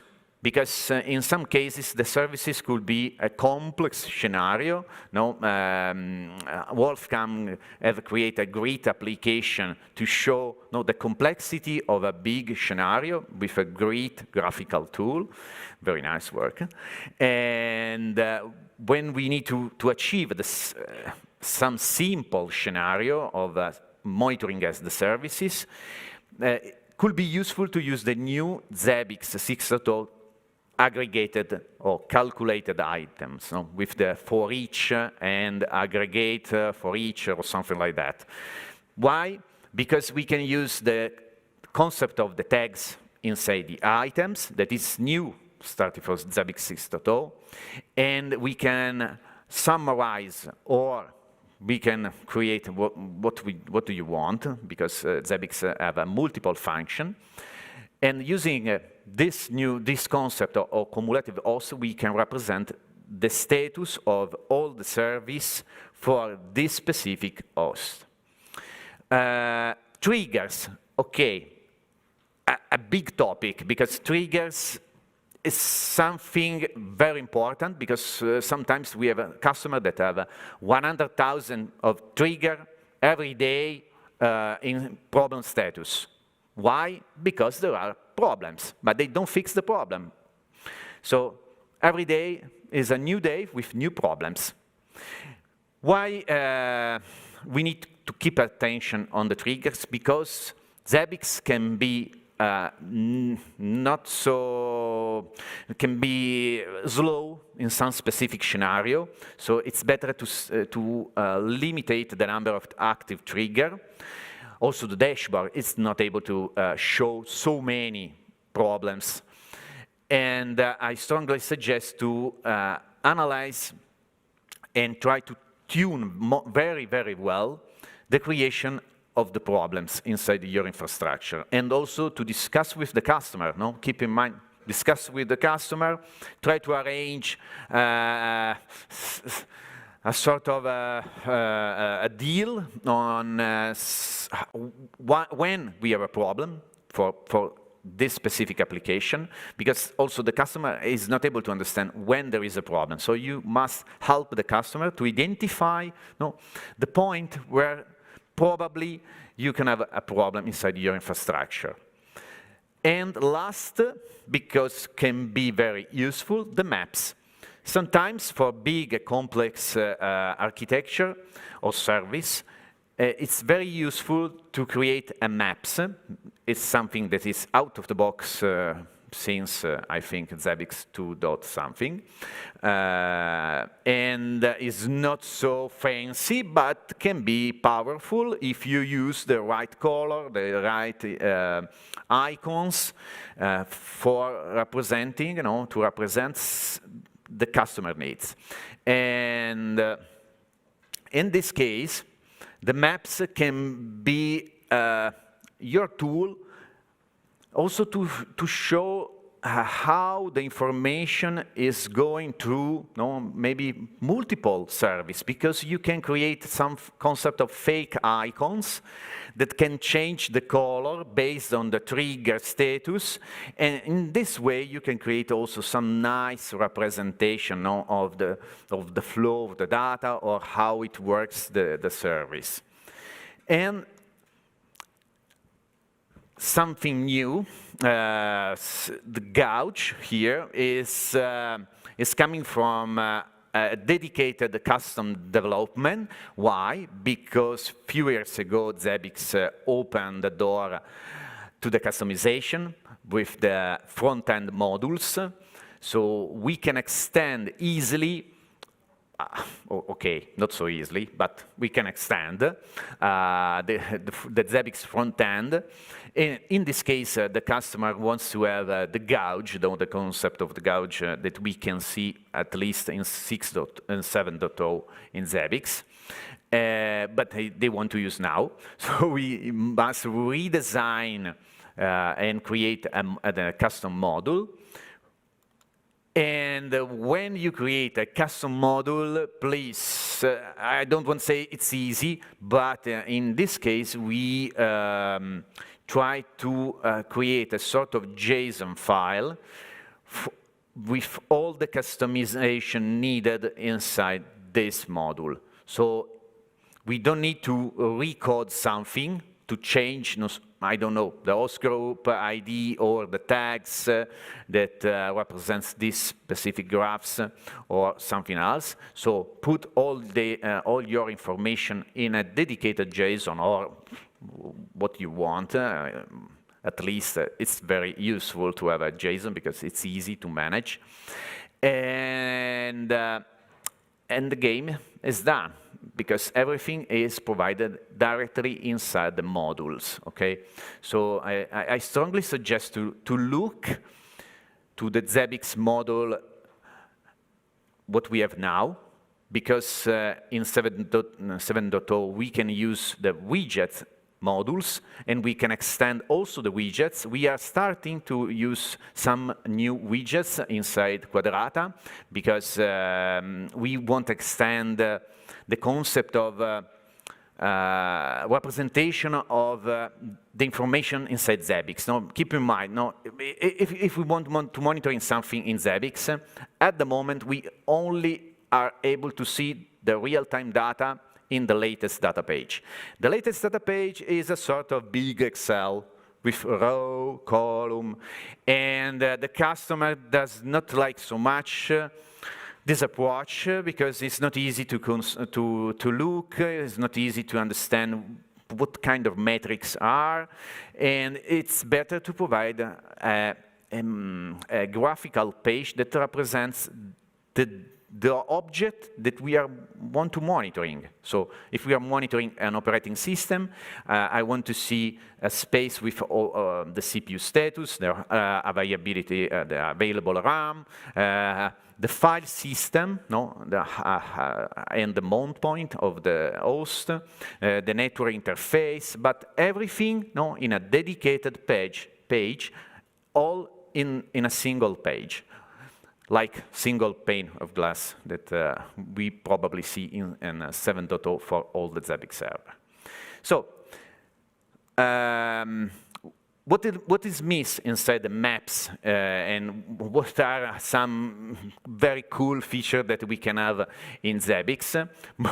this one is very old request and is related to the feature to have multiple links between the objects inside the maps. Why? Because multiple times you need to show a router with multiple connection coming from different operators, but Zabbix it's able to show at least one link per object. I cannot have multiple links with maybe some real-time information that go through the lane. And the only way is to create a fake icon with a blank image. So keep in mind Zabbix to do something related to this kind of problem. So why I discuss so much and why I don't speak about financial institute? So how I start with so huge a number of words and I don't say nothing because I don't have the permission to speak and tell you our job in the bank. So sorry for a huge amount of words without a real correlation, but I need to spend 30 minutes to say something. So thank you very much. If you have some question, I'm here. See you later. Thank you. Questions? Yeah. I can go? Nope. Okay. Just some questions. One of the questions would be, so from your topology picture, it looks like that standby Zabbix server always communicates with a standby database.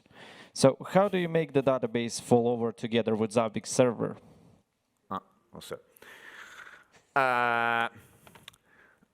Okay, first of all, is a fake image, so something to spend some time to say something. But in reality, we suggest to create before Postgres as a sort of backup of the main database in a different site, and nothing more. So we send the data in a synchronous way. And when you need to start the disaster recovery site, you can start the database when you want. And maybe you can do it some tests every week to check the data inside the database, integrity of the data. Yep, that will be all. Thank you very much. Thank you. Bye. Thank you. Thank you, Dimitri. Thank you. So guys, don't forget, use the hashtag Zabbix Summit 2023. Well, also don't forget to visit our sponsors booths. And you can see that I have a pretty nice vest here, right? Yeah, you can find this and many more on the merch table here, right by the side of this entrance, the entrance in the front. Let's see, for those that have subscribed for the exams tomorrow, it will be happening on the Epsilon room, okay, at 8:30 in the morning. So just for those that subscribe. We also will be having workshops at the same time, at the same moment, 8:30. And if you didn't subscribe to any workshop, there is still time, okay? You can still subscribe to any of those workshops that we have here. You can do this on the link that you received on your email by October 4th. And yeah, these are the rooms that you find. The Beta 1, Beta 2, and Gamma are right across the corridor, on the living here, right across the corridor. And the Sigma room is here, leaving this room at the left. Okay? So we will be having the custom widget creation in Zabbix 7.0 with Andres Versa, database monitoring with Zabbix with Edgar Melveres, LLD and host prototypes with Brian Van Buykel, and stream your data with Steve Destivelle. Banana. Okay, I think that's it for now. We'll have a quick break of 30 minutes, and we'll be right back. Enjoy the party, enjoy the merch, the booth, and don't forget, we still have the chocolates with prizes. So go over to the testimonial booth and share your experience with Zabbix. Okay? Thank you.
We're back with a few more live stream interviews, and I'm talking now to Christina Lamberts, head of training, and I've got just a couple of questions for her. And first and foremost, so do you feel that the demand for training is changing? Oh, yes, certainly. We believe that really many years ago, Zabbix was just this tool for the technical dudes who knew everything around monitoring and stuff. So we really believe that nowadays the user base is expanding and we have new and new users joining the community, starting fresh without prior knowledge. So we have to keep it in mind when we create anything new for the community. Okay, great. And how does being here with the community help you when it comes to creating training materials? Oh, that is something that we are really looking forward to. Like you know, we have the LTS versions that are coming out once every 1.5 years or 2 years. And being here in this event that is running once a year, we always get the feedback about what we are providing. So we know what we can do better to better fit the need of the people who are actually using this training to get ahead of their game, to be better at their work and bring the benefit to their company, because it always comes down to the company. That's great. Thank you very much for your time. Thank and you. Goodbye. All right. And we'll talk now to Dimitri Bellini. All right. Hello. So, as I just said, I'm here with Dimitri Bellini. Yes, from Quadrata, and I've just got a couple of quick questions for you. So, first of all, how did you first become acquainted with the use of Zabbix in financial institutions? It was a complex journey because we started 10 years ago because in Italy they need some specific custom checks. The custom checks was not so easy with traditional closed source, and Zabbix can be the right tool to achieve the specific customer requirements. So the customizable way of Zabbix is the perfect choice for a financial institute. All right, and because you're fresh from the stage, where you just gave a great presentation, you're welcome. I'd like to ask you, so what's the most important takeaway that you'd like everybody to remember from your speech? Every day is a new challenge, so be prepared to fix everything, also maybe using Zabbix. Thank you. Thank you very much. Bye. Bye. Okay. All right, we're coming over here now.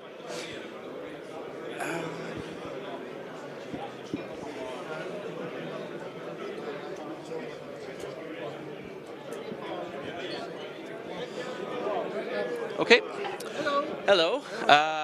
Here now with Steve Destivelle from IZI-IT. Yes. So, Steve, you're an open source evangelist from France, and you've attended a lot of Zabbix summits over the years, right? What's your favorite part about summits? Oh, summit, and I'd like to rectify something. I'm not an open source evangelist, Zabbix evangelist, yes. Okay. This question is very difficult because there is many parts that people could enjoy during the summit, like going to technical meeting, meet people, enjoy the food and other stuff like that. So we have different aspects that everyone could enjoy and share. So I don't have a mind about that. Okay, great, thank you. On the stage, so you give a lot of valuable. Yes, but I think that this one. Because I'm going on the stage after the yes, I know. Yeah, so, but you give a lot of information to Zabbix beginners, right? And so, as an expert yourself, how do you put yourself in the shoes of a beginner when it's time to present? Because I begin as a beginner 15 years ago. I don't know what is Zabbix, and I begin using Zabbix for the monitoring. And yes, I've learned and do some mistakes like beginners will do, and so I improve, read the documentation, come to the community, ask a question, and that's how you became an expert after many years of utilization of Zabbix, of question to ask to the community member and even to Zabbix. That's great. Thank you very much. I appreciate your time. Okay. Bye-bye. Thanks. Bye-bye. All right.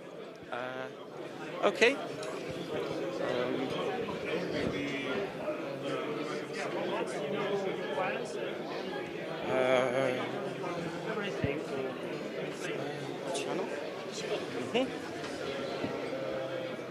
Okay, ready? Okay, so I'm speaking now with Luciano Alves, and I've just got a couple of quick questions for you. So you're the CEO of Zabbix Latam, of course. What's new for Zabbix Latam this year? Yeah, this year we opened in a Mexico office, you know about that, and of course the business are growing.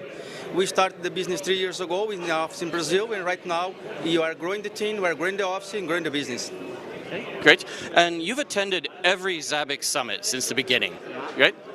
Is there anything special or anything in particular that you love about this event so much? I think talking about monitoring things, talking about observability and then Zabbix, it's a place to stay every year because you can share a lot of experience and of course we met a lot of friends here. Every year we met a lot of friends here. That's great. That's nice to hear. And we all know that the Zabbix Latam community is one of the most active ones in the world, right? So why do you think that is?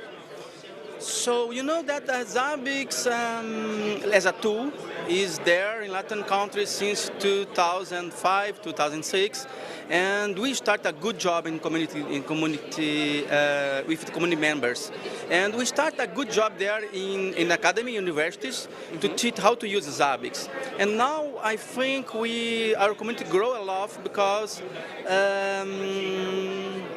people knows about the Zabbix a lot. And Zabbix is an open source tool. It's very easy to start to using Zabbix. And when we talk there in Latin, we are democratizing the technology. I mean, it's easier to start. I think because that it's a good, you have a good community members there. And of course, you have a passionate communities in Brazil. That's nice to hear too. So at the end of November, you're gearing up for another huge event. So Zabbix Forum Mexico, right? Yeah. What should we expect from that event? Yeah, the Zabbix forums are different kind of events. We just, we do not talk just about technical things. We talk a lot about business, how Zabbix are aggregating value to the business. And of course, we have a lot of kind of events. And Zabbix forums, we talk about aggregate value and business. What we expect, a lot of new experience from other industries. I mean, we are talking about financial companies, we are talking about MSPs, we are talking about government companies, how they are using Zabbix, and of course, taking advantage of our tool. Thank you very much for your time. I appreciate it. Bye. All right. Moving right along. So I'm here now with Marianna Portela from Globo. Sorry, 1 second. I've just got to find your question. Take your time. Okay. There we are. Okay, so I'm here with Marianna from Globo, and so the first question that I've got for you is, so as an 11-year veteran of monitoring at Globo, so what are some of the biggest technological challenges that you've seen in that time? I guess when you move to cloud in a cloud-native way and start to use microservice, it's really challenging because it's a mindset changing, so you have to collect data in a different way and also analyze this data in a different way too. Okay, that makes sense. So what's the biggest live event infrastructure monitoring challenge that you've dealt with? Well, it's a difficult question, but I guess the elections in Brazil, because in Brazil the results came out at the same time, so people keep following the numbers, and you have to keep it updated at minute to minute, you know. I guess the elections are the biggest challenge on live events. Okay. And I know that two big events for Globo are the World Cup and the Olympics. And what are some similarities and differences between monitoring those two events? Well, we have to keep working, all things working on the both events because we have a huge audience there. Olympics, we just have one city to cover, but at the other side, we have a lot of games happen at the same time. You have to handle a lot of statistics. Workup, it's a national passion in Brazil, so we also are streaming the games on j1.com or globo.com, so we have a lot of channels that we have to cover. Okay, thank you very much for your time. I appreciate it. Okay, thank you. Bye. All right, that concludes our interviews for this segment. Thank you.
Welcome back, everybody. Come on, let's take run, people, run inside. Okay, let's get back to business. Well, before we continue with the presentations, I'd like to say once again thank you to all of you, and a special thank you to our sponsors, our diamond sponsor, initMAX. Please, a round of applause for our sponsors. Platinum sponsor, IntelliTrend. Platinum sponsor, IZI-IT. Platinum sponsor, Quadrata. Gold sponsor, Alenta. Gold sponsor, Opensource ICT Solutions. Gold sponsor, Docomo Business NTT Communications. And gold sponsor, Metricio. Hey. Okay, so next thing that I want to talk about is about today's party. After the end of the presentations, we are going to have our party starting at 7 p.m. You can see here. You can also check the QR code for more information. It's happening on the Railroad Museum, right across the bridge. If you don't know Riga, we are going by foot. Hopefully it's not raining and it's not too cold. And okay, I think that's it for these announcements. Let's continue with our presentations. The next guy is what we call an evangelist. What is an evangelist? Is the person that spread the word. So he's spreading the word of Zabbix across his country, across the continent, and he's a really capable person. You notice it. So just a second. Yep. Sometimes we have Zabbix being administrated by a few people, and a lot of people don't know the full potential of Zabbix. And with this evangelist of today, we're going to check more of the functionalities of Zabbix. So please, warm welcome to Steve Destivelle from IZI-IT.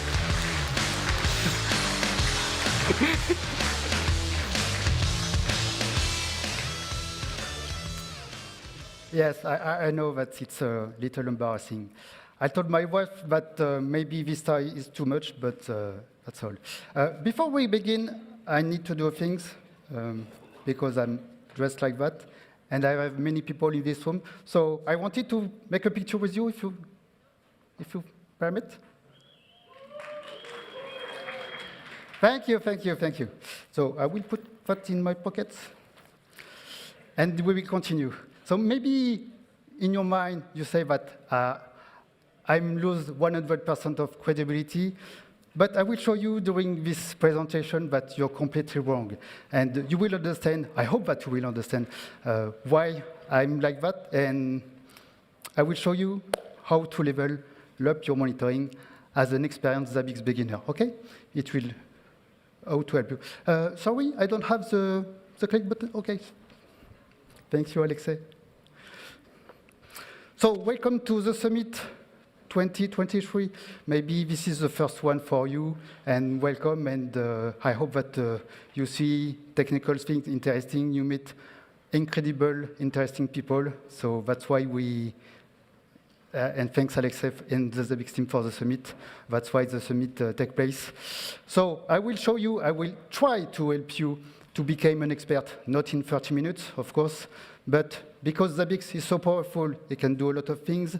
As you may know, Zabbix is completely free, open source, as I said. So I will try to cover what is the basic things that you should learn and what you have to do to become an expert. So everything begins with Zabbix. As you can see, I am at the start. I am a baby giraffe, so I will begin my journey. So there are three components, three major components. Zabbix server. Maybe you know that Zabbix server. What is the role of Zabbix server? Did you know? No? Even one person? Ooh, No, okay. So Zabbix server is responsible of inserting the data collected by the proxy, by the agent in the database. So this is the brain of the solution, and it could also send notification and evaluate the data collected compared to the trigger that you set up in Zabbix, in the front end, of course. The Zabbix database is the second, or maybe the first main component, because it will store all the configuration and all data, historical data and trends data. So you have many tables in Zabbix database, more than 173, I think.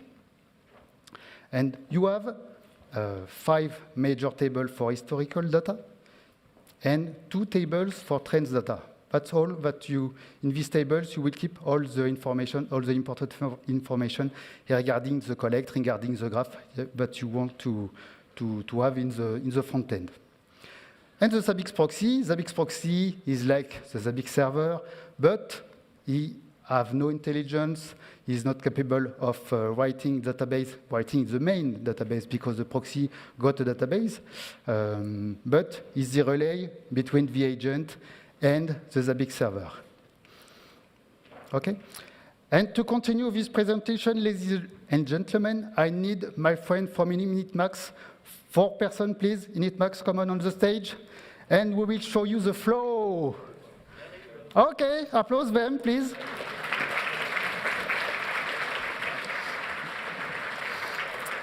And you will use, of course, banana. Okay? So you will be the server, the database, Thank you. the proxy, and the agent. Okay? So if I show you the flow of the collected data, I have the server. I am the front end, so you configure an item, triggers, and so on.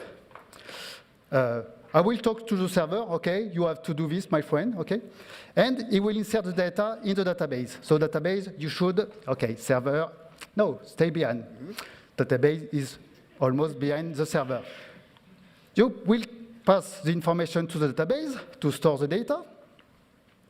The proxy, active or passive mode, it depends. You will be what? An active proxy or passive proxy? Maybe active. Active one? Yeah. Okay, so active one, he will catch information from the Zabbix server. Hop, this is the data. No, you are the database. Oh. Server? No, this is the server. Proxy, hop, configuration. Yep. And the agent, active or proxy, the same things. If you are active, you will catch the information from the proxy, okay? Understand? And if you are in a passive mode, where we are an agent in a passive mode, the proxy will prepare. Okay, what is the data? I will ask for a key, and it will return a result to me, okay? Ah, yes. So this is the flow. Thank you, guys. Thank you. If you want to put the banana right there. So this is the basic of Zabbix, okay? We have the front end, the server, database, proxy, and agent, and everything is working together. Not like these guys because they don't know how to work together. So you have to learn how to install Zabbix agent because there are several systems, operating system, version, Windows, Linux, HP UX, Solaris, and so on. So you have to learn the installation of the agent. Agent 1, agent 2, you say maybe agent 2 is not the replacement of agent 1. It's just a major Zabbix agent with a lot of power and plugins. And I think that maybe in the roadmap, Zabbix agent 2 will improve a lot. So we will see. Zabbix agent and Zabbix proxy. You have to learn how they work to retrieve the data, because proxy is capable also of collected data from, for example, SNMP device. So you need to use Zabbix proxy to collect this data. And also, if you have a distributed environment to collect the agent far away from your Zabbix server, for example, to avoid latency on the network and so on, okay? After that, you need to focus on host and host group, because host, it's not complicated. This is a device that you want to monitor, an agent Zabbix, a network device, for example. But regarding the host group, you have to make a reflection on how to create the host group, because this is a vision essential, a component essential in your front end, in your structure. You need to align your host group like the group that you have in your company. Okay, the structure of your company should be the reflect of the structure of the host group. And thanks for the nested host group that we have, now we can easily manage host group with inheritance and so on. Okay, so once you get that, you have make a reflection about host group. You're ready to go for the items, dependencies, and triggers. And thanks to the previous speakers, because I think that this is a resume of the previous speak that you have, that you see previously. The item is capable of collect. Dependencies between the triggers to avoid a lot of alert. Thanks Rihards for that, to avoid the alert fatigue. And the triggers to also make usage of the function, the correct function, instead of using last function, for example, you use min, max with a value or a number of collected value. That's how you learn about Zabbix. That's how you learn about the basic of Zabbix. And we have also our little minion, our little companion, the templates. Templates simplify the configuration that you have. You will create several templates because you want to monitor in several ways your device. So the templates will easily provide you, easily assist you to deploy this monitoring on a multiple host, okay? So you have normally the same thing on the same host. But sometimes there is one component that does not act like the others. After that, you need to set up action and notification, thanks to the webhook to add more values to Zabbix, because now we're able to create some tickets native in ServiceNow, in GLPI, over ITSM solution. We could also send an email, send notification to WhatsApp, Teams, okay, natively with Zabbix. So use data collection, templates, action, notification, and after, you need to create dashboard, because this is a essential part of representation, the data that you have in your database, in your Zabbix database, with the front end. And thanks to the, we will see, 7.0 version of Zabbix, the next LTS, that give us a lot of improvement regarding usability, regarding widget also, because we have charts, gauge, pie, donuts that will improve our life, that will give a new vision of our dashboard, okay? And after that, you will be able to use this dashboard in reporting, in on the television, for example, that you put on a desk or on a TV.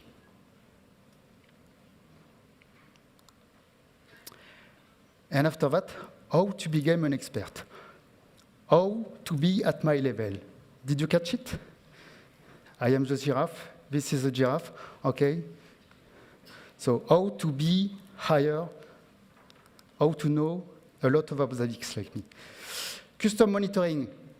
We have a talk previously about from initMAX, and thanks, this was very, very interesting, guys. So you have to master item function, item script, for example, using JavaScript preprocessing to be able to do like this guy, to say that, okay, Zabbix is capable of all. You can not say, I'm not be able to do that with Zabbix. Okay, Zabbix is a very, very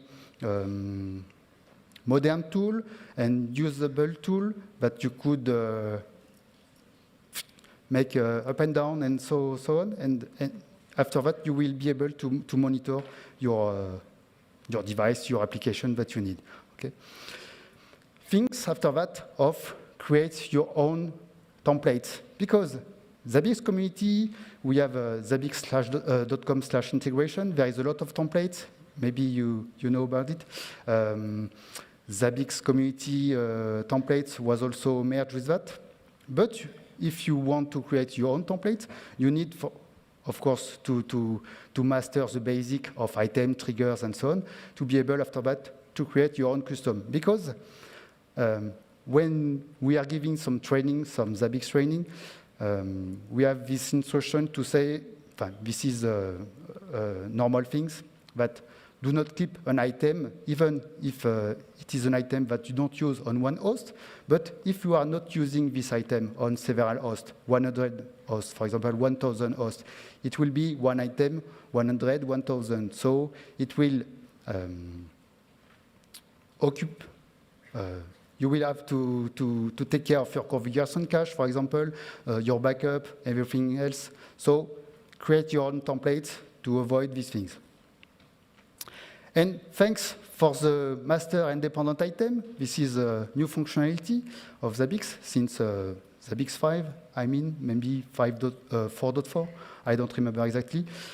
You could interact with your application one time and then gather data for several and several dependent items. So I think that this is the next part, the next step to master Zabbix and become an expert. And also, I'm sorry for that. I'm very, very sorry. You need to, of course, to master the banana. So, banana. Banana.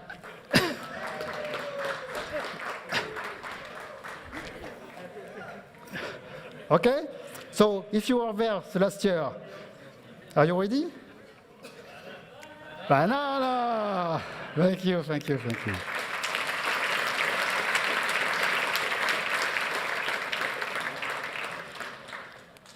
Okay. After that, you need to, of course, because your infrastructure, your Zabbix instance will be production ready, will grow a lot, because if you've done and you learn how to engage with Zabbix, how to use, many people, other departments will say, okay, you show us that Zabbix is really reliable, we could use Zabbix. Okay, help me to do that, help me to integrate another environment in Zabbix. So you have to learn how to optimize performance, because the main things I said, this is not a Zabbix server, but a database. You need to learn how to optimize the database. For example, by using timescale.db, for example, usage of partitioning if you are in MySQL, MariaDB. Okay, do these things, it will avoid you a lot of trouble regarding the database and the response time of the database. Scaling, we are waiting for Zabbix 7.0 to have the vertical scaling because of the utilization of the pooler and the different process that Alexei showed us in the morning, and horizontally because of the proxy. If you use some proxy, you will be able to split the load on several proxies, okay? If you are monitoring a large infrastructure.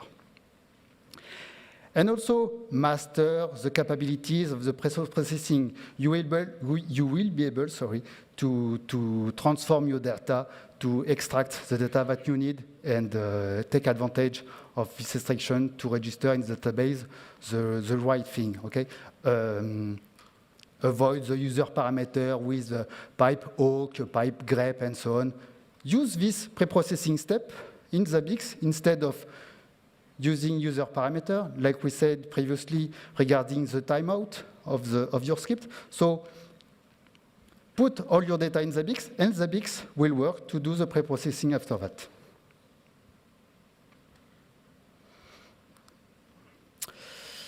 Regarding automation and integration, there is also, Zabbix is capable to do some automation and integration. Automation, because what you have to use, for example, Zabbix script and Zabbix action to automate some things. For example, if you want to do automatic remediation, with Zabbix agent or with something else. For example, Dimitri, if I say Rundeck, will be very happy with that.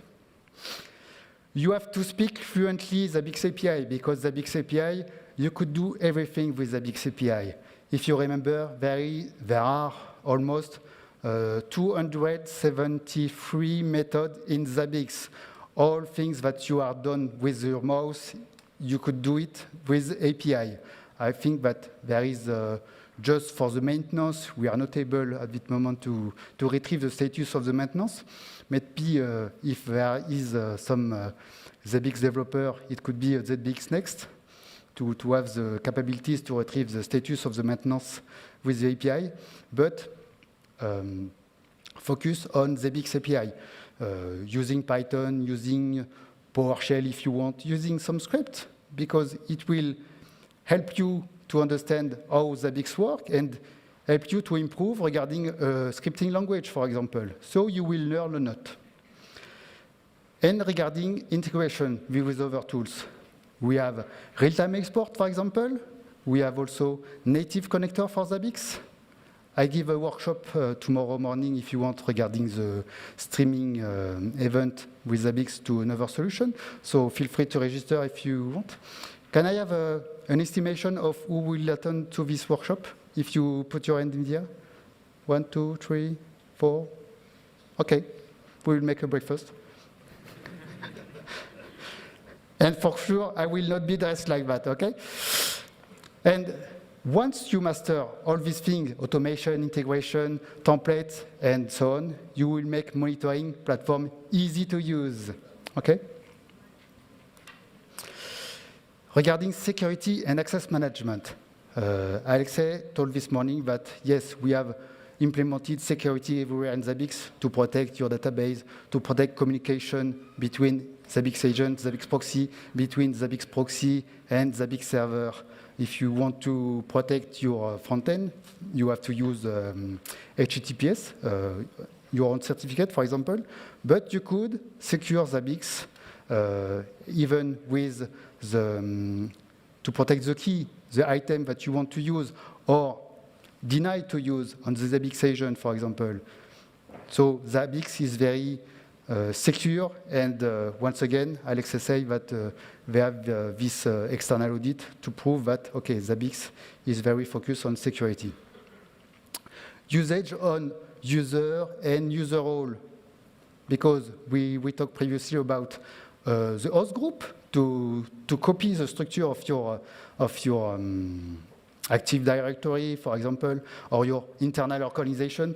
But after that, you have to manage with this host group the permission for the user. Are they able to see the config menu? Are they able to see the maintenance period? Are they able to administrate the user, create some host group? Okay. If you take a look at the 6.4 menu, there are some modifications, some new features regarding the menu. I think that this is to give us a better way to improve security, to improve permission management with Zabbix and the user roles. And after that, became a Zabbix expert is also advanced monitoring. For example, master the discovery of your network, of your device, for example.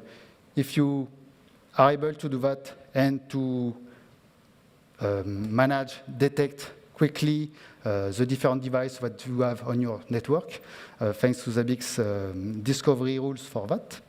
Okay, you could put, okay, I will create a new discovery rule based on ping, based on SNMP system description OID, for example, and you will manage automatically your infrastructure, your network infrastructure, okay? And thanks also for the new trigger function to be able to provide us some data analysis. This is not the future. We are not in the AI area, but it begins because we have some trend prediction, trend function, for example.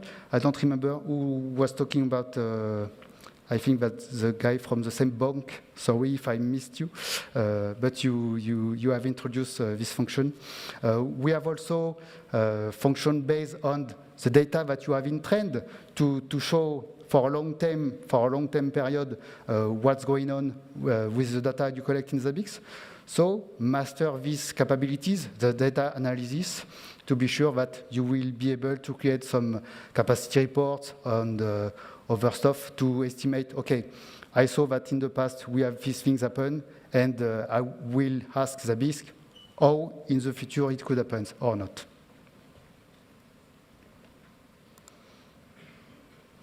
I think that number slide is completely wrong because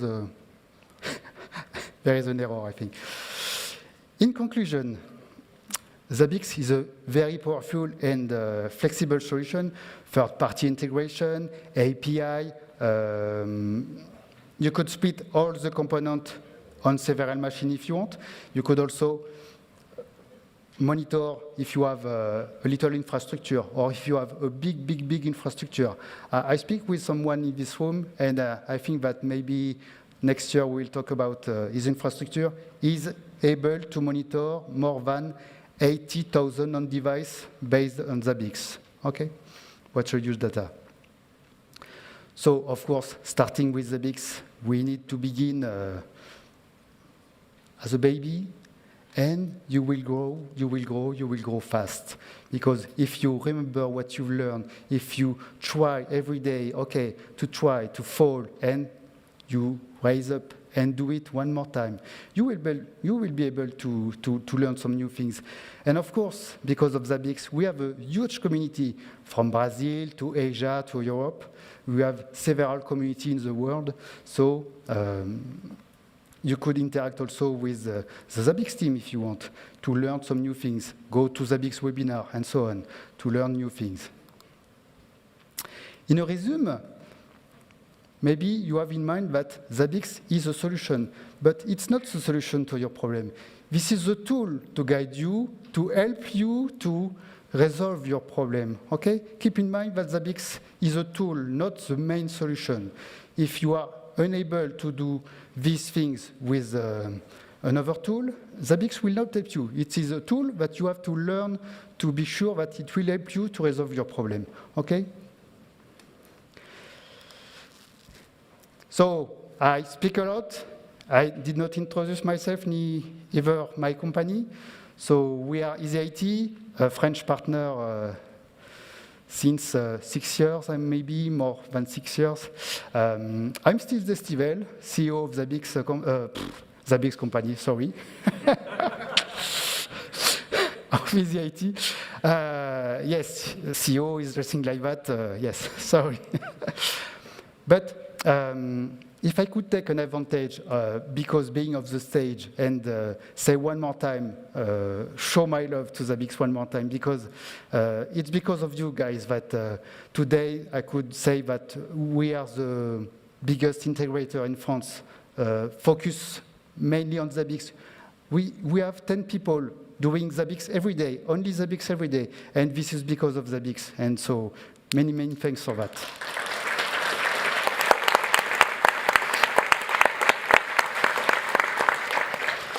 So if you want to learn more about us, we have a booth.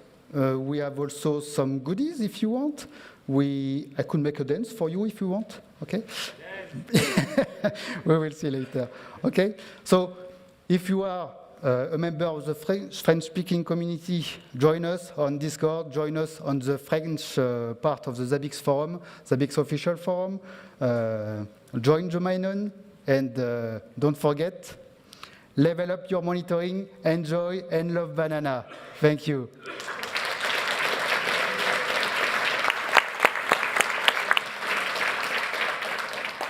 Banana! So now, oh, sorry, I could have the screen, please, one more time. Our logo is the head of the giraffe, because in the giraffe, it's the taller animal that you can see, and this animal look around, like the monitoring, and be able to anticipate every problem. That's why I use this gist, and that's why we have this logo. Thanks.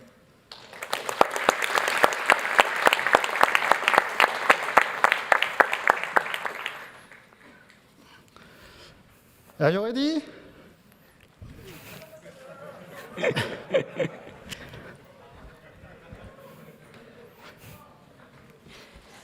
Thank you, Steve.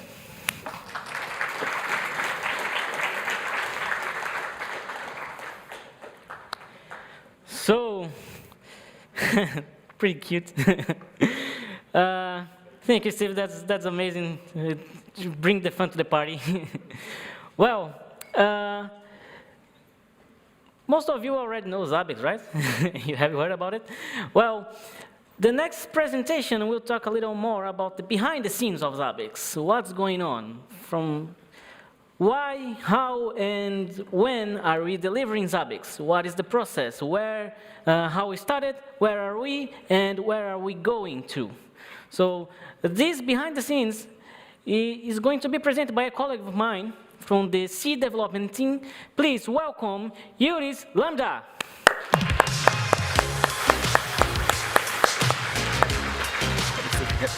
Green for awesome, amazing. Hello, everyone. I would like to welcome you to the summit as annually happening. It's nice to see all your faces again. And I would like to start off by explaining what product delivery is within Zabbix. Pardon, reset. First off, who am I? I am an ex-employee of Zabbix who has returned after roughly a 10-year hiatus. I work as a developer. I work on your favorite components, which are the agent, the proxy, and the server, which make this whole monitoring thing tick. And sometimes I put on different hats throughout the day, and one of them is product delivery, which is the topic we'll be covering here today. I consider the Zabbix to just generally be a very good, a very educating product because of how many other systems it interacts with, as well as Zabbix, the company, being a great work environment where I get to work with very experienced other developers and learn continuously. With this talk today, I would like to cover the following.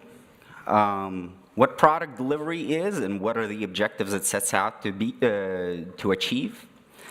What the motivating factors are for engaging in product delivery as a company. We will also slightly go back in time and look at how product delivery even started within Zabbix as a company.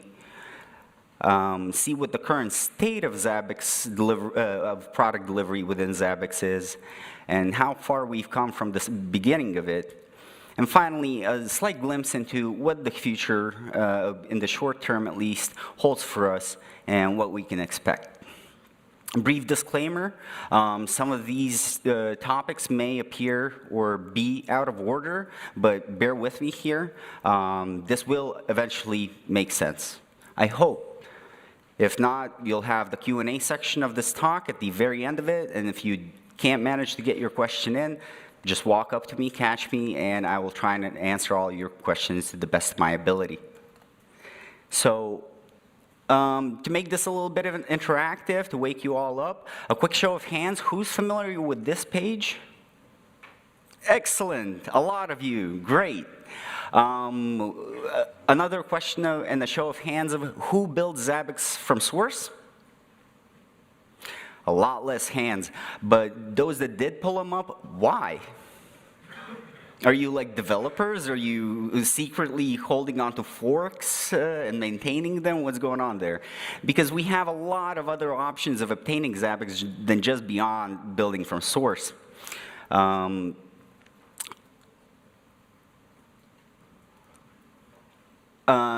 So product delivery, I would like to first off establish what is product delivery.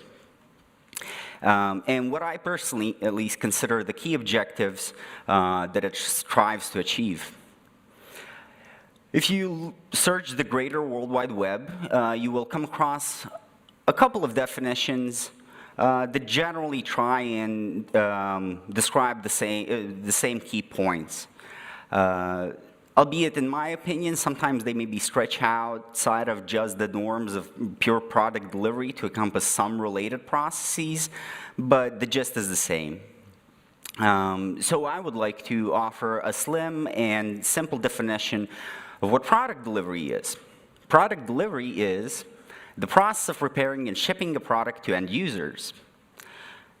Obviously, we can't go along just with this general definition, so I would like to append some quantifiers to that. Product delivery should ship a product that is readily consumable, it lends itself to reuse, it meets established criteria of quality, and maybe the most important one, it becomes available in a timely manner. For the readily consumable part, it is the best to our all benefit that we don't have to perform additional steps as the end user just to get off the ground and get it running, right? For the part of reuse, it would also not be great if we would have to create these unique artifacts that for every individual case of environment that we want to deploy in. We would much rather prefer to have one artifact built once for a particular environment type and just reuse all of that.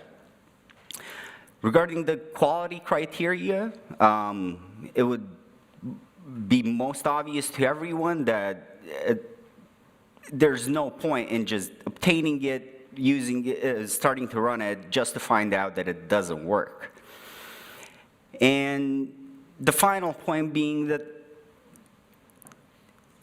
no one would benefit if a release occurs, but the product is shipped to you 6 months later or a year later, and you can't take advantage of any of the features that have been implemented, which also on the development side of things would simply slow us down in understanding what the issues are, if any, that in the products that we've already delivered, and what are the use cases of users in their environments that would help us improve the product further. But, and Juris, I can hear you thinking, why do any of this? Just bring your own compiler, build it yourself. And I would like to, this portion of the talk, to address that question and argue for an actual necessity for this effort. So first of all, I believe the main goal of all of this, of product delivery, to be to make in the context of Zabbix and just generally any product, to make it more easily accessible to any end user. So it doesn't require additional work for the user to make it work when their original objective and goal is completely different, which is the functionality that the product provides. This is because, additionally, this is also because not all users are simply comfortable or even able to build their own software. And, sorry, repeat slide, pardon. Additionally, not all, Zabbix is a relatively complex product that provides a lot of features, and a lot of them are optional, which leads to these features rely on third-party software, which leads to a multitude of build configurations that simply won't work in all build environments. And it's just a waste of time and effort for everyone to be doing this themselves anyway. Why can't we just build once and then be nice to each other and share?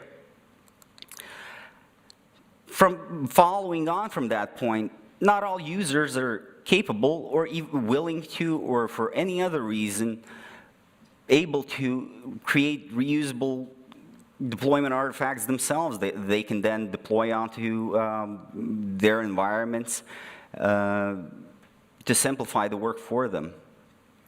And not really everyone has the time to do any of this. This is not the original objective. The objective is to monitor your infrastructure.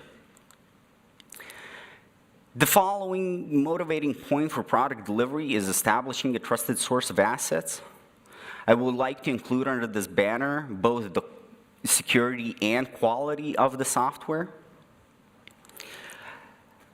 Because the question is, did Kevin, who built this agent, gave it to me online, sent it in an archive file over email, did he backdoor it? And did sysop Bob enable all of the features in this particular build of the server? If I want to upgrade my current deployment, do I really have a guarantee that all of the features that I've been enjoying thus far are going to be working as we move along by redeploying Zabbix? These are not really the questions that the end user should be concerning themselves with, because again, their original goal is just to make use of the product and monitor their infrastructure. From a development and support standpoint, it also eases our work. It helps us to help you when we know what the asset is, what its configuration is, and we have some sort of baseline understanding of what to expect in behavior from the deployed asset in its operation. Because if everyone's homebrewing their own special little builds of these assets, we have no guarantees or no solid baseline to move onwards from to understand what the potential issues are once we face them. It is much harder and more time-consuming to try and help a user that may be experiencing a novel bug, or maybe that is the expected behavior because the configuration is simply different. Reproducing custom builds is not really possible at times as well, and the creator of the original asset that is exposing this odd behavior that we can't determine to be correct or incorrect may not have that configuration handy anymore, so that just goes out the window immediately there. We also want to provide all the features to all the users, regardless of their choice of operating system or hardware platform, simply for the fact that we don't want to log them into a specific computing environment or a set of options, which is sometimes simply impossible because of the investment that has already been performed prior to this. We try and do this to the extent that it is feasible, because not all platforms, not all environments are the same. Not all of them provide the same features. And the big exception to this rule really is the server component on Windows, but that is a separate discussion that we will not be addressing within this talk. And with that, I would like to then transition to the portion of a brief history overview of how product delivery even is started to occur in Zabbix, why the company, where it appeared in the company, and who are the key individuals that I would like to give shout-outs to that have contributed to this effort immensely. In 2007, the first package appeared. This was an RPM spec written by Kodai Terashima around the 1.4 release, which initially targeted Red Hat Enterprise Linux and CentOS systems. He did this purely for his own benefit. Debian packages and targeting Debian and its derivatives soon followed. And around the 1.8 release, this became the basis for serving our own packages. In 2009, Zabbix starts to hosting its own repositories for packages, which are still in use today by millions of people every year, instead of relying on downstream distributions to do that work for us. One of the key motivating factors here is purely the release cycle and speeds at which distributions do this. It often takes up to 6 to 12 months, depending on the case, purely to get the package out. And by the time it arrives in users' hands, we've already done a couple, at least a few releases, let's put it that way. This is then followed by, in 2016, by Alexei Vladishev, a support engineer that still works at Zabbix today, at his own volition, purely creating containerized container images for his own use. This then, very quickly, a release cycle is established, and these have become quickly the official container images that we are still producing almost on a daily basis till this day. In 2017, after 8 years of maintaining the release management cycle for packages, Kodai attempts to hand over this effort to Vladimir Leviev. Some of you may know him as Dimir, who then, for roughly the next year, tries to get a grasp of this, and it takes about a year for him to fully take over this effort. During that time, in the span of 15 months, the 3.2 release has 11-point releases delivered, and this is all thanks to him. Producing a release at this point is still hard. It is time-consuming. It happens slowly. Things are being built on virtual machines that are slow, and the process is not really that refined, which introducing any error is a heavy setback, both in time and resource sense of the word. Upgrades from previous releases in terms of packages also is a major cause of issues at this point. But then in 2019, Yuri Klipovsky joins the team and starts helping Dimir, eventually taking over. And improvements from this point on quickly follow.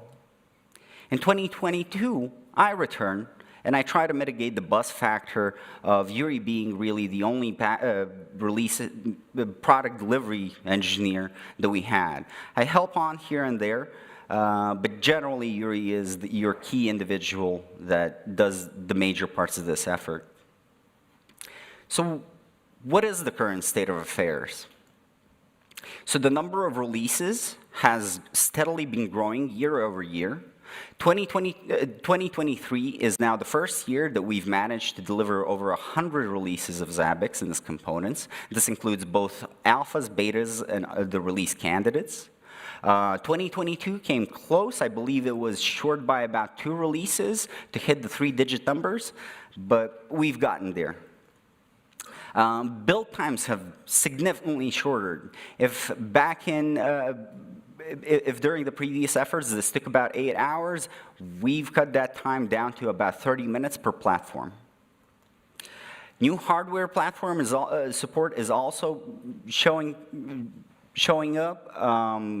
If anyone follows the ARM portions of this, then ARM64 support has been introduced. Previously, this occurred on a stack of Raspberry Pis that was very slow, very hard to work with, but now we have dedicated hardware to pump out these releases as quick as we can. We are currently committing to building Zabbix in the target environment that it will be operating in. So if you've been following Linux distribution news over the past year at least, many of you probably have heard that Red Hat have decided to place Red Hat copyrighted code behind a paywall.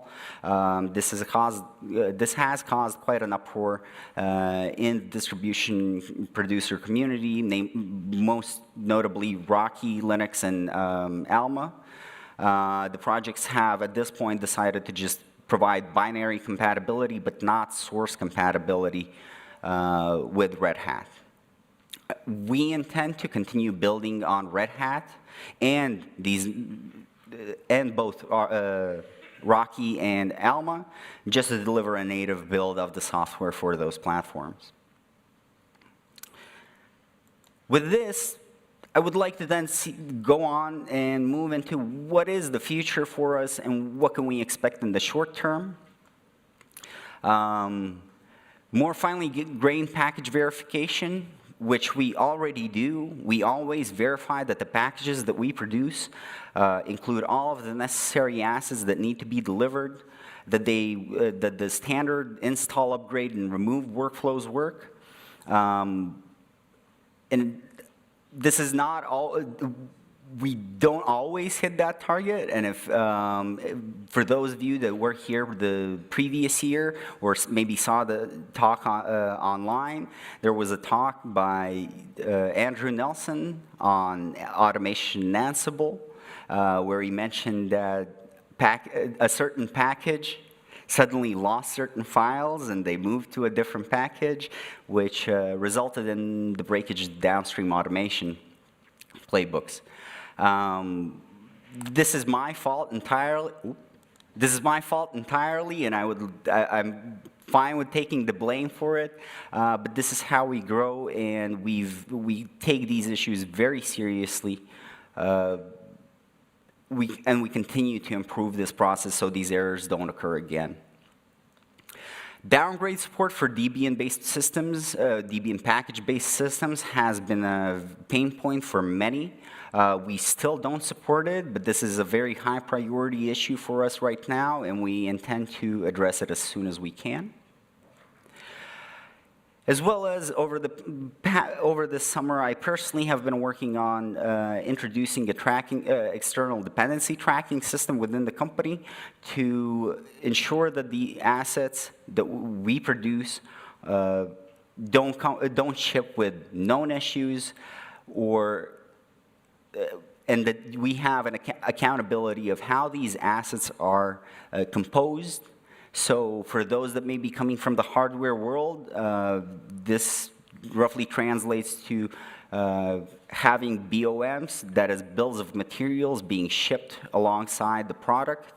This is oftentimes a requirement of institutions of high importance, such as banks and military installations and such, that require to know to the finest detail of what the software they're deploying and using, or just generally the product that they're using is composed of. This is also the reason why we found out about all of those Windows 95 Easter eggs. So in conclusion, end user convenience has always been the strongest driver. The goal here is to reduce the time spent by users not attending their main objective, and I think we're doing a pretty decent job at it. Product delivery additionally also creates a feedback loop for development, as the faster we ship out the product to our users, the quicker we find out about the issues that they are facing, which we personally cannot explore to the extent that our community can. And it builds confidence in the end user, in the product and us as a company, that we deliver a high quality product that they can rely on and not question its functionality. Because at the end of the day, it is our reputation that we place on the line. This is what brings in new users, and that again feeds the process of development for improving the product and understanding users' use cases.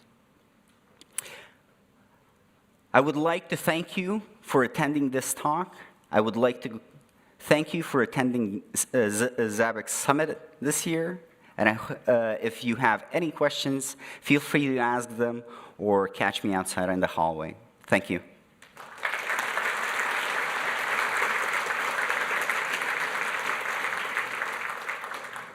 We want to catch you right now for a couple of questions. Sure. So one of those will be the most popular one.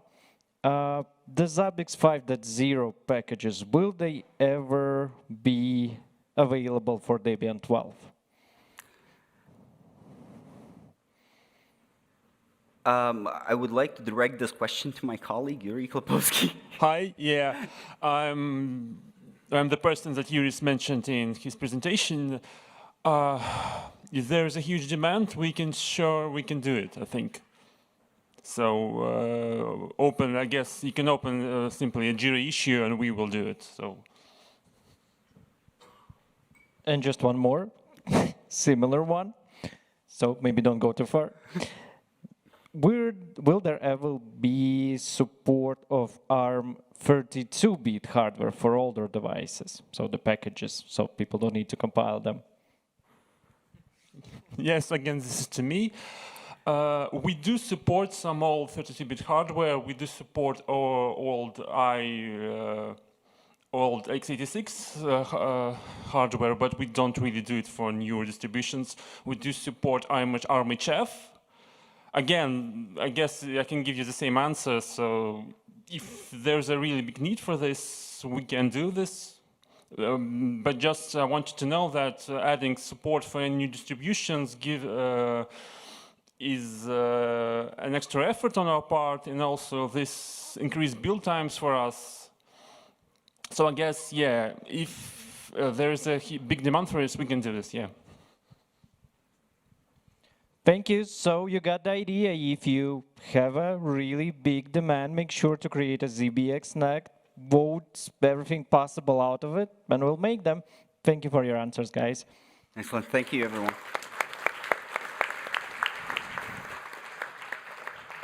Thank both of you, Yuri and Juris. Okay, so one thing that I really like to repeat to when I'm applying trainings is that I always like to say that Zabbix is a pretty versatile, pretty useful tool. And I usually say that if you are, as a human being, is capable of retrieving data from somewhere, then you can just use Zabbix to retrieve it. It can be with the native options that you have, or expanding the utility of Zabbix with scripts and all. And we have an interesting case here with the monitoring of the London Underground. Yeah, so I would like to call to the stage Nathan Liefting from Opensource ICT Solution, our sponsor, and Aidan Mohammed to talk a little more about the implementation of Zabbix to monitor the London Underground. So please, guys, come in.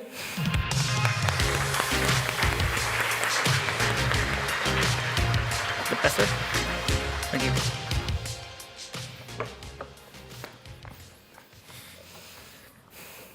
Good afternoon, everyone. Welcome to our presentation on monitoring the London Underground.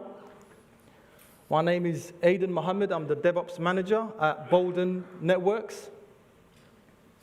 And my name is Nathan Liefting. I'm a Zabbix consultant and a Zabbix trainer. I work for Opensource ICT Solutions, where I provide consultancy, training, and anything you might need on Zabbix full-time. As well as some of you might know me from the Zabbix books, which actually I am pleased to announce that we are writing Zabbix 7 already, almost done, waiting on a few more features to finish it up. So that's coming too. Thank you. Thank you very much. I work for Bolden Networks. Bolden Networks is a multi-sited company based out of London. We also have offices in the US, Hong Kong, Italy, UK, and Ireland. We have 6 major transport networks, over 300 neutral host venues, and over 120 small cell assets. We have been awarded the Transport for London, Transport for London has awarded us a concession to build a connectivity network in the London Underground. This will cover 136 station platforms and over 400 kilometers of tunnel, including the emergency services network. With this, we have 10 Edge Delta data centers, base station hotels, we like to call them, strategically placed all over London. We also have 400 kilometers of underground tunnels, including the TfL 6 stations, platforms, over 400 kilometers of tunnel network to allow this whole network to work, basically. Cool. And then I'll tell you a little bit about the Zabbix installation, because all of this, of course, has to be monitored. So all of those small cells, everything that's in the tunnels, we have to make sure that they are up and running, that the guys at Bolden, their Nokia engineers, their second line, they all need to know about, hey, what's going on with that hardware? We need to keep it up and running. So one of the important decisions in the design we had to make is, of course, high availability. Now we're running this in the cloud, so we have to make a few key decisions. First of all, you might see there's a few load balancers involved. When we're running this on hardware, normally I like to keep them out of that.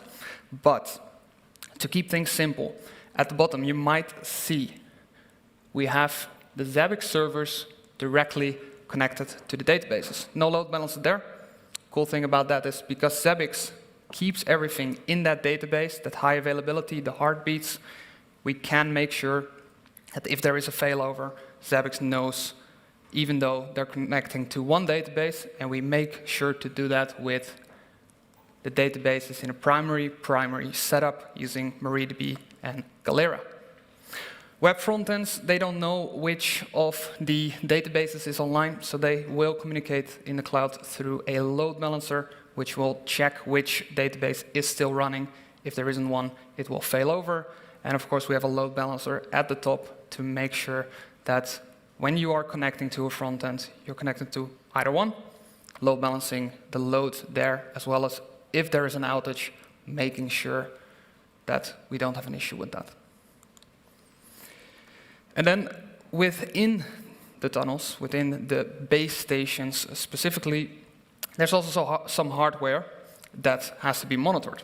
So to do so, we will use proxies.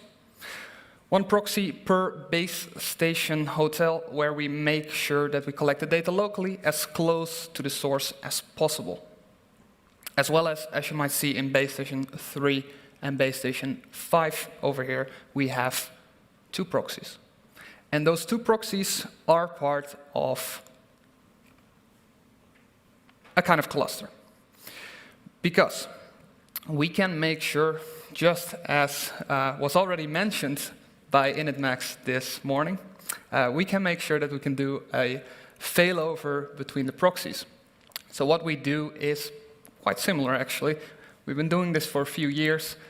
We make sure that in the front end we add the tags that we will use in an action when a problem shows up. So you might have a proxy going down, or you might have a virtual IP switching from one proxy to the other. And in those cases, you want to make sure that all of the hosts that are being monitored by that proxy do a failover. And when they do that failover, we also make sure that we reload the configuration cache to make sure that the failover is done within a few, like 30 seconds, maybe up to a minute. So, pretty similar over there. And there's a few more things we actually have to keep in mind. When we are working with so many different devices, it also means that we have to keep things simple, and we aren't just collecting or adding all of these hosts manually. And actually, to do so, we've done a few interesting things. Network equipment is all just hosts being added, so you have your switches, you have your routers, we add them, we do SNMP on them, just like you would expect. But for the cellular network equipment, as well as the cabinets and the optical network equipment, all of that is being sent to a kind of management platform where we have an alert collector. The alert collector will make sure to collect all the alerts, create events from them, and then stream them right into Zabbix with SMP traps. So this here is a high-level architectural diagram that just shows how everything is kind of laid out. At the bottom, we have our fiber optic cable that runs along the tunnels. This then provides us with commercial mobile services and the emergency services network, as well as providing connectivity to the tunnels and the stations. The fiber then comes up onto ground level and provides connectivity to all the stations, as well as small cells to lampposts, bus shelters, etc. as well as other smart buildings and venues, stadiums, and then that then goes up to the cloud, and then it provides our monitoring services, and our NOC and SOC can then access that information and make sure that everything is working. All right, so SNMP traps. Like I said, we have quite a few alerts coming in. Thousands and thousands of devices, all sending that to an alert collector. And this is unreadable. We'll go to the next slide in a bit where we can see it a bit better. But the important part here, we have an item. That item is collecting all of the SNMP traps. About all of the alerts on the alert collectors, specifically in this case for the cellular devices. We catch those traps with the regular expression in the key, and then I use 4 triggers, 1 per severity that we would like or that we are able to receive. And we only need that single trigger to create every single alert. Thousands, tens of thousands of alerts coming into Zabbix. How do we do that? Well, we have to use the macro functions. The macro functions are all powerful in this case and super useful to do something like this. Make sure to enable multiple event generation modes, and then we make sure that our trigger name and specifically the event names are going to be dynamic. Now, we have a macro, the item value. The item value will contain the entire SNMP trap that we need. All of the information that we are receiving from the alert collector. So think about where did it happen, specifically what device, what's the path to that device, and what severity, for example. And is it an alert that just started, or did it resolve? But we still have to extract that data, and we do so by using the rec sub macro function. That macro function will include a regular expression, which will search for, in this case, specifically the OID that we have in the SNMP trap.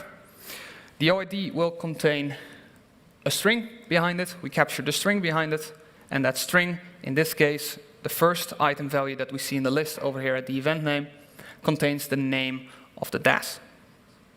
And it will be added right there in the problem name when the problem starts. But we're not done yet. I have more information that I need within this problem, so I add more, specifically another item value after a /, and this item value will contain the path of where the equipment is located. Adding it to the problem, DAU2, HCU8, LRN6. But now we know which DAS, we know which equipment path, but we don't know what the alert is yet, so that's something we need to add as well. A third item value, another regular expression, and we capture the event name, resulting in we know which base station was actually sending this alert. We know which DAS, we know which equipment, and we know what the problem is, in this case, a node going offline. One item, about 4 triggers, and all of the alerts are being streamed into the system already, allowing us to deploy this quite quickly and doing it very resiliently. Now, then of course we still need an expression, so the expression also has to be a bit smart. We need to know what the severity is, so we include that one to make sure that we know what the severity is of the trap. So we grab that one. And very importantly, we also have to know if this was an alert that just started or if it resolved, because I do not like manual resolution. When you have to acknowledge the alert, we'll go through the acknowledge or in 6.40 update to actually close the issue. So we are going to make sure that we collect if it was a problem start.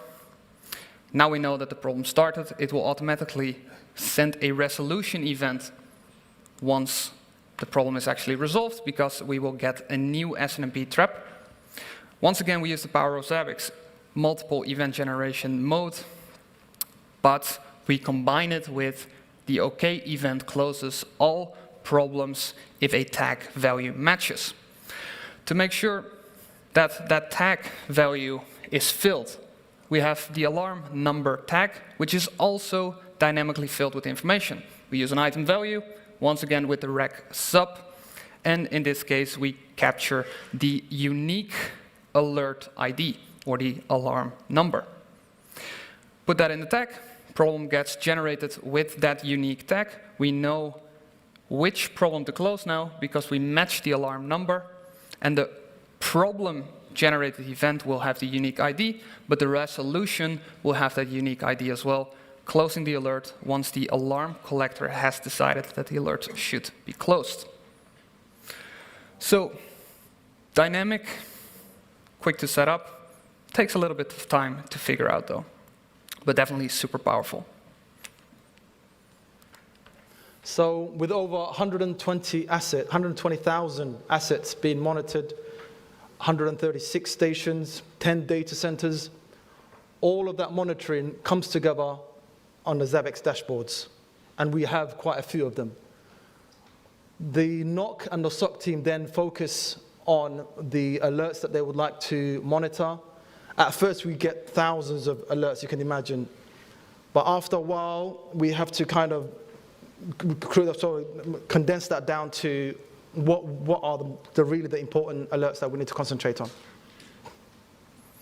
Yeah, so we built tens of dashboards, making sure that all of that information is included right there in the problems where we can see everything, making sure that those dashboards are ready for the NOC, are ready for the SOC, so that they can quickly make sure to pick up those alerts, resolve them, and get on that to make sure that once you walk into a tunnel or walk into a station in the London Underground, you can still watch your YouTube videos, you can work on stuff on your laptop, whatever you need, all while staying on the 4G and 5G networks and everything else that Bolin has to deliver up until you exit that tunnel again.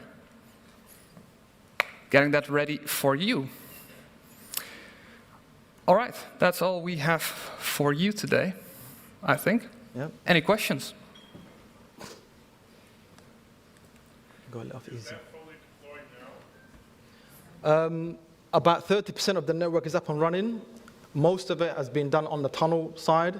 When it comes to the stations, we're about 30% of the way. By 2025, the end of 2025, we should have all 136 stations active.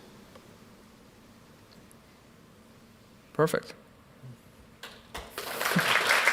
Thank you.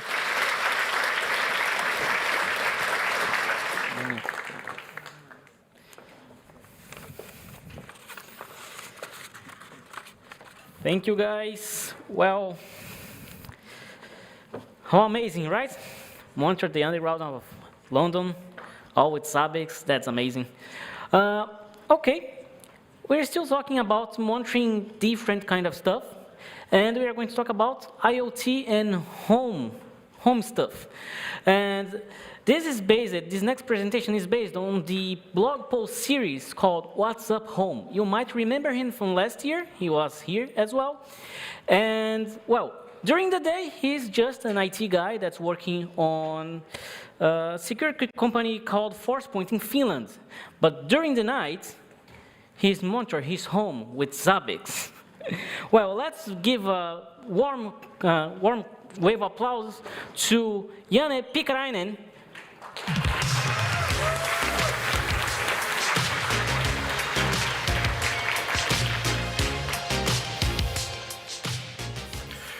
Okay, good evening everyone. So you might remember me from last year.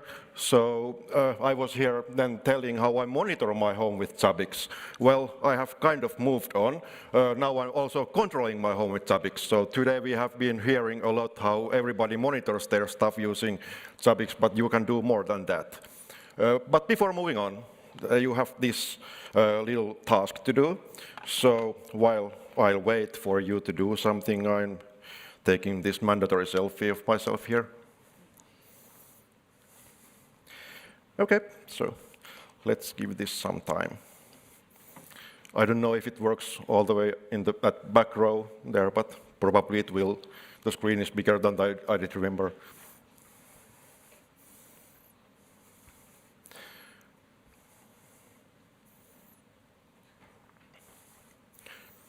I didn't count this with Zabbix or anything, so I guess 30 seconds is almost up, so let's move on. So who am I? I'm Janne from Finland.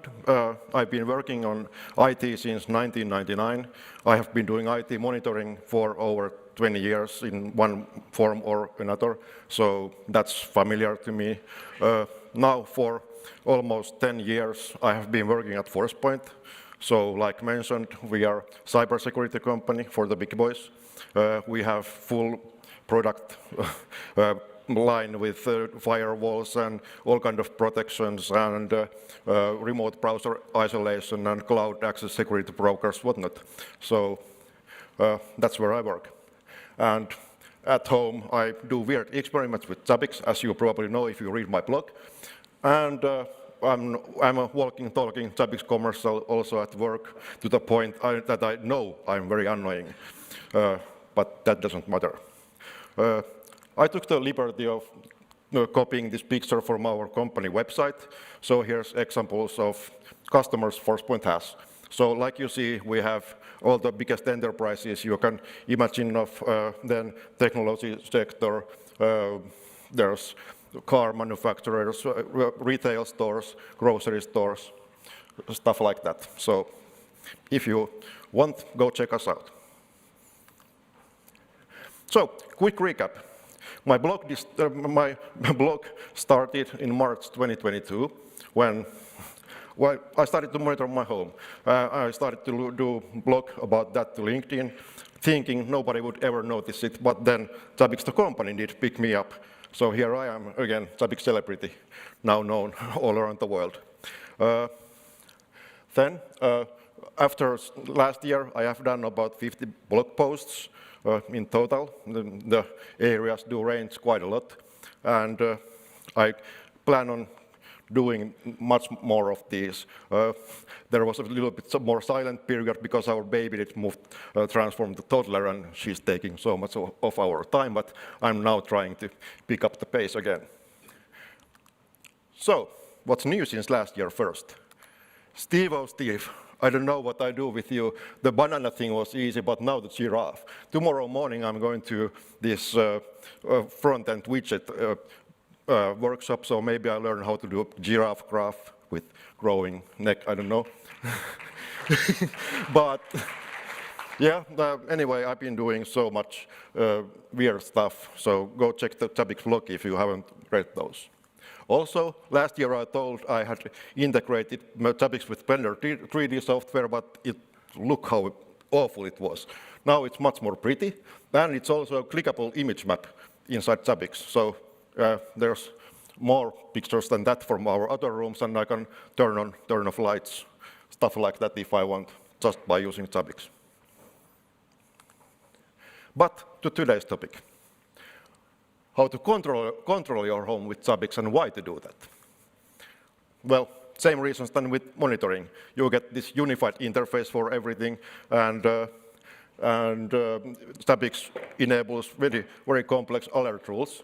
So whereas your typical IoT software is very dumb because it's made for consumers, you might or might not be able to create some alert rules, but then it would be only for one product, and it probably wouldn't be able to create very complex rules. So with Zabbix I can do stuff like if our door opens when we are not at home, and if a motion sensor picks up movement in some room, it's a clear indication that someone has broken into our home. And of course I'm doing this just because I can. And we have the Cosify Smart IoT Hub, and its app has one big flaw. It doesn't have, at least an iPhone, it doesn't have any kind of speech recognition because it doesn't support Siri, or it doesn't support the Siri or iOS shortcuts. So just by using iOS shortcuts and Zabbix API, I'm now able to control our home just by using Siri if I want. So basically, if I speak to my iPhone, then it will call to my Raspberry Pi, and then that will call Cosify API. Last year, I said here that Cosify API can at least read data. And that's what the documentation says. But if you dig deeper, you will find out that there's undocumented write functions. I can turn on and off scenes and individual devices, but it wasn't documented. So here's just an example of how Siri can turn on office lights using Zabbix. So it calls Zabbix API, and it runs the script.execute method with the script ID I want, and it basically works. And then with iOS shortcuts, you can then continue the shortcut to do something else if you want. So if you have an iPhone or Mac, and you have not ever taken a look at shortcuts, please do. They are very powerful. So, how did I do all this? I have both automatic and manual scripts in Zabbix. The manual ones are triggered, of course, with the iOS shortcuts, but then you know in Zabbix, if you click on any host name, you get this scripts thing where you can, by default, there's the ping and detect operating system, something like that, but I added more, so I can adjust our AC, I can adjust lights, I can do more stuff just by clicking on host. So I know that part of Zabbix is a bit awkward. It could be better, but on the other hand, Alexei told that some kind of management would be coming to Zabbix, so maybe that would improve my situation at home for this. And then again, automatic scripts and triggers are, of course, used whenever Zabbix does adjust stuff based on an events like temperature or our home status changes to be away, something. So some useful examples. Nothing too fancy this time, or strange actually. Like you can see, these are almost normal, controlling TV or smart speakers or more. So controlling TV, I have on my Raspberry Pi, I have Home Assistant, and it's Samsung SmartThings plugin. SmartThings on Samsung brings all kind of APIs for their products, TVs, washing machines, whatever. So I did include that into my Home Assistant, and then my Zabbix can call Home Assistant API to do stuff. So then, again, when we leave home, Zabbix can turn off our TV if it would be on, and if someone would break into our home, at least in theory, it can then show CCTV camera material to burglar. So do you really want to continue your trip to our home? Then smart speaker. We have Sonos smart speaker. So then again, Zabbix can, while we are away, it can play music or something, so it sounds like we would be at home. Then again, if someone would enter our home, it can then play alert sounds. So yet again, something that Zabbix can easily control. Also, I think last year I told here that I'm polling Cosify every 5 minutes, but I found out over the year that I can do much more aggressive polling rate than that. So yeah, that's the way it works almost in real time. So there's an example of that Sonos speaker dashboard I built there. So it shows me if any song is playing and what's the volume level is and how long it's been playing and other stuff. Of course, we can control smart power sockets. So again, for the statistic parts, I get these nice statistics of how many hours some power socket has been on, how many times it has been turned on or off.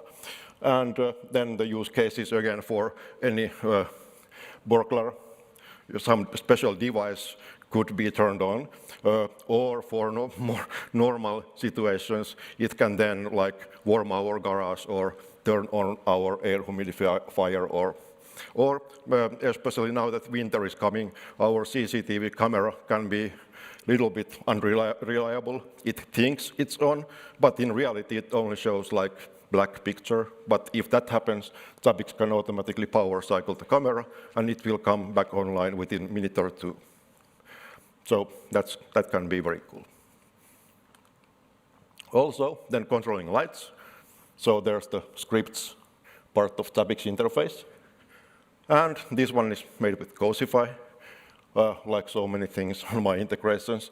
And again, I get to see statistics about our lights, not only when they have been turned on or off, but I'm also seeing and can adjust, actually using Zabbix, the brightness, color of the lights, if it happens to be Philips Hue, which has the colors most of our lights are. And there's many use cases. Of course, this is the part I can easily also do with Cosify, but because I'm trying to move from Cosify's automation to Zabbix just to learn, it can now adjust like home office light brightness depending on the time of day. So if I want, during the night, if I enter the room, the light wouldn't be as bright as during daytime, because 3 a.m. I probably don't want to hit with most harsh light setting there. That would be possible. Yeah, so very handy thing. And here's an example of lights graph. Not the prettiest one, but anyway, you'll get to see at which point of time what light has been on or off. So there's graphs about other stuff of our home as well, like the power sockets, but yeah. Then Zabbix can also automatically react to stuff. So yeah, many of the examples I told could also be reacted by Zabbix automatically or controlled by me, but with these reactions, I now most mean purely the stuff it's doing when I'm not doing anything, so it would be only Zabbix doing it. So temperature is one of the most common thing I adjust with Zabbix. So now the winter is coming, so soon enough I have to start to heat our garage. And summertime, it then adjusts our AC. So that's depending on the time of day. If it's daytime and living room is too hot, then let's turn on the AC, and if during night, 2 a.m., it's too hot, then it can also turn on the AC. And since my blog started with the freezer thing, yeah, that's the rule set for freezer triggers. So it has saved us already a few times since last year. And it can also react to emergencies. So if something really bad would happen, like smoke detected in garage, then in that case, Zabbix could use all the bells and whistles it possibly can. So it could turn on all the lights at our home. It can then play alert sounds. It can start spamming us email that go to check garage. And it can send camera screenshots if wanted. So yeah, that can be very useful. If you want more information, well, go to Zabbix blog, go to my LinkedIn profile, and after this event, as soon as I can, I will release more material to my GitHub. I have kept this part mostly secret because I wanted to come on the stage this year to tell something new, not only recap what I've been doing. That would be kind of boring and weird also.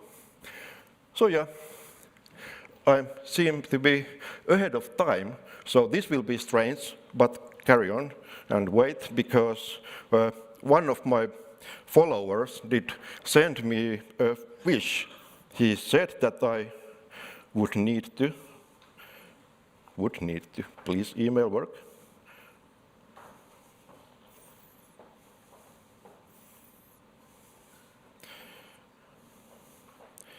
Okay, someone from Uruguay, Alejandro, I guess, said that if here's Gustavo Guido, are you here? So, meet Gustavo Guido at the summit and take a photo with him for me. So, this is the perfect opportunity. So, come to stage, let's take a photo. What's a better? No, please.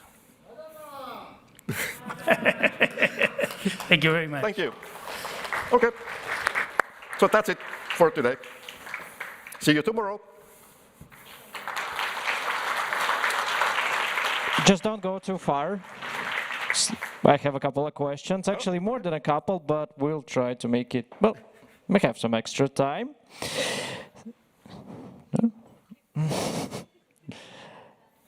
So, one of them, okay, let's start with the most voted one. So, let's suppose you have an unlimited budget. What would you try to implement or monitor or both with Zabbix? Unlimited budget.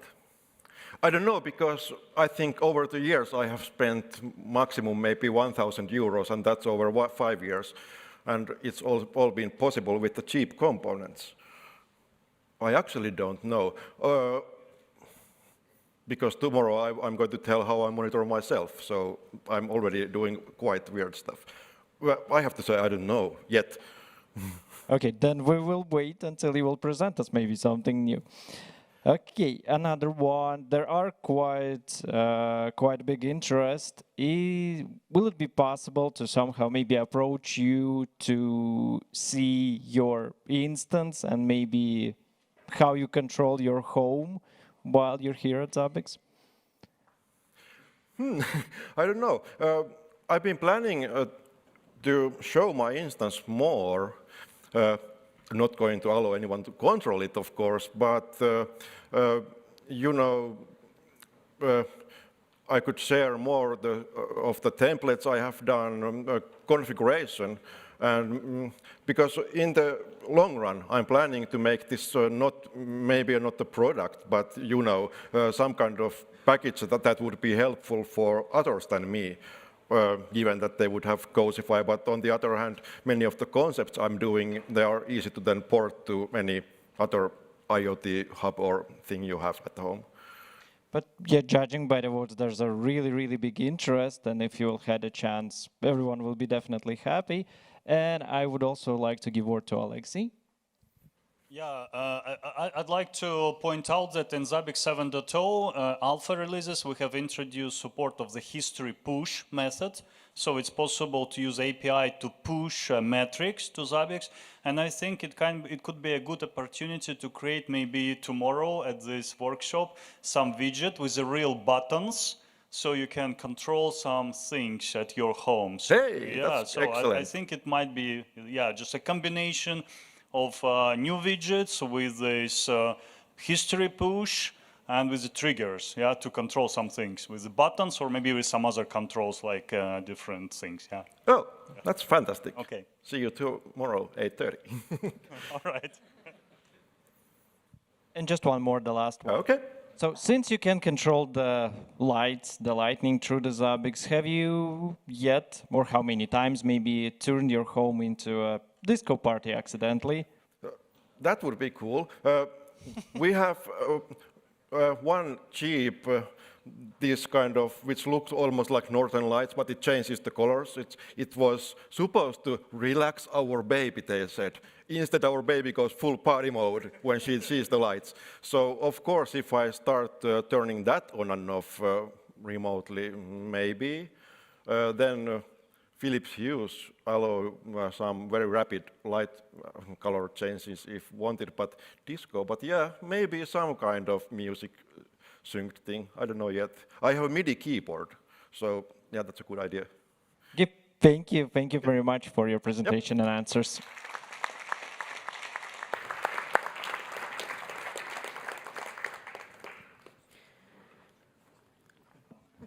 Okay, guys. So, now we are going to start the lightning talks. Small conversations, small debates that we have experienced being shared with you guys. And the first one, you already knew it, got to know him. I would like to call to the stage Gustavo Guido, the director at Custos Uruguay, or partner from Uruguay, and Michael Wagner from Pure Facts. Thank you. Where's the console? Over there. Okay, we are Custos and he's a customer, and we are presenting a little example of what we do in real life. This is the team of Custos. we are presenting this modification of the templates in Oracle in order to automatize the monitoring of many instances of Oracle. He is the one that asked for it, so he will explain a bit more. Thank you, Gustavo. So hello, everyone. My name is Michael. I'm the Chief Information Security Officer of PureFacts. PureFacts is a software as a service provider who is focused on the financial service industry. So we're doing revenue management for the wealth and asset management. We are actually deploying our solutions globally. I have been using Zabbix for about 10 years for our internal infrastructure, so monitoring our development systems, our integration systems, our internal IT infrastructure, and about 2 years ago, I actually engaged with Kustos to help us rolling out also Zabbix to our cloud services. The company is about 150 employees, so pretty similar size than Zabbix is actually, I learned yesterday. I have 4 offices around the world with about 120 clients worldwide. So the project itself, the challenge that we had is a global Zabbix deployment in 12 Azure regions, which are in Canada, the US, in UK, Switzerland, and in Europe. So in each of these locations, we have at least 2 Azure data centers, which we are using, plus in the EU, we have actually 4. So we deployed local proxies in all of these regions. And for security reasons, we don't allow any passive communication. So all the agent communication needs to be active. That was quite a challenge because a lot of the templates that are there out of the box that we wanted to use are actually not available for active connections. And another challenge that we had is actually that a lot of these templates require credentials to be stored in local config files, which is also a no-go, especially in financial services industry. Security is a pretty big topic. So therefore, below we have a list of different services which we started monitoring.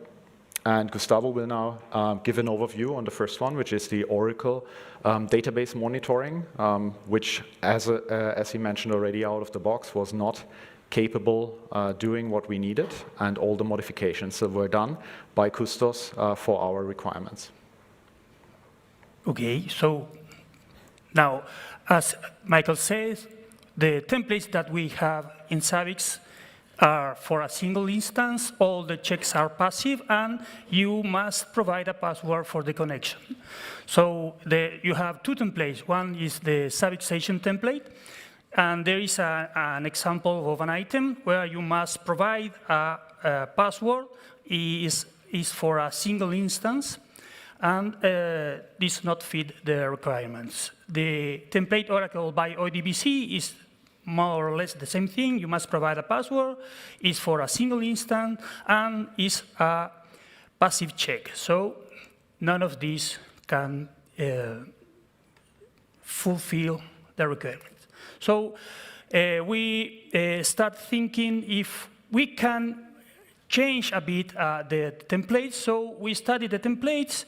We think, well, if you have a master item, and in that master item we include the name of the instances, then we can, in a pre-processing, separate all the information, taking in account the instance name. So this is very straightforward, nothing too much intelligent here. And there is the JSON path to extract all the information separated for every instance.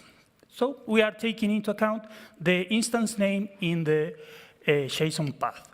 Okay, we can do this Zabbix agent with active checks. We can add the encryption, and we use custom user parameters to execute a script in the host that we are monitoring. In that PowerShell, we are avoiding the use of the password in the connection. The dependent items will use JSON preprocessing, and the low-level discovery will generate the JSON in order to inform us all the different instances that are installed. This will need agent configuration and a front-end configuration just to store the data, or ask the data. In the agent configuration, we must modify the agent configuration file in order to teach the Zabbix agent how to execute the PowerShell with the parameters we pass. Very similar, it was another talk here that made basically the same thing. We have to adjust the timeout, and we wish they were a timeout just for the user parameters and not the others items, and in 7.0, I think we will have this achieved. After that, we need to copy all the scripts and all the SQLs we want to run in the different instances. So this is the hard part, because you must do this in every host you want to monitor. Then you will create the host in the front end, assign the template, and configure it, telling him which are the different instances.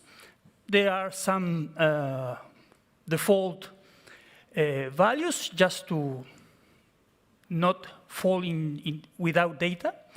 And here is what we get at the end. All the items will be gathering the information from one master, and that's all. Lightning talk, lightning talk.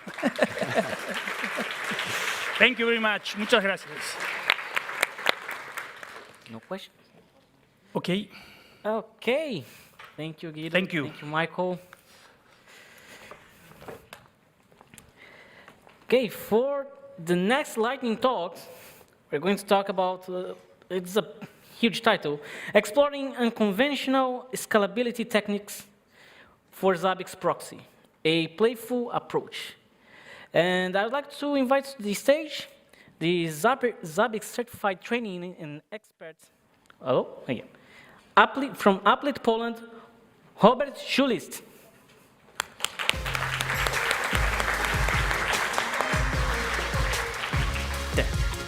If you want to pass on. Thanks for having me. So I will talk about a little bit about Zabbix proxies. So, apparently this is our theme today. So about me, this is not really important, you know this already, but you may find my LinkedIn profile and GitHub repository quite useful, especially the GitHub repository. There is some stuff there. And let's dive right in. So most of you would be familiar with this setup. So what we have here, we have a classic Zabbix proxy cluster, which utilizes CoroSync a pacemaker for an active standby solution, right? So we have a load balancer here, although it must not be a load balancer specifically. You can go with Keep Alive or whatever you want. I'm just using this to, let's say, give you a primer for the next slide, which is awful. So how this works? Of course, you have the proxy name with host name proxy with the active and standby. Of course, you have that. What would happen if you had both of those instances active? Most of the time, that would be a configuration error because you do not want that. But what if you wanted that? So this is an alternative approach where you have a cluster of active proxies which all share the same host name. So it is proxy, and they are all active, right? They are all accepting connections. Of course, they're all accessing Zabbix server. So what would be the use case and what are the considerations for this to actually work? So it works only with active proxies because the active proxy will connect to the Zabbix server. With passive, that wouldn't work because you have only one IP. Then it will work only with active items. So passive items are a no-go because you would actually perform a DOS attack on your environment if you did that, unless that is what you want. So, go ahead. Next, the proxy overload protection might not work as expected because you have a proxy queue, and if you have, 3 or more proxies with the same name, that would probably mess something up. So, that might not be good. Also, sticky sessions are required for some types of preprocessing, namely the change and change per second. Because if you have the same host writing to different proxies, then you have different calculations. So you don't want the same item to be processed on different proxies because that would yield invalid results. And next step, the config cache load should be synchronized because you want all the proxies to share the same configuration. So that is a challenge. And the last thing is that troubleshooting may be challenging because if you have an error, then pinpointing it might be quite hard. Why? Because you have the same proxy name everywhere. You don't know which host writes to which proxy, so you need to monitor each and every log file separately. Also, you need to monitor the queue, the config cache usage for each proxy, and that may be challenging. So, considering that this setup can work under certain conditions, it may be possibly dangerous if you use passive proxies. I and my colleagues consider this to be absolutely barbaric, but also, if you hadn't already, this is your reminder to think about the Roman Empire. So, what are the advantages of such a setup? First, it works. So it was tested with, I think, a couple dozen NVPS. So, for a small environment that worked, and that's something. It is resilient to node failure, because if you have multiple proxies that are doing basically the same, if one is down, then you don't need to actually do anything. The load balancer will just forward the request to another proxy, so that's a plus. And scalability achieved. So basically, you can put this in any environment. So you can go in Kubernetes and have auto-scaling there. You can put it in Azure. You can put it anywhere because it will just work on the condition that each proxy has its own database. But there's that. Though it might work better with 7.0 than it actually is now. So it's something. And thank you. That would be all.